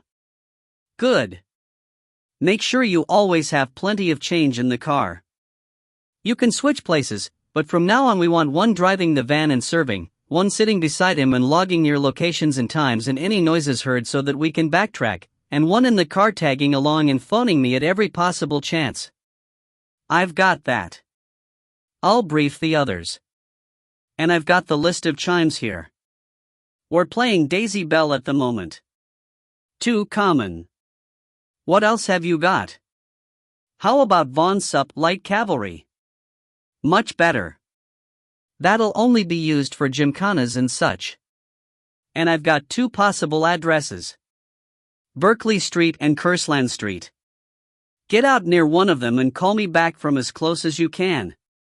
Right. We were having a discussion on the way through, Sir Peter said apologetically.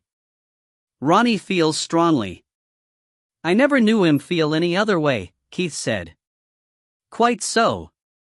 But he doesn't think that we're going to win this one. He thinks we should meet Danny Bruce and do the swap, and have your friend Cathcart waiting to arrest him on the way back. Keith looked at his watch. Time was too short for him to say all that he would have liked. Molly just suggested that, he said patiently. Please ask Ronnie, very politely, why Danny Bruce shouldn't post the numbers back to himself as soon as he's got them, and how Ronnie would know the route Bruce would take back, and how he'd prevent the handover developing into a shootout that would make the OK Corral look like a darts match. No, try it my way first. They disconnected. Keith snapped his fingers. We don't want another phone ringing in the background while we're talking. Jake, could you take the bell off this phone? No problem. Pass the screwdriver. Keith started to pace the room. Can anybody think of anything else I've forgotten? Calm down, Molly said. You're the one who always tells me not to worry. Keith stopped in his stride. I don't believe in worrying when there's not a damn thing you can do about it. That's contingency worrying. But when it may produce something useful, then it's constructive worrying and I'm all for it. He started pacing again. If I'd timed it better, we might have had church bells. I hope the bastard hasn't heard of double glazing. Molly sighed. Not in a rented room, she said. Anyway, that's not constructive. The next call on the Sanctum phone produced no more than a muted buzz. That what you wanted? Jake asked. Fine. Keith picked up the receiver. The voice was strange. Who's that? It's me. Hamish. The telephone line brought out a boarder's accent in Hamish's voice which Keith had never noticed before. Where's Sir Peter? In the van. He couldn't read my writing, so we swapped jobs. We're in Saatchi Hall Street, near Berkeley Street.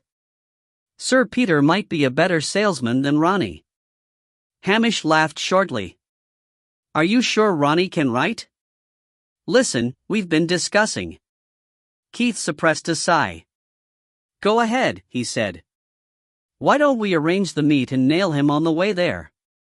Hamish said. We know where's he's starting from. Why don't we catch him outside his house? Because we don't know whether he'd leave the house with the money or pick it up along the way. And because if he brings any money at all it would only be half.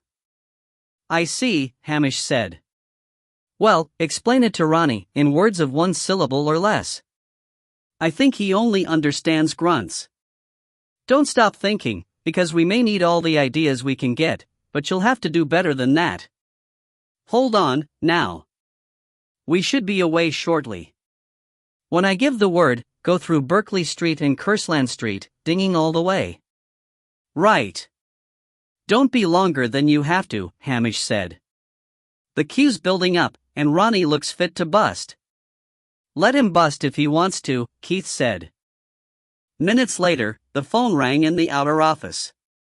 Star. Is that, Cynthia? Danny Bruce's voice said over the speakers. Go, Keith said into the other phone, and he hung up. He half opened the door between the two rooms so that he could hear the loudspeakers and still remain in touch with Janet. Is my daughter all right? Danny Bruce was saying. Janet looked up at Keith, who nodded. She was in good shape when last seen, Janet said, which was yesterday morning. If we see her, shall we remind her to phone home? She can look after herself, Bruce said, but he sounded worried. How do I know that you don't have her, Dot? If we had her, Janet said calmly, would we be offering you a 50-50 split of the money? For your daughter's life, I'm sure you'd come down another 1%. She raised her eyebrows and Keith gave her a thumbs-up signal. All right, said Bruce. So you've only got the numbers. But that's my money. Why should I give you half? You don't have to, Janet said. She picked up a note. I can always sell the numbers to Frank Hutch. And it's not your money, it's anybody's money. First it was embezzled. Then it was paid over for stolen goods. And, finally, your client never got delivery of the goodies. You're lucky to get half of it. You know a lot, Bruce said, and the line was so clear that Keith could almost hear him frown. You might as well tell me who you are, but... And I might just as well not, Janet said firmly. There was a moment's silence at the other end. You wouldn't have the gems, by any chance, would you? Danny Bruce said. If you have, I'll still give you a good price for them. Better than 10% of the insured value? Certainly, said Bruce. His voice lacked enthusiasm. We'll bear it in mind, Janet said. But let's go on about the money. She picked up another of Keith's notes. I suggest that we meet and do an exchange. Agreed, said Bruce. 2 cars, door to door. Only one person in each or I drive straight on. Janet switched to another slip of paper. My only condition, she said, is that I don't want any hundreds. I have no connection for passing them. I want money that I can spend at Dot. How like a woman, said Danny Bruce. There was a pause. Keith crossed his fingers and prayed. Agreed, said Bruce's voice. Got him, Keith mouthed. In turn, said Bruce, I choose the place. Very well. At the agreed time, you start from Melbourne and drive west on the A721 towards Carluke. We meet where we meet. Keith grunted. From memory, the first 10 miles or so of that road had nearly 20 junctions. What will you be driving? Janet asked. I'll flash you, Bruce said. You tell me what car. I'll phone you at the last moment and tell you. Danny Bruce chuckled. You're nobody's fool, are you, my dear? When this is over, we must have a talk.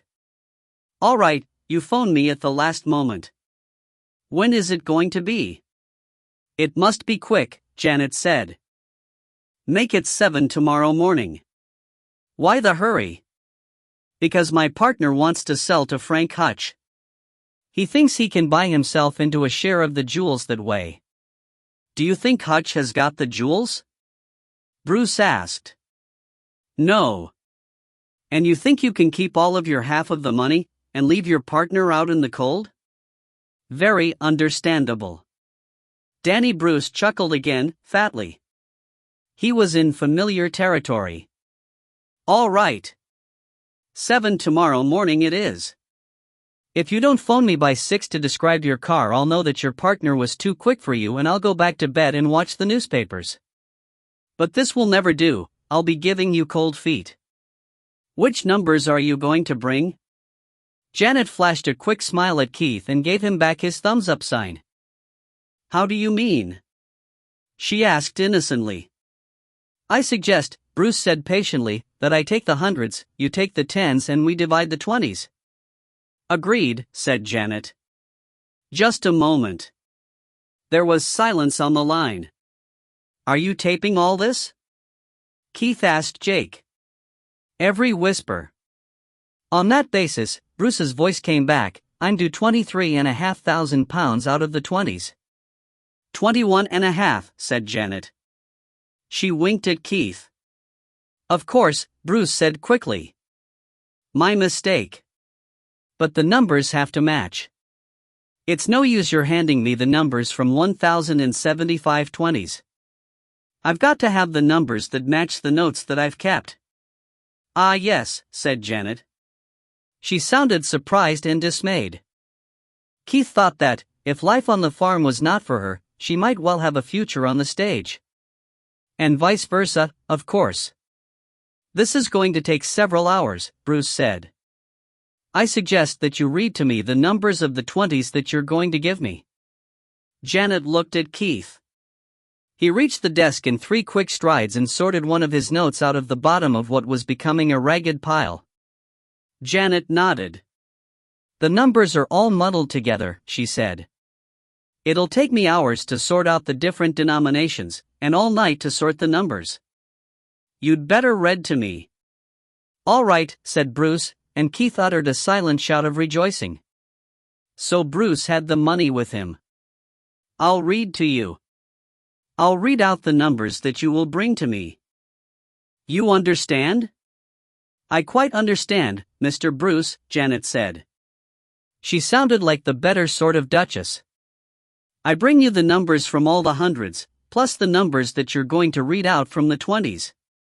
You bring me all the 10 notes plus the notes whose numbers you haven't read out. You've got it, my dear. Shall we start? Hang on a moment. I've got a pen and a letter pad in my bag. Janet got up, stretched and walked across to Keith. She looked at Molly's back. She rubbed noses with Keith and walked back to the secretary's desk. I'm ready, she said. Danny Bruce started reading numbers. Star dot. When Danny Bruce's call had first come through, Keith, for a heart-stopping moment, had been unable to hear any background noise at all. Then as his ears attuned he had begun to hear traffic noises and a bicycle bell. Replayed at higher volume, the tapes might be more informative. Keith went back into Mr. Enterkin's sanctum and looked over Molly's shoulder. Her list was longer than he had dared to hope. Jake, too, was making notes. Keith changed the cassette and took it with the first pages of Molly's notes to where Jake was sitting. See what you can make out of this, he said. Jake nodded, and put on earphones. The phone was buzzing softly and Keith picked it up. Hamish? You took a hell of a time for a 1.5 mile run. The police held us up. Oh God. Speeding, dot. 2 cones and a packet of Benson and Hedges. Did you hear us? Afraid not. Keith was studying Molly's notes, but they confirmed his own recollection. We heard a van go by playing William Tell. If you meet him, ask him where he was at 11:25. He won't know, but ask him anyway. Have you arranged a meeting place with Bruce yet? Hamish asked. Yes.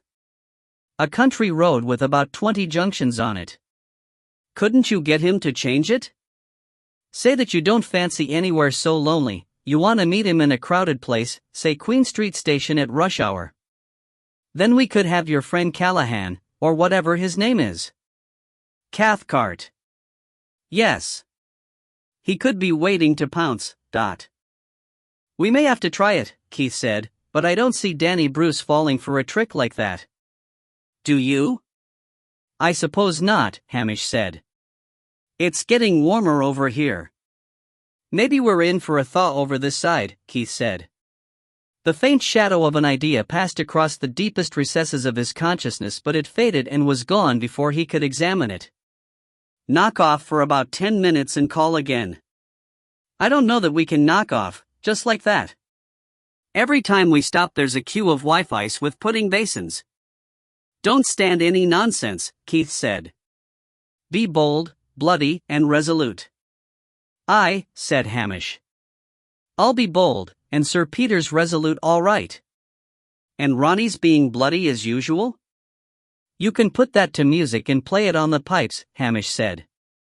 Keith moved over to stand behind Jake Patterson. I spotted the buses, he said, looking at Jake's notes. What's AFP? Ambulance, fire engine, or police car? I wouldn't know what dings or whoops or goes hee-haw in Glasgow these days. Nor would I, said Keith. Next time Cathcart's on the phone we'll play it to him. If it's a fire engine, the fire master's office could help us. Are you sure about the train? 90%, Jake said. It's distant, but played at high volume there's not much doubt about it. An electric train. That's a help. What's this? Just a buzzing. I want to play it over the oscilloscope when I get a minute. And that's the lot? You want miracles? Keith considered. Yes, he said, that's just what I want. But this'll do for now. There's the phone again. Inspector Cathcart was back on the line. He sounded depressed. The telephone supervisor had told him a few home truths and they rankled. If I can't get hold of either her boss or mine soon, he said, it's no good. Keep trying, Keith said, but first listen to this. He caught Jake's attention and they played a few inches of tape over the phone. Now, what was that? Ambulance. You're sure it wasn't a fire engine? Certain. Pity, Keith said. That's the one service that does business as usual on a Sunday. One more question. Are Hughie Spence and Archie Curran in Glasgow, as of now? I'll put the word around and let you know if anyone sees them, Cathcart said. That's the best that I can do. Even the small click as he hung up sounded dispirited. Keith went back to Jake. Anything? I think so. At least it's not a blue bottle in the room, which is what I thought at first. The oscilloscope shows a constant series of sharp, rapid pulses. It's a very small, high-speed internal combustion engine. Chainsaw? Not very likely in Glasgow on a Sunday. Jake scratched his head. And there's a slight Doppler shift on a 7-second cycle, as near as I can figure it. Trouble is, so much of it's obscured by voices. Don't bug me with science, Keith said. What is it? I don't like guessing. Go ahead and guess, if you want your 5%. Jake shrugged. For my money, it's a model plane on a handline. But I'm not sure I'd bet on it. You just did, Keith said. Public park? Or school playground? Or somebody with a large garden? Don't make life difficult. We'll concentrate on the parks first. What else have you got? You're a glutton. Give me the next tape and I'll see what I can get. 1 minute later the phone buzzed again. It was Ronnie on the line. They'll not let me do the selling anymore, he said disgustedly. What did you do? Well, it was just something that happened. Nothing at all, really. What was it? Keith demanded. We thought we'd get a quick snack while we weren't on the move, but there was folks at the van. I said we was closing for our own lunch, but one woman, a big, Italian-looking wifey with a colossal bust hanging half out in a tunnel between like a badger's set. "Stick to the story," Keith said. "I am." "She said we was to serve her. She was first in the queue," she said, "and if we didn't sell her some ice cream she was going to report us to somebody or other." "My God," Keith said, "you didn't?" "I bloody did. A whole scoopful right down the tunnel." "Did you not hear her scream? It must have carried that far." "The other women thought it was funny, though, so she's not well liked." "I doubt it'll go any further." "If it does," Keith said grimly, "I'll fill you bung full of ice cream through an enema tube, you great pudding. From now on, behave yourself." "Ach, it was a nothing." "A nothing." Ronnie sounded, for him, quite subdued. "Listen now," Keith said. "Did you see an ambulance about 11:30? There was a rustle of paper at the other end." "No." "Passed one later, though, dot." "Never mind. The place we want is near a bus route, so stick to bus routes from now on. It's near a public park or similar open space, and not far from an electrified railway line." "Now, how the hell would you know all that?" "Waved my magic wand." "I don't know which lines are electrified, but I'm sure the one out of Dumbarton is." Keith was poring over the map while he spoke. "You go to Victoria Park. Go once round, then come back and do York Hill Park. By that time I'll hope to know which lines are electric. Got it?" "Got it." "If you get the chance, but don't waste time over it, stop at each park and ask whether anyone was flying a model plane on a handline between 11:15 and 11:30. Later, one of Keith's strongest memories of the day was of the distracting need to stop and explain to the others what the far end of a telephone conversation had been about. Now, when he wanted to phone Cathcart or to listen to the background noises or to consult Jake again, Molly and Jake were desperate to know how Ronnie had sinned. When Keith explained, Molly was shocked, but Jake laughed until he cried. "Everyone's gone to the moon," Cathcart said despairingly when Keith called him, "and there's a frustrated old biddy at the exchange who wants a personal say-so from God before she'll even tell me the time. I think her pram must have had a parking ticket and she's never forgotten it. If you've got a number I could try and trace that." "No luck," Keith said. "But we're getting other clues. Can you tell me which Glasgow railway lines are electrified?" "Offhand, the Dumbarton line, the line south and the Circle." "I could check and call you back. And, by the way, your two friends are still in Glasgow." "That's a relief," Keith said. "I don't think I could cope with any more complications just now."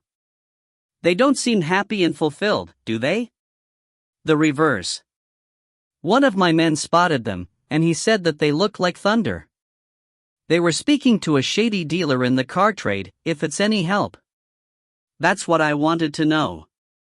They're probably trying to get a Land Rover." "I'll try to keep tabs on them," Cathcart said. "And if I don't call you back you'll know that I was right about the electrified lines. I'll have to go and get something to eat soon, but after that I'll stay by the phone." "Go now," Keith said, "but try not to be long.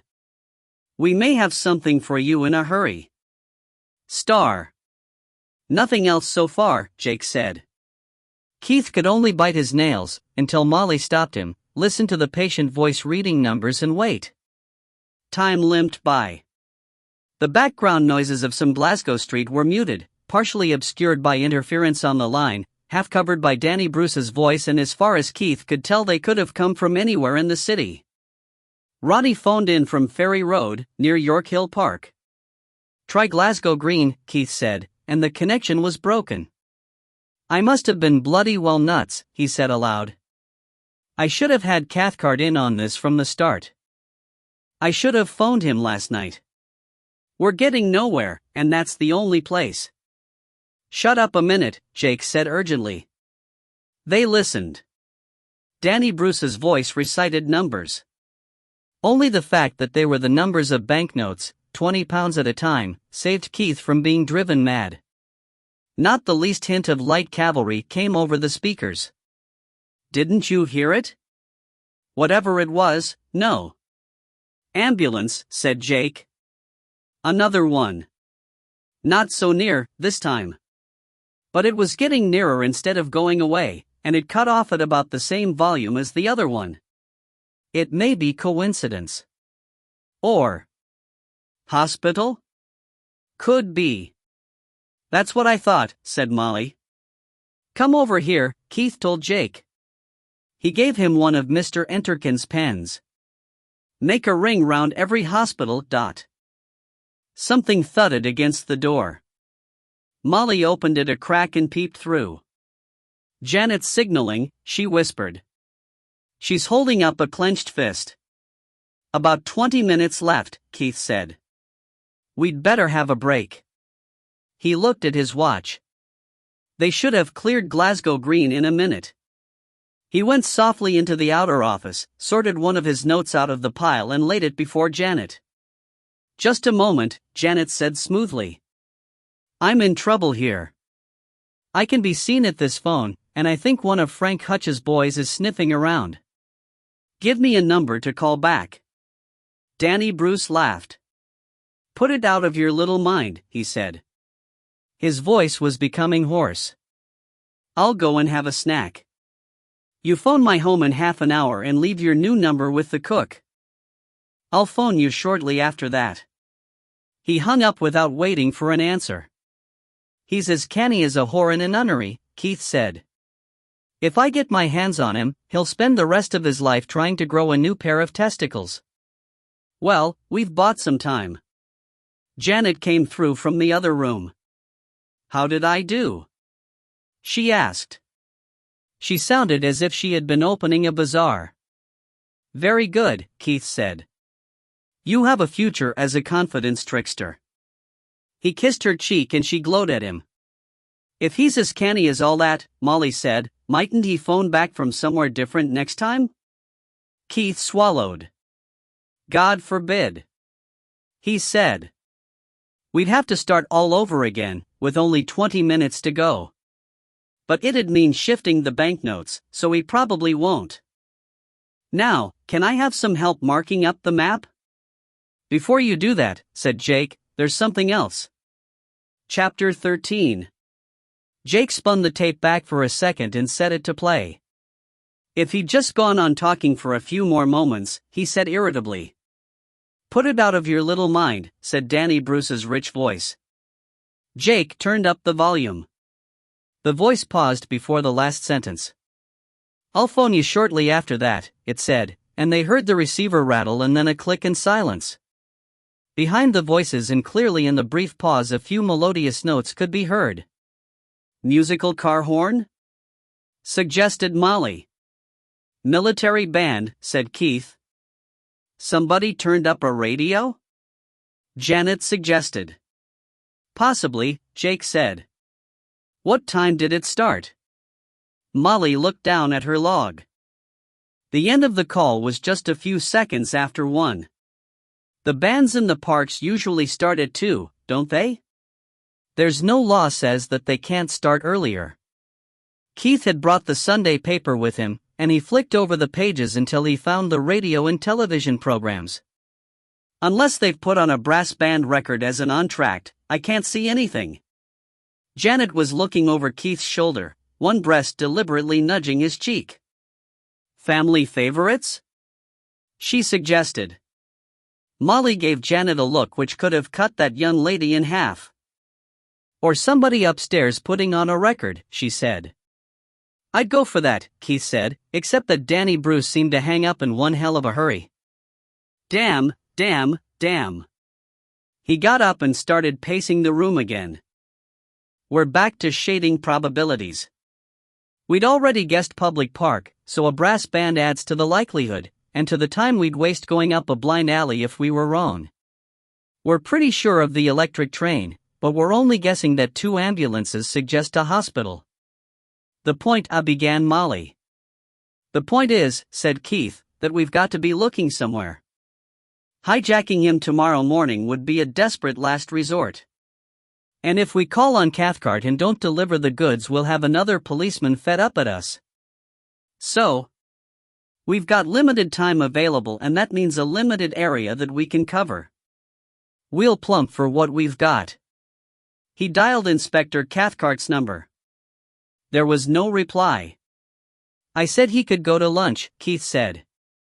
Why do these blasted policemen have to listen to me? They don't usually, Molly said, giggling. That's what I mean, they pick the wrong times. Jake, we need to give him the other number. Can you swap everything around, room for room, quickly? Jake sighed and picked up his tools. Doesn't the time go quickly when you're working your arse off? He said. Molly looked up from the map. I've been marking hospitals and bandstands, she said. Good girl. I suppose, Keith said doubtfully, that there has to be a bandstand? Or do they just march up and down? Bandstand, definitely, said Jake looking up. This phone's trying to ring. The caller was Ronnie. Thank God. Keith said. He peered at the map. We're looking for a park with a band playing. Did the tourist place give you anything that would tell you whether any of the parks have a band playing today, starting at 1 o'clock? The place in George Square was shut for the winter, Ronnie said. Keith withdrew his prayer of thanks and thought furiously. You've already eliminated Kelvingrove, and there's no hospital near Glasgow Green. Is the railway line that goes past Springburn Park and Stobhill Hospital electrified? How would I know? Said Ronnie's voice. Jake and the two girls shook their heads in uncertainty. Keith made up his mind. Tell the two in the van to go out to Springburn Park, see if there's a band playing, and call me back on the other number. You take the Daimler and go down to Queen's Park. Danny Bruce is off the phone just now, so keep an eye out for him. He's about my height with a bit of a pot, always very well dressed, usually a camel haircoat out of doors. Silver hair, florid complexion, blue jaw unless he's freshly shaved, a nose that looks as if it may have been broken once, and a wart beside his mouth, left side, I think. Got it, said Ronnie. Brief the others. They disconnected. Jake was packing up his tools and the hi-fi equipment had disappeared. All swapped over, he said. Including the bells? Including the bells, Jake said patiently. Keith went through and dumped himself in the secretary's chair. The others drifted after him. We've a few minutes in hand, Keith said. Maybe we can shortcut a bit. He tried Cathcart's number again, without success. He took the Glasgow directory out of the desk and looked up Stobhill Hospital, dialed Glasgow and the Stobhill code in 4 digits at random. I'm hungry, Molly said plaintively. Not long now. After a dozen rings, a voice came on at the other end. Are you near the park? Keith asked. Who's this? Asked the voice. Are you near Springburn Park? Please. Keith said. No far. Who is this? Do me a favor, mate. Listen out of the window and tell me if there's a band in the park. The receiver at the other end was ineffectively covered. Keith heard a voice, slightly muffled, say, Come here, Kevin. There's a right nutter on the line. The voice came back clearly, sounding amused. See here, Jimmy, is this some kind of a joke? No joke, Keith said. It's a matter of life and death. Is there a band in the park? There wasn't when we came in just now. Keith hung up. Queen's Park, he said. 637, Jake said. Iden Ante. Still there? Dead. Sorry. Keith waited a moment longer to allow for any incoming calls. Then he dialed Queen's Park and another random 4-digit number. He got no answer. Frantic with impatience, he tried another number and it answered on the second ring. The voice was female. Keith projected all his charm, all his sexual challenge into his voice. You live near Queen's Park, don't you? He said. Aye, that's right, the lady said coyly. Langside Avenue. Have we met? Can you hear the band in the park? Why, are they playing our tune? Keith ground his teeth, but he kept his voice insinuatingly virile. To win today's major prize, he said, hum me the tune that the band's playing. The other receiver was laid down on a hard surface. Feet crossed a floor and a window squealed open. Faintly over the line came the strains of Poet and Peasant. Keith hung up on the lady's attempt to hum the melody. Time you phoned the new number to Danny Bruce's house, he told Janet, and she went back into the sanctum. Keith dialed Cathcart's number. This time the inspector answered immediately. We're getting warm, Keith said. It's an odds-on bet that Danny Bruce is within spitting distance of Queen's Park, and we know for sure that he's got the money in his hands. So this is where you come in. Can you get down there and call me back? Yes, of course. Keith gave him the new number and rang off. I'm beginning to hate telephones, he said. I seem to have spent all my life on this one, and yet when you want it to ring. The telephone gave an obliging buzz. Hamish was on the line. There's no band here, he said. I guessed wrong, Keith said. Get down to Queen's Park, quick. It's about 5 miles. In a straight line. I'll be glad to get out of here, Hamish said. There's a rival van driver threatening a punch-up if we don't get off his pitch. Get the hell off it, then, Keith said, and disconnected. When people do this sort of thing on the telly, he said to Molly, they have a computer and a dozen lovely girls at telephones to work with. And we can't even pick the right day. If we'd done this yesterday, we'd have heard the Hampton roar. Ring, Ronnie, ring. Calm down, Molly said. They waited. Without even the sound of numbers to pass the time, the minutes seemed endless. There was nothing to say. Keith divorced his mind from the waiting and tried to prepare a workable plan for the next morning. He jumped when the phone buzzed. Ronnie sounded cheerful. The first box I tried was Vandalist, he said, and there was a wifey in the other one. Well, there's a band here all right, playing one of Jan Rumty-Tumty marches. We know, Keith said. And Inspector Cathcart's on his way to join you, and so's the van. Keep your eyes open for Danny Bruce while we talk. You'll be lucky, Ronnie said. Fat chance. Sunday lunchtime in Glasgow and the day as dreary as a cow's bum. There's hardly a soul. Silence fell. Just as Keith was wondering whether the connection had been broken, Ronnie's voice came back. You jammy bugger. He said. There he goes, by God. Just as you said, even to the wee plug beside his mouth. Don't let him see you staring at him. Keith heard his own voice crack. Molly and Jake were gaping at him. He's facing away, Ronnie said, and I'm watching out the corner of my eye. He's crossing the street to the corner of Royal Crescent. He's stopped, as if he's waiting for somebody, but he's having a damn good keek around. There was a pause which Keith used to relay the gist of the situation to the others. He's moving again, Ronnie said. Round the crescent. Stopped again. I can't see him for a parked van, but I can find he's there. Another hiatus. Aye. There he goes.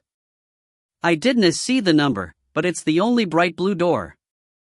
He went in? A camel coat did. Good enough.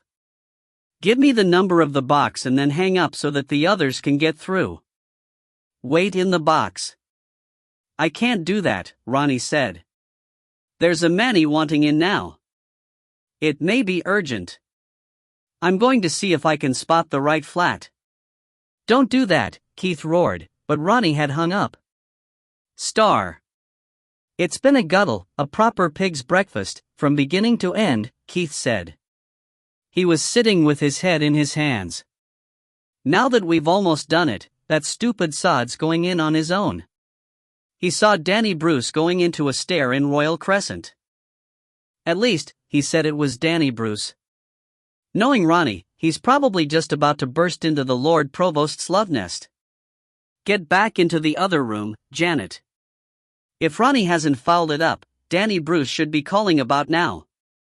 I'm sure Ronnie'll do his best, Molly said shakily. That's what I'm afraid of. So am I. The phone rang in the sanctum and Danny Bruce's voice came over the speakers. Pop music was playing in the background. That's why he hung up so quickly, Jake said. He wanted to cut off the noise of the band, and now he's got a radio playing. Is your phone secure now? Danny Bruce was saying. Yes.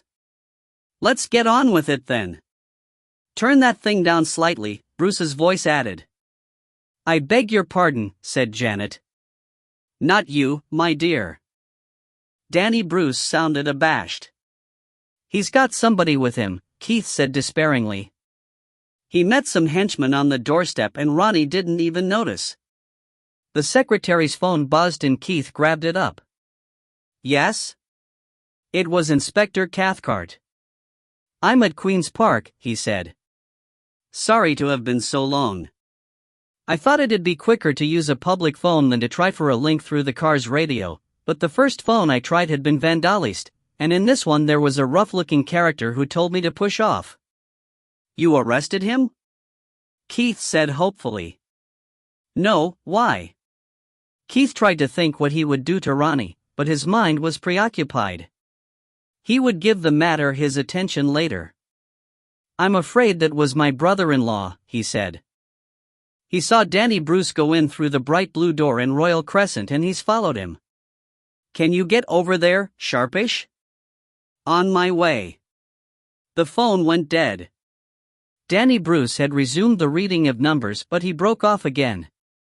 He must have turned away from the telephone, for his voice was barely audible over the background music.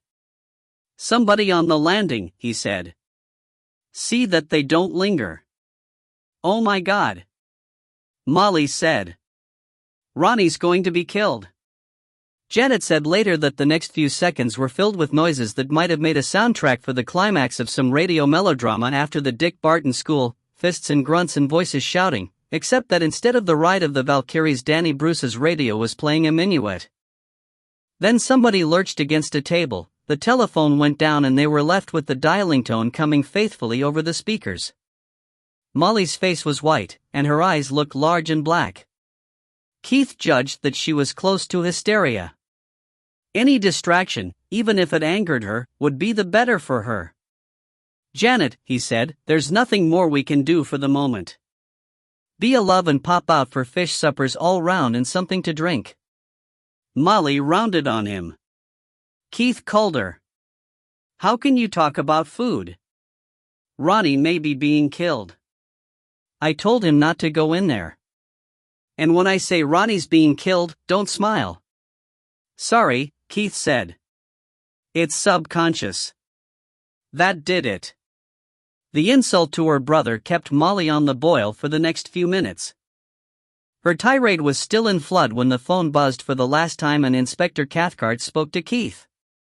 We got him, Cathcart said. And the money. And now you'd better be able to put your mouth where the money is and prove where it came from. Molly dragged the phone out of her husband's grasp. Is Ronnie all right? Is that Mrs. Calder? Yes, your brother's fine, just a bit above himself.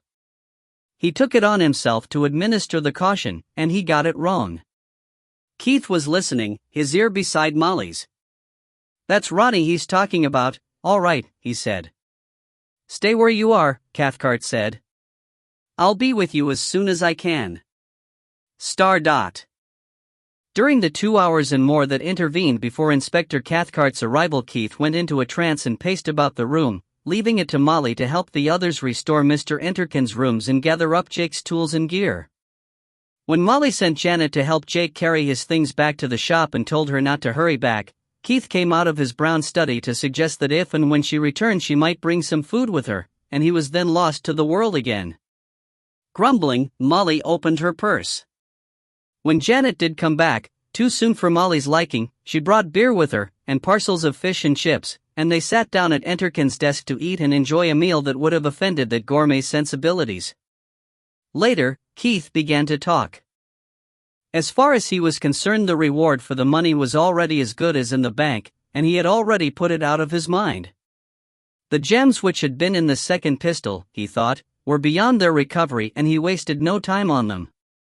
Logic suggested that Nada's corpse might already be in Glasgow, but quite apart from Cathcart's information, Keith had a gut hunch to the contrary.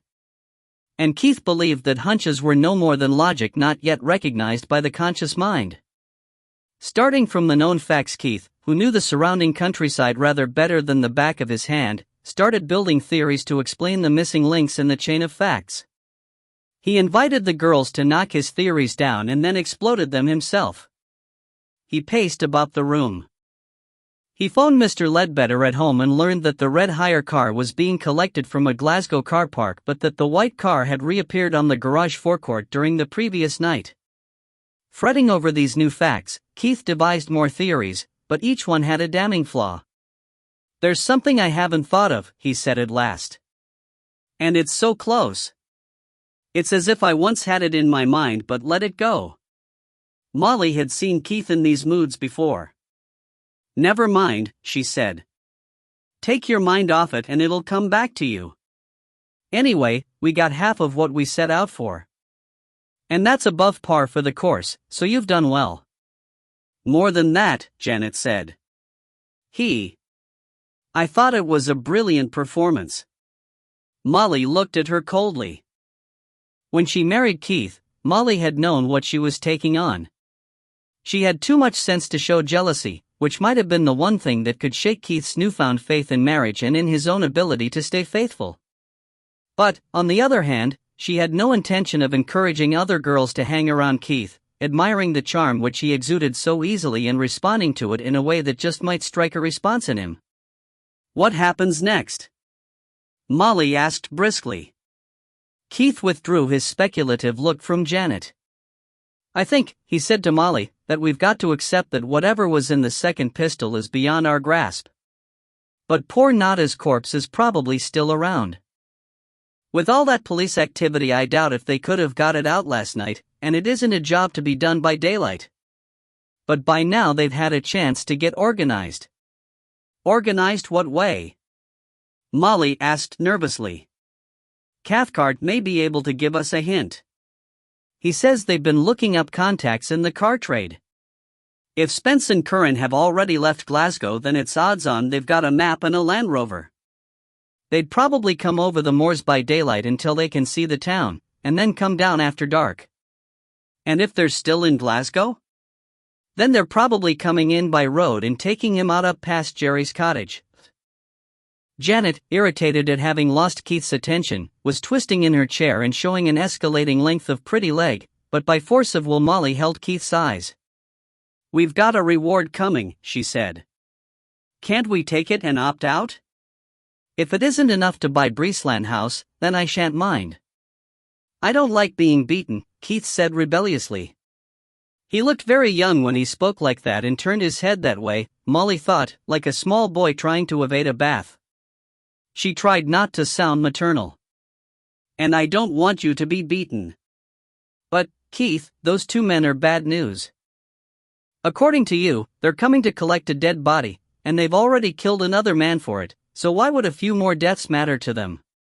You want to lurk in the dark and wait for them to come, and when they've got what they came for, you think you can jump out and take it away from them. Right?" Keith flushed. "You're oversimplifying," he said. "I'm not, and you know it." "Well, if you're proposing to take stupid chances with your life, and Ronnie's, just to get me Breesland House, then I don't want the bloody place. Or is it that you've taken a scunner to those two? Do you want revenge because they made you look silly?" She wanted to ask if he wasn't just playing at cops and robbers. "Believe me," Keith said, "I've no intention of taking chances. But you've been very patient while we built up the business, and now I want to give you what you've been waiting for, a proper home of your own, heated and furnished and carpeted the way you'd like it. I want to do this for you, and you can't expect me to stop now that we're halfway." Molly sighed. "Think, then," she said. "Think hard and bust the problem before they get here." "That's what I'm trying to do," Keith said pettishly, "but you two keep blethering." He relapsed into silent thought. Janet pursed her lips and went to stare out of the window against the sun. Molly nodded to herself. Chapter 14. When the knocking came at the door below, Keith went down to answer it. He opened the door and stepped back quickly. "I'm Cathcart," said the stranger. "So help me, it's cold over this side of the hills." "You're expecting trouble?" he asked, with a nod at Keith's gun. "Just being careful," Keith said. "Come away in. You're here before the others." "I passed them before Galashiels," Cathcart said as they started to climb. "Well, now, which would you expect to get here first, your pal Hay in a Daimler near as old as himself, or me driving a police jag? With everything flashing?" "You," Keith said, "definitely. So we needn't expect them yet a while." In Mr. Enterkin's office, Keith introduced Inspector Cathcart to the two girls. Cathcart was younger than Keith had expected, taller, heavier, round-faced and fair-haired, as different as he could be, in fact, from Keith's mental picture of him. The telephone, with all its distortions, had been unfair to Cathcart. Keith had disliked him over the phone, and had trusted him only because no alternative was available, but he liked the inspector on first sight, and knew that his trust would not be betrayed. It seemed natural that Cathcart should take Mr. Enterkin's swivel chair and that Keith should fetch another chair for himself. The inspector's bulk and forcefulness relegated Keith to second place.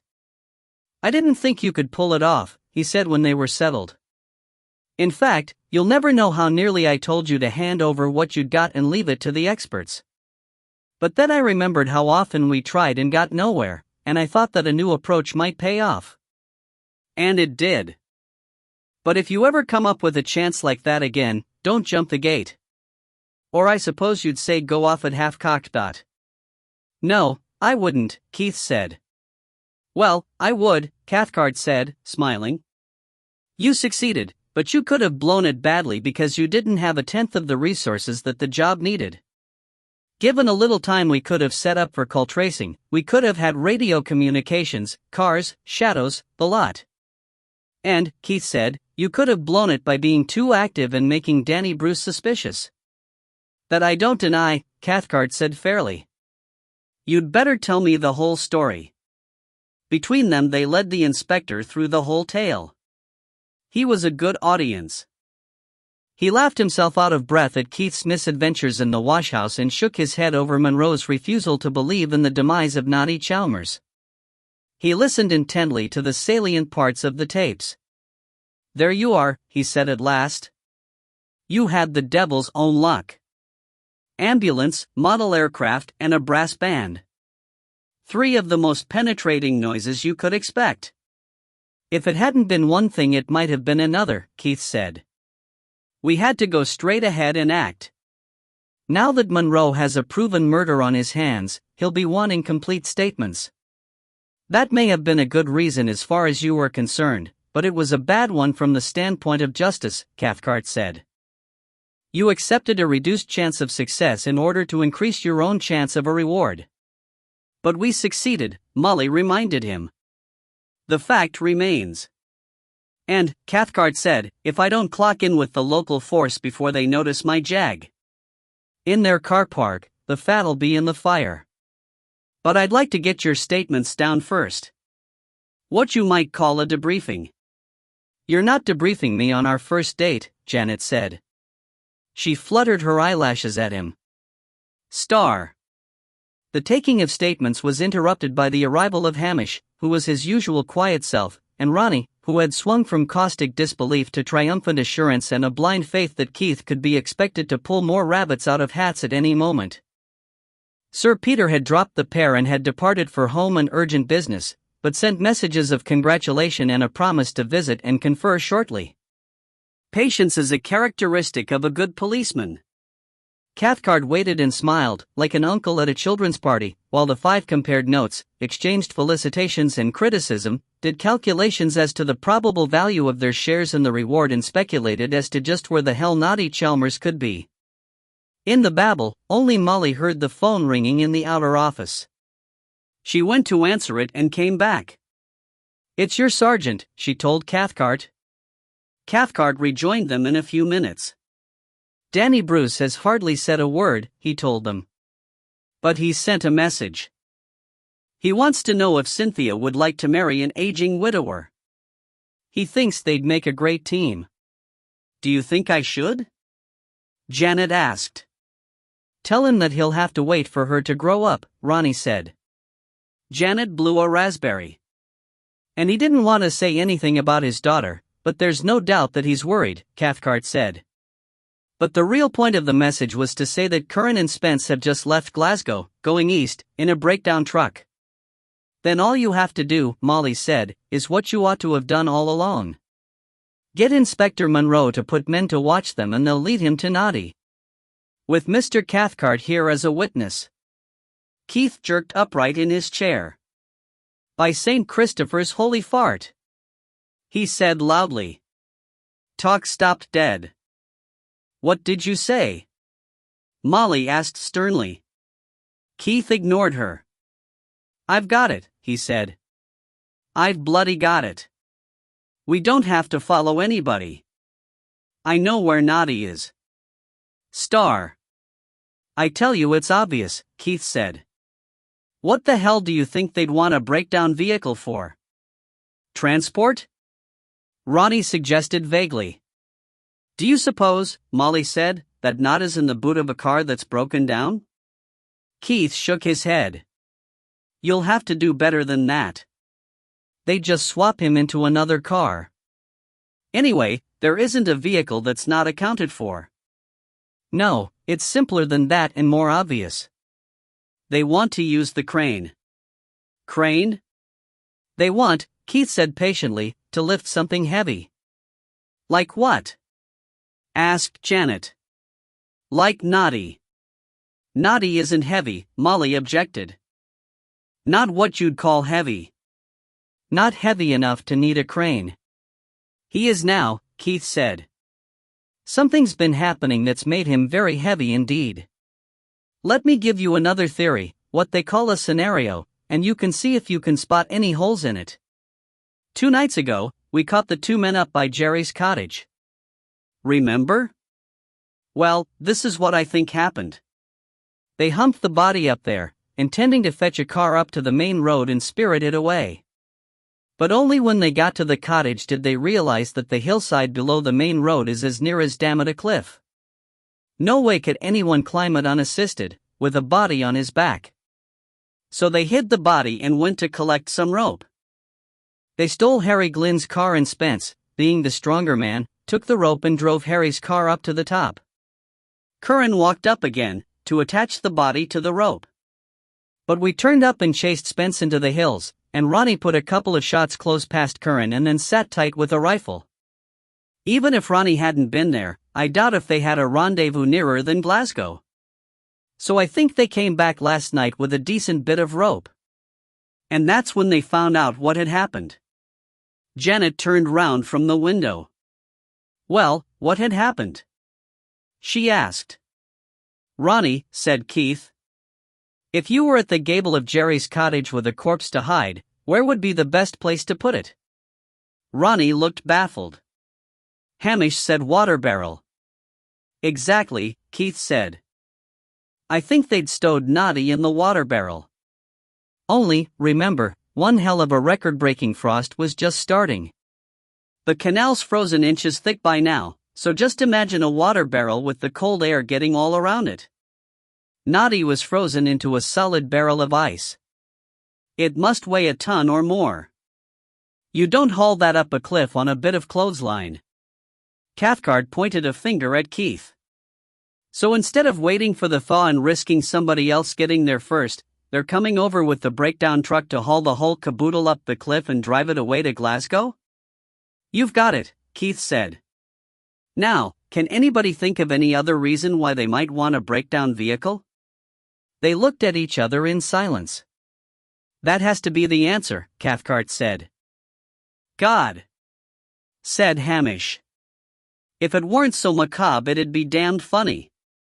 I wish Molly'd been hidden there with her camera to take their faces when they looked into the barrel."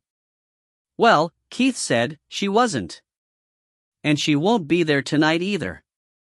I don't think any of us should be there, Molly said. I think it's the job of the police from now on. After all, you could hardly lose out on the reward now. Ronnie, Hamish and Keith swapped sidelong glances. A woman would never sympathize with a man's urge to follow up and be in at the kill. I expect that Inspector Cathcart agrees with you, Keith said. And if not as in the water barrel, Monroe could certainly collect him. But I don't see Monroe handling the arrest of two armed men like those. I think he'd blow it. Well, I suppose it's no skin off our noses. It's skin off mine, Cathcart said. Oh, I agree with Mrs. Calder. It's Monroe's job. But Archie Curran killed a mate of mine. Cathcart's voice was so cold that Keith gave an involuntary shiver. He hoped that nobody ever spoke about him like that. He killed him quite deliberately and in cold blood, Cathcart went on, but we couldn't prove it and I can't arrest him for it. But, oh God. How I want the satisfaction of taking him in for this and telling him that what it's really all about is Billy Duffus. You'll be needing some help, Keith said. I don't want Monroe's help, even if I have to hand Curran over to him 10 seconds after I make the pinch. But I could do with a few of Monroe's men. Let me play this by ear and see what I can win out of it. You listen carefully and be prepared to bear witness that I've told nothing but the absolute literal truth. What's the number of the local Nick? I'll get it for you, Keith said. Molly was an experienced judge of a man's line of patter. Once he had Monroe on the line, Cathcart showed a talent for what Mr. Interken would have called suggestio falsi and suppressio veri, which she thought came close to rivaling Keith's, and he had much the same wicked glint in his eye. Chief Inspector Monroe? Inspector Cathcart, Strathclyde. Yes, we've met. Now, I know fine you're busy with a killing on your hands, so I'll be brief. We've just made a recovery, in Glasgow, of a large part of the money embezzled by John Galloway, who belongs in your parts. I may say that this was thanks to your Mr. Keith Calder, whom I think you know. I'm back in Newton Lauder with him now. Yes, I'll see that he comes in for a chat when I've finished with him. Is that all right? Monroe's voice came quacking out of the receiver like a remote, Hebridean duck. Cathcart covered the mouthpiece. True so far? Masterly, Keith said. That's fine, Cathcart said into the phone. I just didn't want to be on your patch without letting you know. And there are one or two other things. I've had a tip that a couple of villains are headed in this direction. They're driving a breakdown truck, and one of them is armed. They probably won't come into Newton Lauder, but just in case they do, I suggest that you tell your roadblocks that they're to be let through, reported over the radio, and then followed at a distance. I'll be in touch from time to time. Monroe spoke again. Cathcart raised his eyebrows at Keith. Nothing but the truth, right? He said. Right, said Keith. Finally, about Mr. Calder again, Cathcart said. He's got some bee in his bonnet about another body that he says he's already told you about. He says that it's to do with this case of mine and that he's finally worked out where the body's got to be. He's got some story about it being the body of some sort of courier who brought a whole lot of stolen jewels through for John Galloway to buy with the embezzled money and take abroad with him. Yes, it does sound a bit like a bad play on the telly, doesn't it? But I'll get no sense out of the man unless I let him go and look there. Is it all right with you if I go a bit out of the town with him and take a look? If you've any doubts, you might send a couple of constables along with us. Monroe's voice squawked softly. Cathcart hung up. He looked rueful. I laid it on too thick, he said. I could have done with a couple of Monroe's men alone. But anything that Mr. Calder tells you, you can take with a whole cartload of salt, he says. Go body hunting with him, and my best wishes. Keith found that Ronnie and Hamish were looking at him expectantly. Probably just as well, he said. A brace of unarmed bobbies might be useful eyes and ears, but I wouldn't see them being much help against Curran's pistol backed by the Man Mountain. If I took a pistol out of stock, would you be authorized to carry it? No, said Cathcart. And my head really would be in a sling if I carried one without authorization. But I've taken a gun off an armed man before, and used it on his mate. Keith looked at the other's stubborn jaw. He thought that Cathcart and Ronnie would make a fine pair of matched bookends. And policemen have been killed trying it, he said. Well, we can't help you out. We've got a date for a pigeon shoot up by Jerry Reynolds' cottage, thought. Cathcart's jaw looked a little less stubborn, and there was even the trace of a smile around his eyes. It's against the law to shoot on the Sabbath, he said. Not people, it isn't, Ronnie said. The act doesn't say anything about people. Keith had been expecting Molly to protest against the idea of any further physical action, but she regarded the presence of a policeman as a talisman against all harm. Just as long as you stay with the inspector and do whatever he tells you, she said. Star. Inspector Cathcart was less used to walking rough country than were the others, and he was still puffing unhappily when Keith overtook them at the top of the track. Keith had eased his own mind by asking each of the girls, in private, to look after the other, and then settling them in the flat with instructions to lock and bolt the doors and to open up for no voice that they could not recognize. You didn't have to gallop up here like mountain goats, Cathcart was grumbling. They can't be here yet, and if the warm front brings fog they could be hours yet. You needed the exercise, Ronnie said. They peered out from the concealment of the twin hedges. There could be an advance guard, Keith said, but if there is it's not here yet. The sun was behind the hills and the cottage stood, bleak and lonely, in the deep shadow that lay over that side of the valley. Already a brilliant moon sailed high in the south. Cautiously, the four men came into the open and approached the water barrel. Ronnie put down his ancient hammer gun and lifted off the heavy cover. Cathcart polished the surface of the ice with his sleeve and used his pocket torch. He gave a quick shiver which might have been from the cold. You're right once again, he said. There's somebody in here. I couldn't swear that it was Noddy Chalmers, but I can see one foot in part of another. He stepped back. Ronnie put the cover back in place. Could we not roll it down the hill? He asked. That'd get Noddy beyond the reach of those two. We could, Keith said. But we couldn't control it, not at that weight. It'd take off down the hill, all the way to the cop shop across the square, but that's where it'd be taken anyway, Ronnie persisted. Would it make it up the steps, d'you think? Maybe all the way to Monroe's office? My car's in the way, Keith said. What did you bring that wee thing for? To catch you beggars up before you did something silly, like rolling that barrel down the hill. We're not moving that barrel an inch, Cathcart said firmly. I want to catch them in the act. Otherwise, their presence here doesn't mean a thing. But catch them trying to remove the barrel and you link them with the other crimes. He looked up at the edge of the road above. They could hear the sound of a lone car, climbing the long slope of the main road. Which way will they come? Down the hill from your right, Hamish said. They'll stop up there. One man climbs down by rope, attaches the wire and up she goes. Right? Right, said Keith. Then, Cathcart said, I think we want somebody at the top. Just as a precaution. You, Hamish, Keith said. You do the most climbing. Aye. But I'll need something to sling my gun. I'll see what I can find, Keith said. He left the others and let himself into Jerry Reynolds' cottage. There was nothing of use in the kitchen, but in the living room he picked up a ball of string.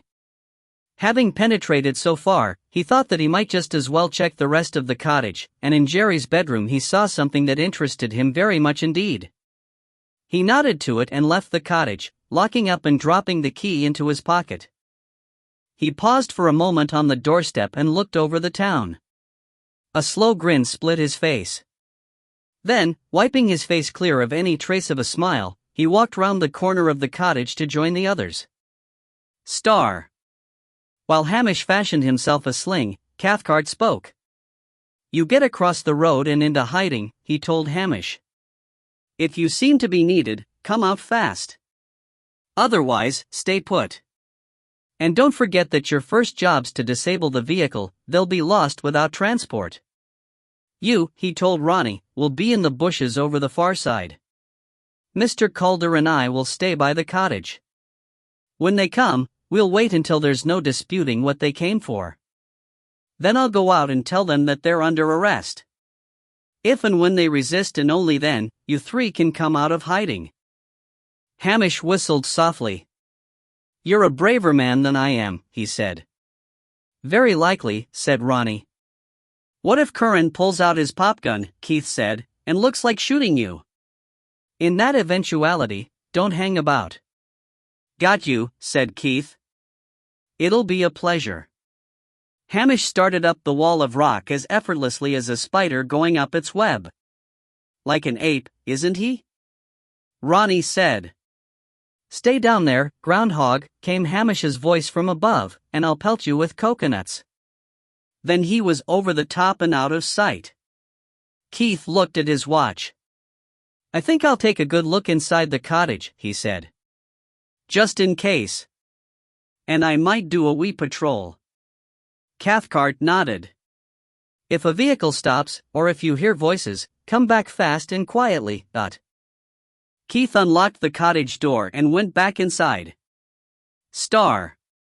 The interior of the cottage seemed hot after the chill outside. Keith put down his gun in the hall and took off his heavy anorak. Then he went through into the bedroom.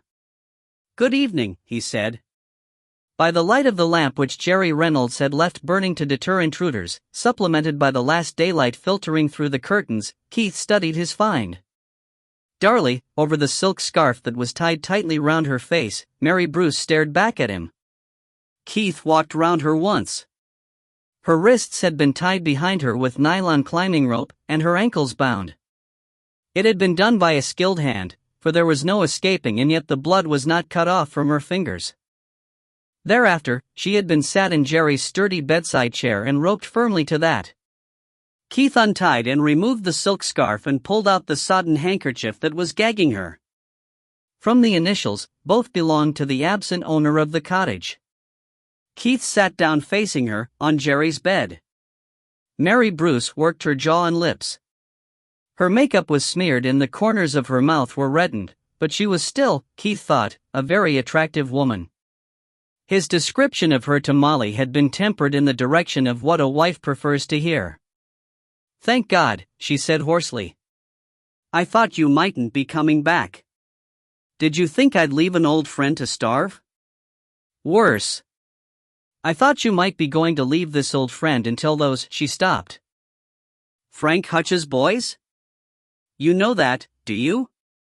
She shivered once, as if with fear or pleasure.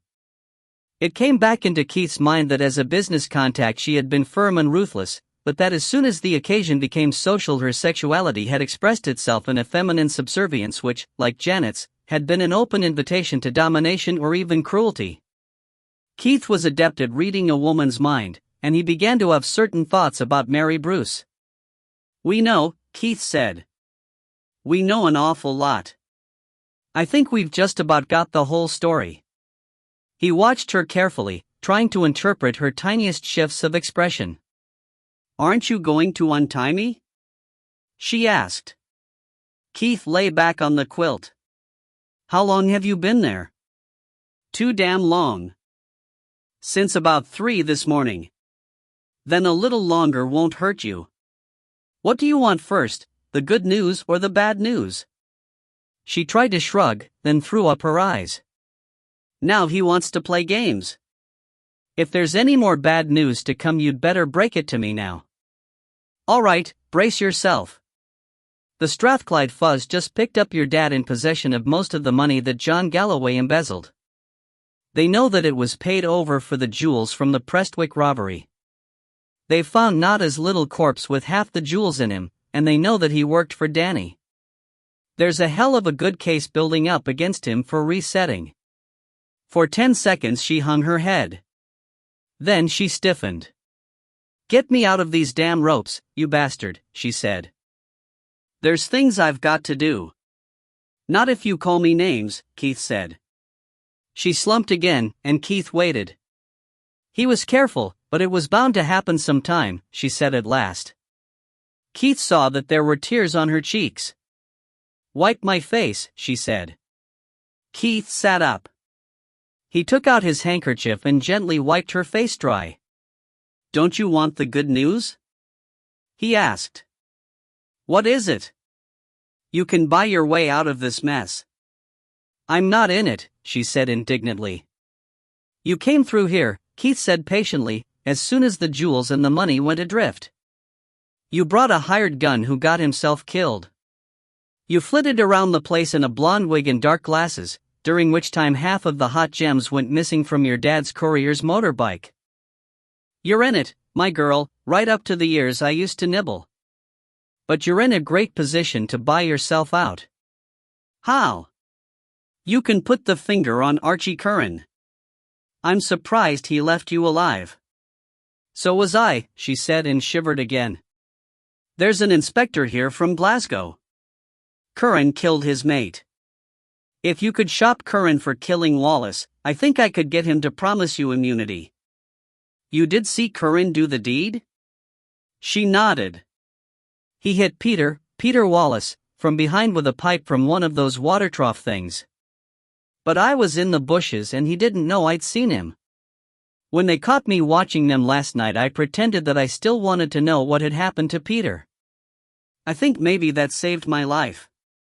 Curran made out that he'd scared Peter away.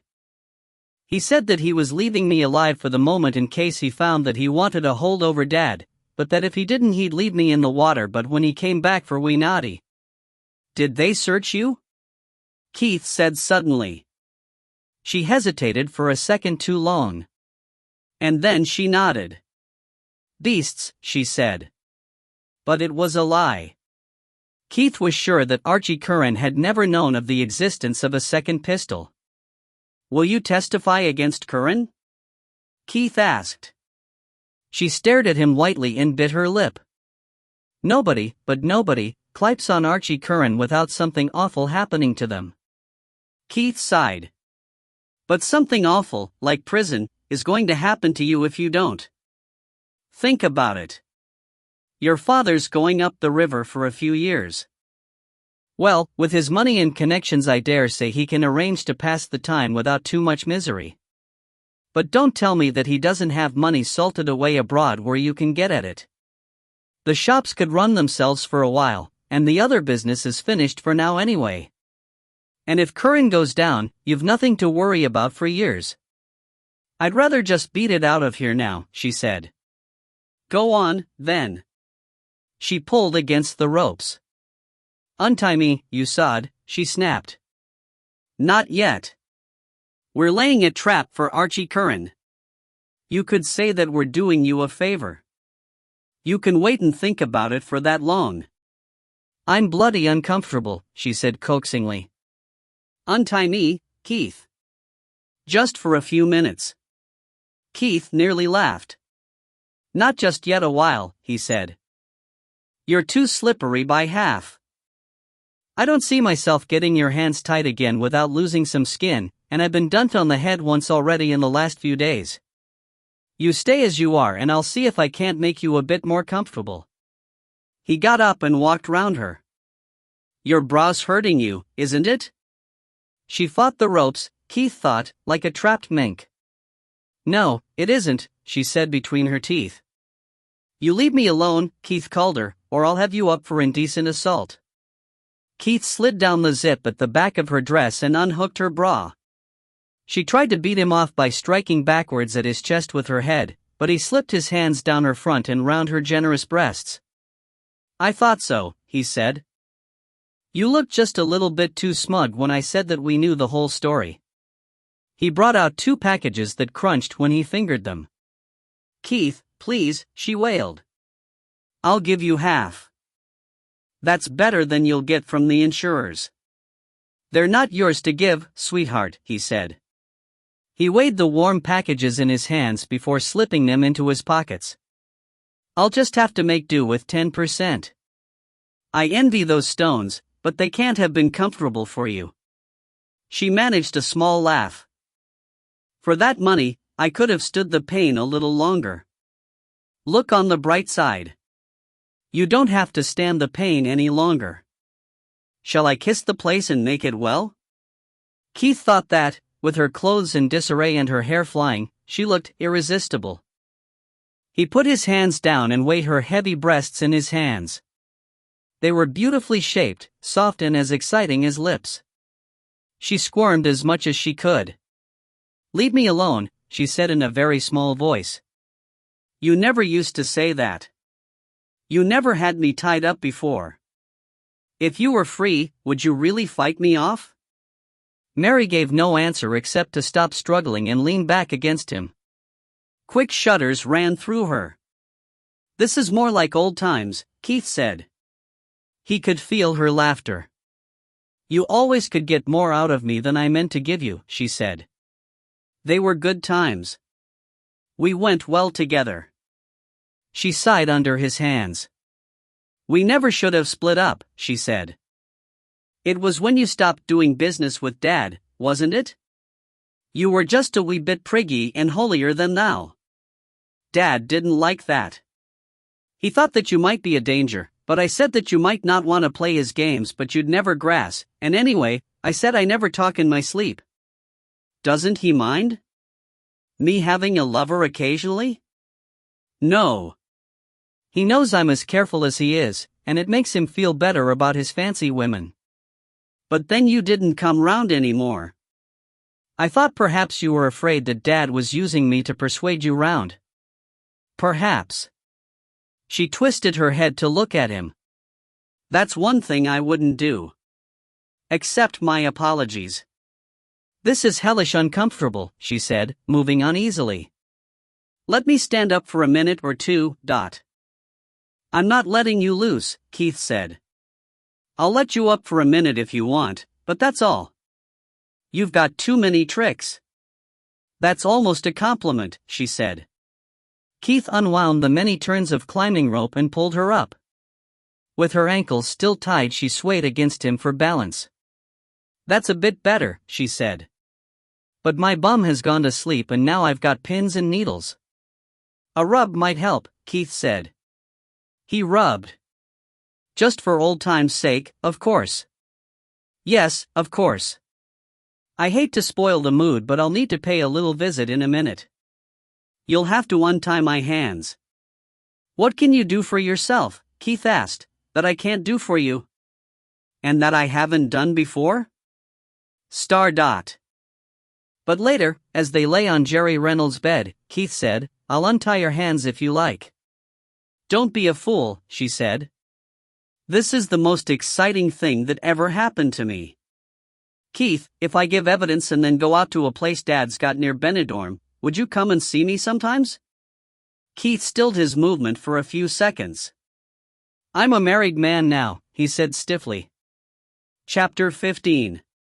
When Keith came yawning out of the cottage, the sun was quite gone and the moon was brilliant over the frosted scene. He held his face up to the cold air to drive away sleep before moving round the corner of the cottage.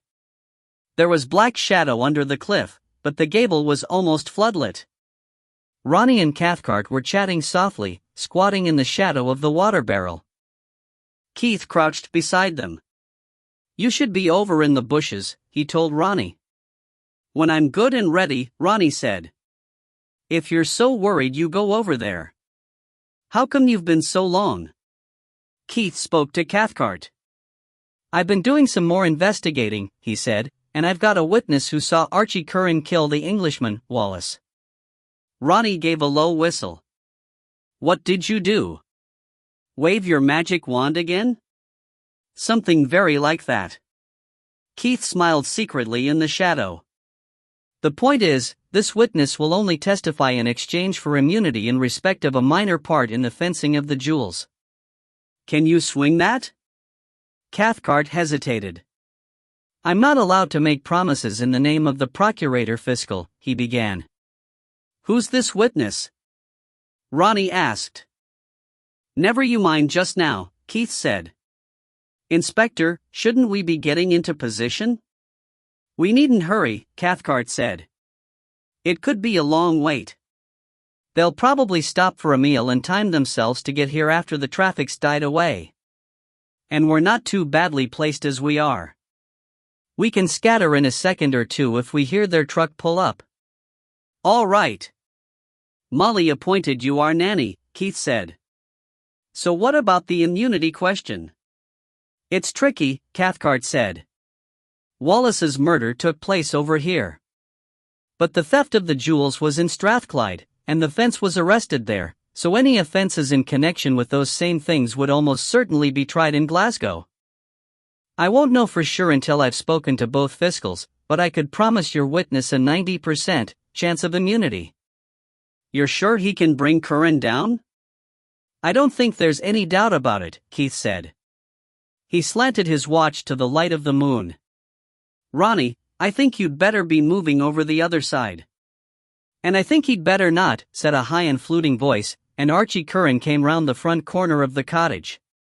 He was carrying a shotgun, sawn off at barrels and stock, and Keith thought that even the worst shot in the world could hardly miss with such a weapon at 10 feet range. Hughie Spence came round the other corner. Star. Put your guns on the ground and stand up. Ronnie had already laid down his gun while he chatted to Cathcart. Keith's gun, a Winchester Super X, was under his wrong arm and Cathcart was in the way.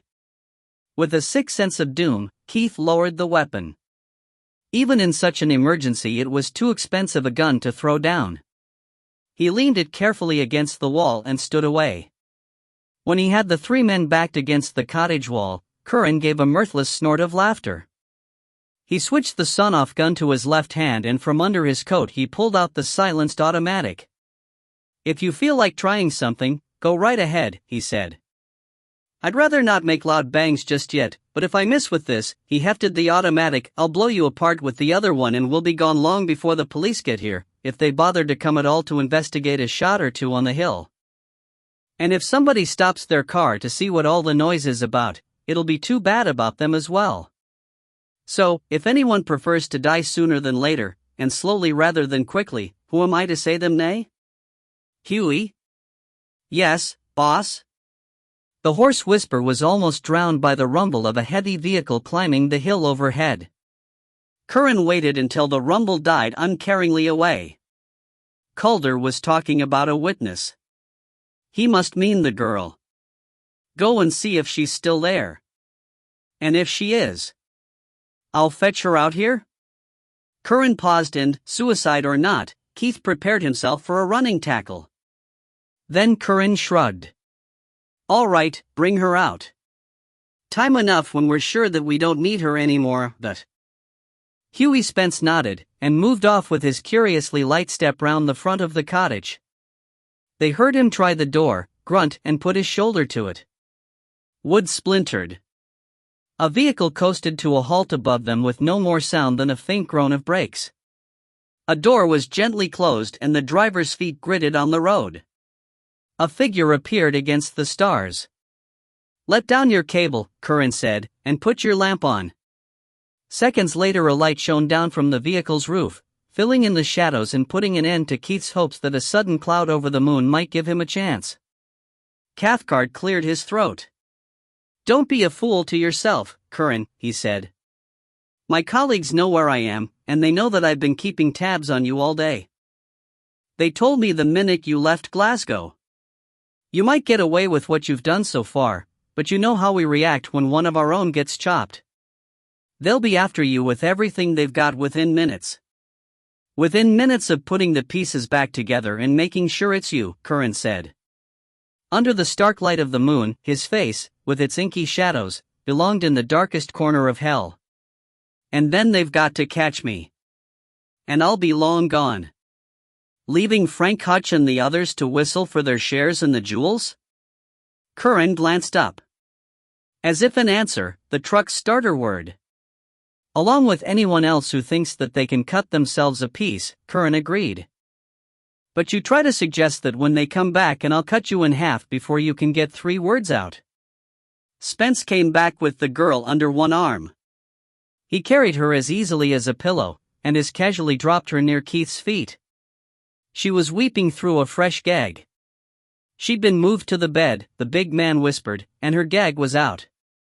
She wanted to scream, so. Somebody helped himself, Curran said. I wonder what else he got out of her. She didn't have anything to say, Keith said quickly. The 2 packets of stones seemed to be grinding into his thighs. Can I at least untie her now? Leave her, Curran said. A cable came snaking down the cliff and the big man dragged the end across the flat ground and round the barrel, shackling it back on itself. He waved, and they heard the drum of the crane start to turn. The cable moved, began to lift off the ground. The driver returned to watch from the cliff's edge. He was holding a submachine gun that looked to Keith like a wartime Beretta, and he seemed to be holding it with comfortable familiarity. For God's sake, Cathcart said, it's going to fall on the girl. I don't suppose it'll matter, Curran said almost without interest. I was saving her up in case I wanted a bargaining counter against her old man, but we're past that point now. The only reason that any of you are still breathing is that there's no point making a lot of noise before we have to. There are occasions when it would be foolish to leave live witnesses around, and this is one of them, but. The cable tightened and the vehicle's exhaust became louder as the strain came on. The barrel groaned and shifted. Keith's growing fear for himself was swamped under the horror of waiting for the massive weight to topple onto the girl beneath. The barrel moved an inch, and another. It moved in jerks and wobbles as the bricks beneath it shifted or rolled. Futile as the gesture would have been, Keith wanted to throw himself on top of the girl, to protect her from the irresistible weight, or to die, crushed into her in a final consummation. Then a brick slipped, the barrel groaned and hesitated and toppled sideways, away from the girl, to land with a crackling of timber and a thump that shook the frozen earth for an acre around. Mary Bruce whimpered. Keith, seeing her body shake and feeling his own fear flood back, thought that the real horror of death was not death itself but the knowledge of its imminence and inevitability. This time, it was really going to happen. Well, he thought wryly, his last hour had been good, but he would rather have died with the memory of Molly in his loins. Where the hell was Hamish? The cable tautened again and the barrel began a slow, ponderous slither over the hard ground. Several of its staves projected like broken limbs. Curran and the big man stood facing the cottage wall and the 3 men ranged against it, just too far away to be rushed until the last, desperate moment when there would be nothing left to lose. Hamish, for God's sake, . Or had Hamish already been spotted and dealt with? If so, surely the fact would have been mentioned. But no, Curran was subtle enough to realize that, once the hope of Hamish was gone, so also was gone any reason for not trying to rush him. The vital question might be just how good a shot was the man at the top of the cliff. When you meet your maker, Curran said conversationally, you might just mention that I did warn you. But you failed to heed the warning, and leaving witnesses around is not one of my bad habits. So present my compliments to the Almighty and tell him I sent you. The barrel climbed slowly up the short slope of grass and began the ascent of the cliff. The note of the vehicle's engine became louder again. Had Hamish been waiting for extra noise to cover his movement?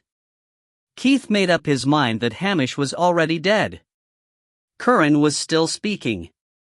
It was a bit simplistic of you to think that we'd come roaring down with all our lights blazing. Elementary logic suggested that you'd be waiting here if anywhere. In fact, I had a higher opinion of your intelligences. I looked damned carefully before I came down the cliff half a mile away, just in case you'd anticipated me. But no. Keith braced himself. His tongue rasped dryly against the roof of his mouth. There was a knot in his stomach, and the air in each breath seemed to be spiced with an alien element. He leaned forward slightly, ready for his leap. It might be hopeless, even suicidal, but even that was better than waiting to be blotted out, casually, when Curran took the whim. At that moment Curran glanced up, checked and looked again. They followed his eyes. A shadow had appeared behind the man at the roadside. One frozen instant passed while life and death were in the balance, and then the man squawked like a seagull and like a gull took off into space. The gun fell in the bushes and fired once, so that a bullet struck a rock and wailed like a cat into the night sky, but the man thumped down on the barrel with a whoosh of expelled breath.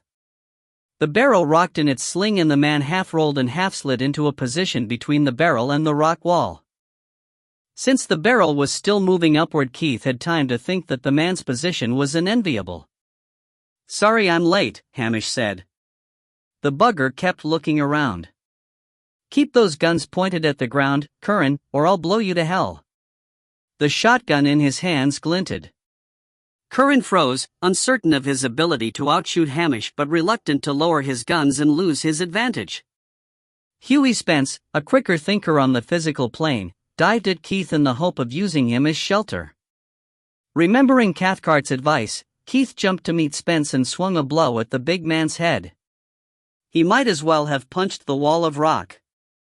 Keith's fist bounced painfully off the other's skull and he was seized round the waist in a crippling bear hug and spun round so that he was between Hamish and the big man. But Keith's arms were free and he swung them, short and viciously, so that his hands clapped on the big man's ears. The stunning compression of air inside his head brought Spence to his knees. Keith managed to keep his feet clear. He shook himself free. Ronnie was grabbing up one of the shotguns. There was no time for thought, yet Keith plucked out of the air the one action that broke the dangerous deadlock. Afterwards, he could not say whether his aim had been to break the Mexican standoff before blood was shed, to save the erstwhile driver who was in immediate danger of being crushed between the barrel and the rock wall, or to put the body of Noddy Chalmers beyond Curran's reach. Whatever his motive, Keith threw himself towards the cliff, plucking as he went the new knife from his belt. He took off from the grass bank as if from a springboard, found 2 footholds in succession by luck rather than by skill, got one hand on the barrel and somehow dragged himself up onto another foothold, and slashed with his knife at the wire cable. In an instant, the whole situation disintegrated. The cable parted with a twang like a giant harp. The severed end flashed up, missing Hamish by a hand's breadth, stood vertically above the crane and then fell in festoons around the vehicle. As the barrel dropped, Keith and the other man fell with it. Keith found himself sitting, half-winded, on the grass bank with his back to the cliff, observing the scene from a grandstand seat. The other man lay unconscious beside him. The barrel itself had landed on its side on the grass bank. Thrown outward by the initial slope, it set off rolling mightily across the level ground towards the brink of the sloping farmland, shedding the tail of the cable and the last of its staves as it went. Curran saw the barrel-shaped ice block coming. His first instinct was to stop it departing forever over the brink. He took a step to the side and braced himself to take the shock. At the last moment he must have realized that he could no more stop that trundling mass than a daffodil could withstand a garden roller. Too late to leap to either side, he went in the only direction still open to him, which was straight up in a standing high jump that any circus performer might have envied. High as it was not high enough. The mass of ice, as it passed below, took his feet with it. Curran came down from a height, flat on his face on the frozen ground. The 2 guns skittered out of his hands.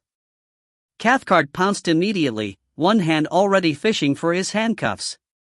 The ice barrel, quite unconcerned about these human antics, bore its dead burden right to the edge of the slope. There, at the mouth of the lane, it found the depression made by the passage of people for 100 years and it lurched into an upright position, oscillating on its base. Keith, spellbound, was treated to his last view of Noddy Chalmers against the glow of the town's lights, a misty shape squatting Buddha-like in his block of ice.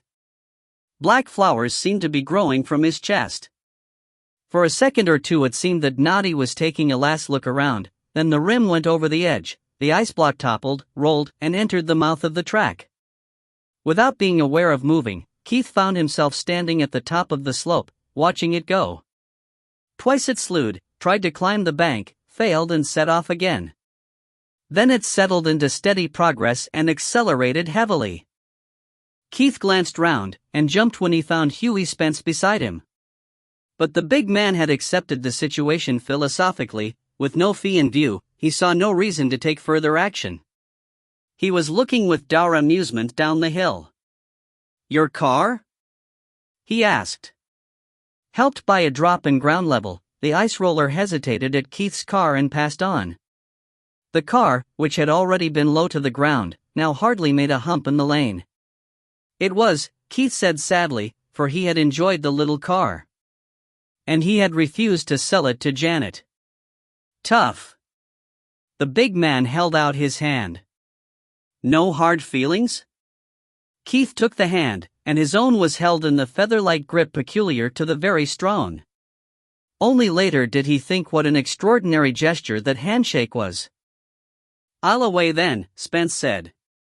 He looked at Cathcart and then up at Hamish. His big form flitted away into the shadows. Inspector Cathcart was fully occupied. Seated comfortably on Archie Curran's shoulder blades, he was speaking to the handcuffed man in low tones and at the same time rubbing the man's face to and fro on the icy ground. With his toe, Keith flicked Curran's automatic into the bushes. He could recover it later, and Hughie Spence could take the blame for its disappearance. Ronnie, unusually silent, had joined Keith. Together they looked down the long hill. Noddy Chalmers was still traveling in a straight line. He knew exactly where he was going, and for once in his existence he was going there of his own accord. Chapter 16. "There's no doubt at all about the gems," Andrew Gulliver said. "They correspond exactly with the missing stones and you were responsible for the recovery. You'll get your pound of flesh." "And the reward on the money?" Keith asked. Gulliver shrugged. "When a number of sums of money have been moved from account to account and then turned into cash, how do you prove that the cash is still the same money? I think we'll prove it in the end and you'll get the reward. But it's going to take a year or two, and I suspect that the lawyers will make more out of it than any of us will. But then, they usually do." Keith signaled to the barmaid for another couple of drinks. "Would you really have taken me to court if I'd blown it?" Gulliver looked surprised. "If it could have been proved that recovery was prevented because you'd kept a vital piece of evidence to yourself, yes, of course I would. That's the name of the game. You took a piece of the action in the hope of a reward, so you also took the risk of action against you if you were counterproductive. I wasn't against you, mind. I was hoping you'd pull it off. But I had to warn you." "I didn't believe you," Keith said. "More fool you. Star." "Keith?" said Ronnie's voice over the phone. "I swear I didn't mean to drop you in the clag. What have you done now?" Keith demanded. "Where's Molly?" "Away up to see Sir Peter." "Christ. That's where Janet's heading. What, if anything, are you havering about?" Keith said. "What have you done?" "Ach, it was too good a story not to tell. I tell Janet about you and yon lassie of Danny Bruce's, you being alone together and her hog-tied and all. Are you bloody dottled?" Keith paused and regained control of his voice. "What did you want to go and tell the lassie a thing like that for?" "I told her in confidence," Ronnie said defensively. "But then I saw from the look in her eye that she was out to make mischief and I thought I'd better call you. I thought maybe you could head her off." "You head her off," Keith said. "If I try to stop Janet, Molly'll not believe it was just you shooting your stupid mouth off as usual. And you're nearer. You'd better head her off quick. If this gets back to Molly, I'll load you full of Nobel 80 and touch it off. Star dot." And Ronnie said that they were alone together for more than half an hour, Janet said triumphantly. "Doesn't just the thought of it make you go all shivery?" It did, but Molly had no intention of saying as much to anyone, and least of all to Janet. "If that's your idea of a good time," she said coldly, "Ronnie might oblige." When Molly married Keith she had known him for a philanderer, but she had loved him and had preferred the chance of happiness to the certainty of grief. In the ensuing months, Keith's fidelity had pleased her deeply, but she knew that the habits might have changed but not the man and that someday she would have to face some lapse that she could not ignore. Keith had at least given her time to consider what her attitude would be, and she had decided firmly against making herself less attractive by displaying anger or hurt. Instead, Keith must realize that his wife had at least as much to offer as other women, and if he still craved the stimulus of variety, he must go out into the world too spent to respond to it. Molly hurried home. While her bath ran, she produced from a deep drawer her most outrageous lingerie. She took some thick steaks from the freezer and a bottle of rich, red wine from under the stairs. A touch of jealousy would do Keith no harm, and after a mental review of suitable bachelors she settled on Inspector Cathcart. Keith was due for the full treatment. Unaware of what was in store for him, Keith was out looking for his brother-in-law. His search was unsuccessful, for Ronnie was making himself very scarce. He could quite believe that Keith would be carrying with him a tin of smokeless powder, and would use it exactly as he had threatened. Star. Mr. Ledbetter? Keith Calder here. Can you tell me when our estate car's going to be ready? Mr. Ledbetter hesitated. In the background Keith could hear Sir Peter's voice, arguing with the mechanic over repairs to a tractor. A while yet, said Mr. Ledbetter. Do you have another car you could let me have on hire? I do. But what's 80 with the wee sports car? You haven't heard? I thought it was all over the town. I've been away, said Mr. Ledbetter. Keith sighed. I'm not sure you're going to believe this, he began. If you enjoyed the reward game, please share your thoughts on Amazon by leaving a review. For more free and discounted ebooks every week, sign up to our newsletter. Follow us on Twitter and Instagram.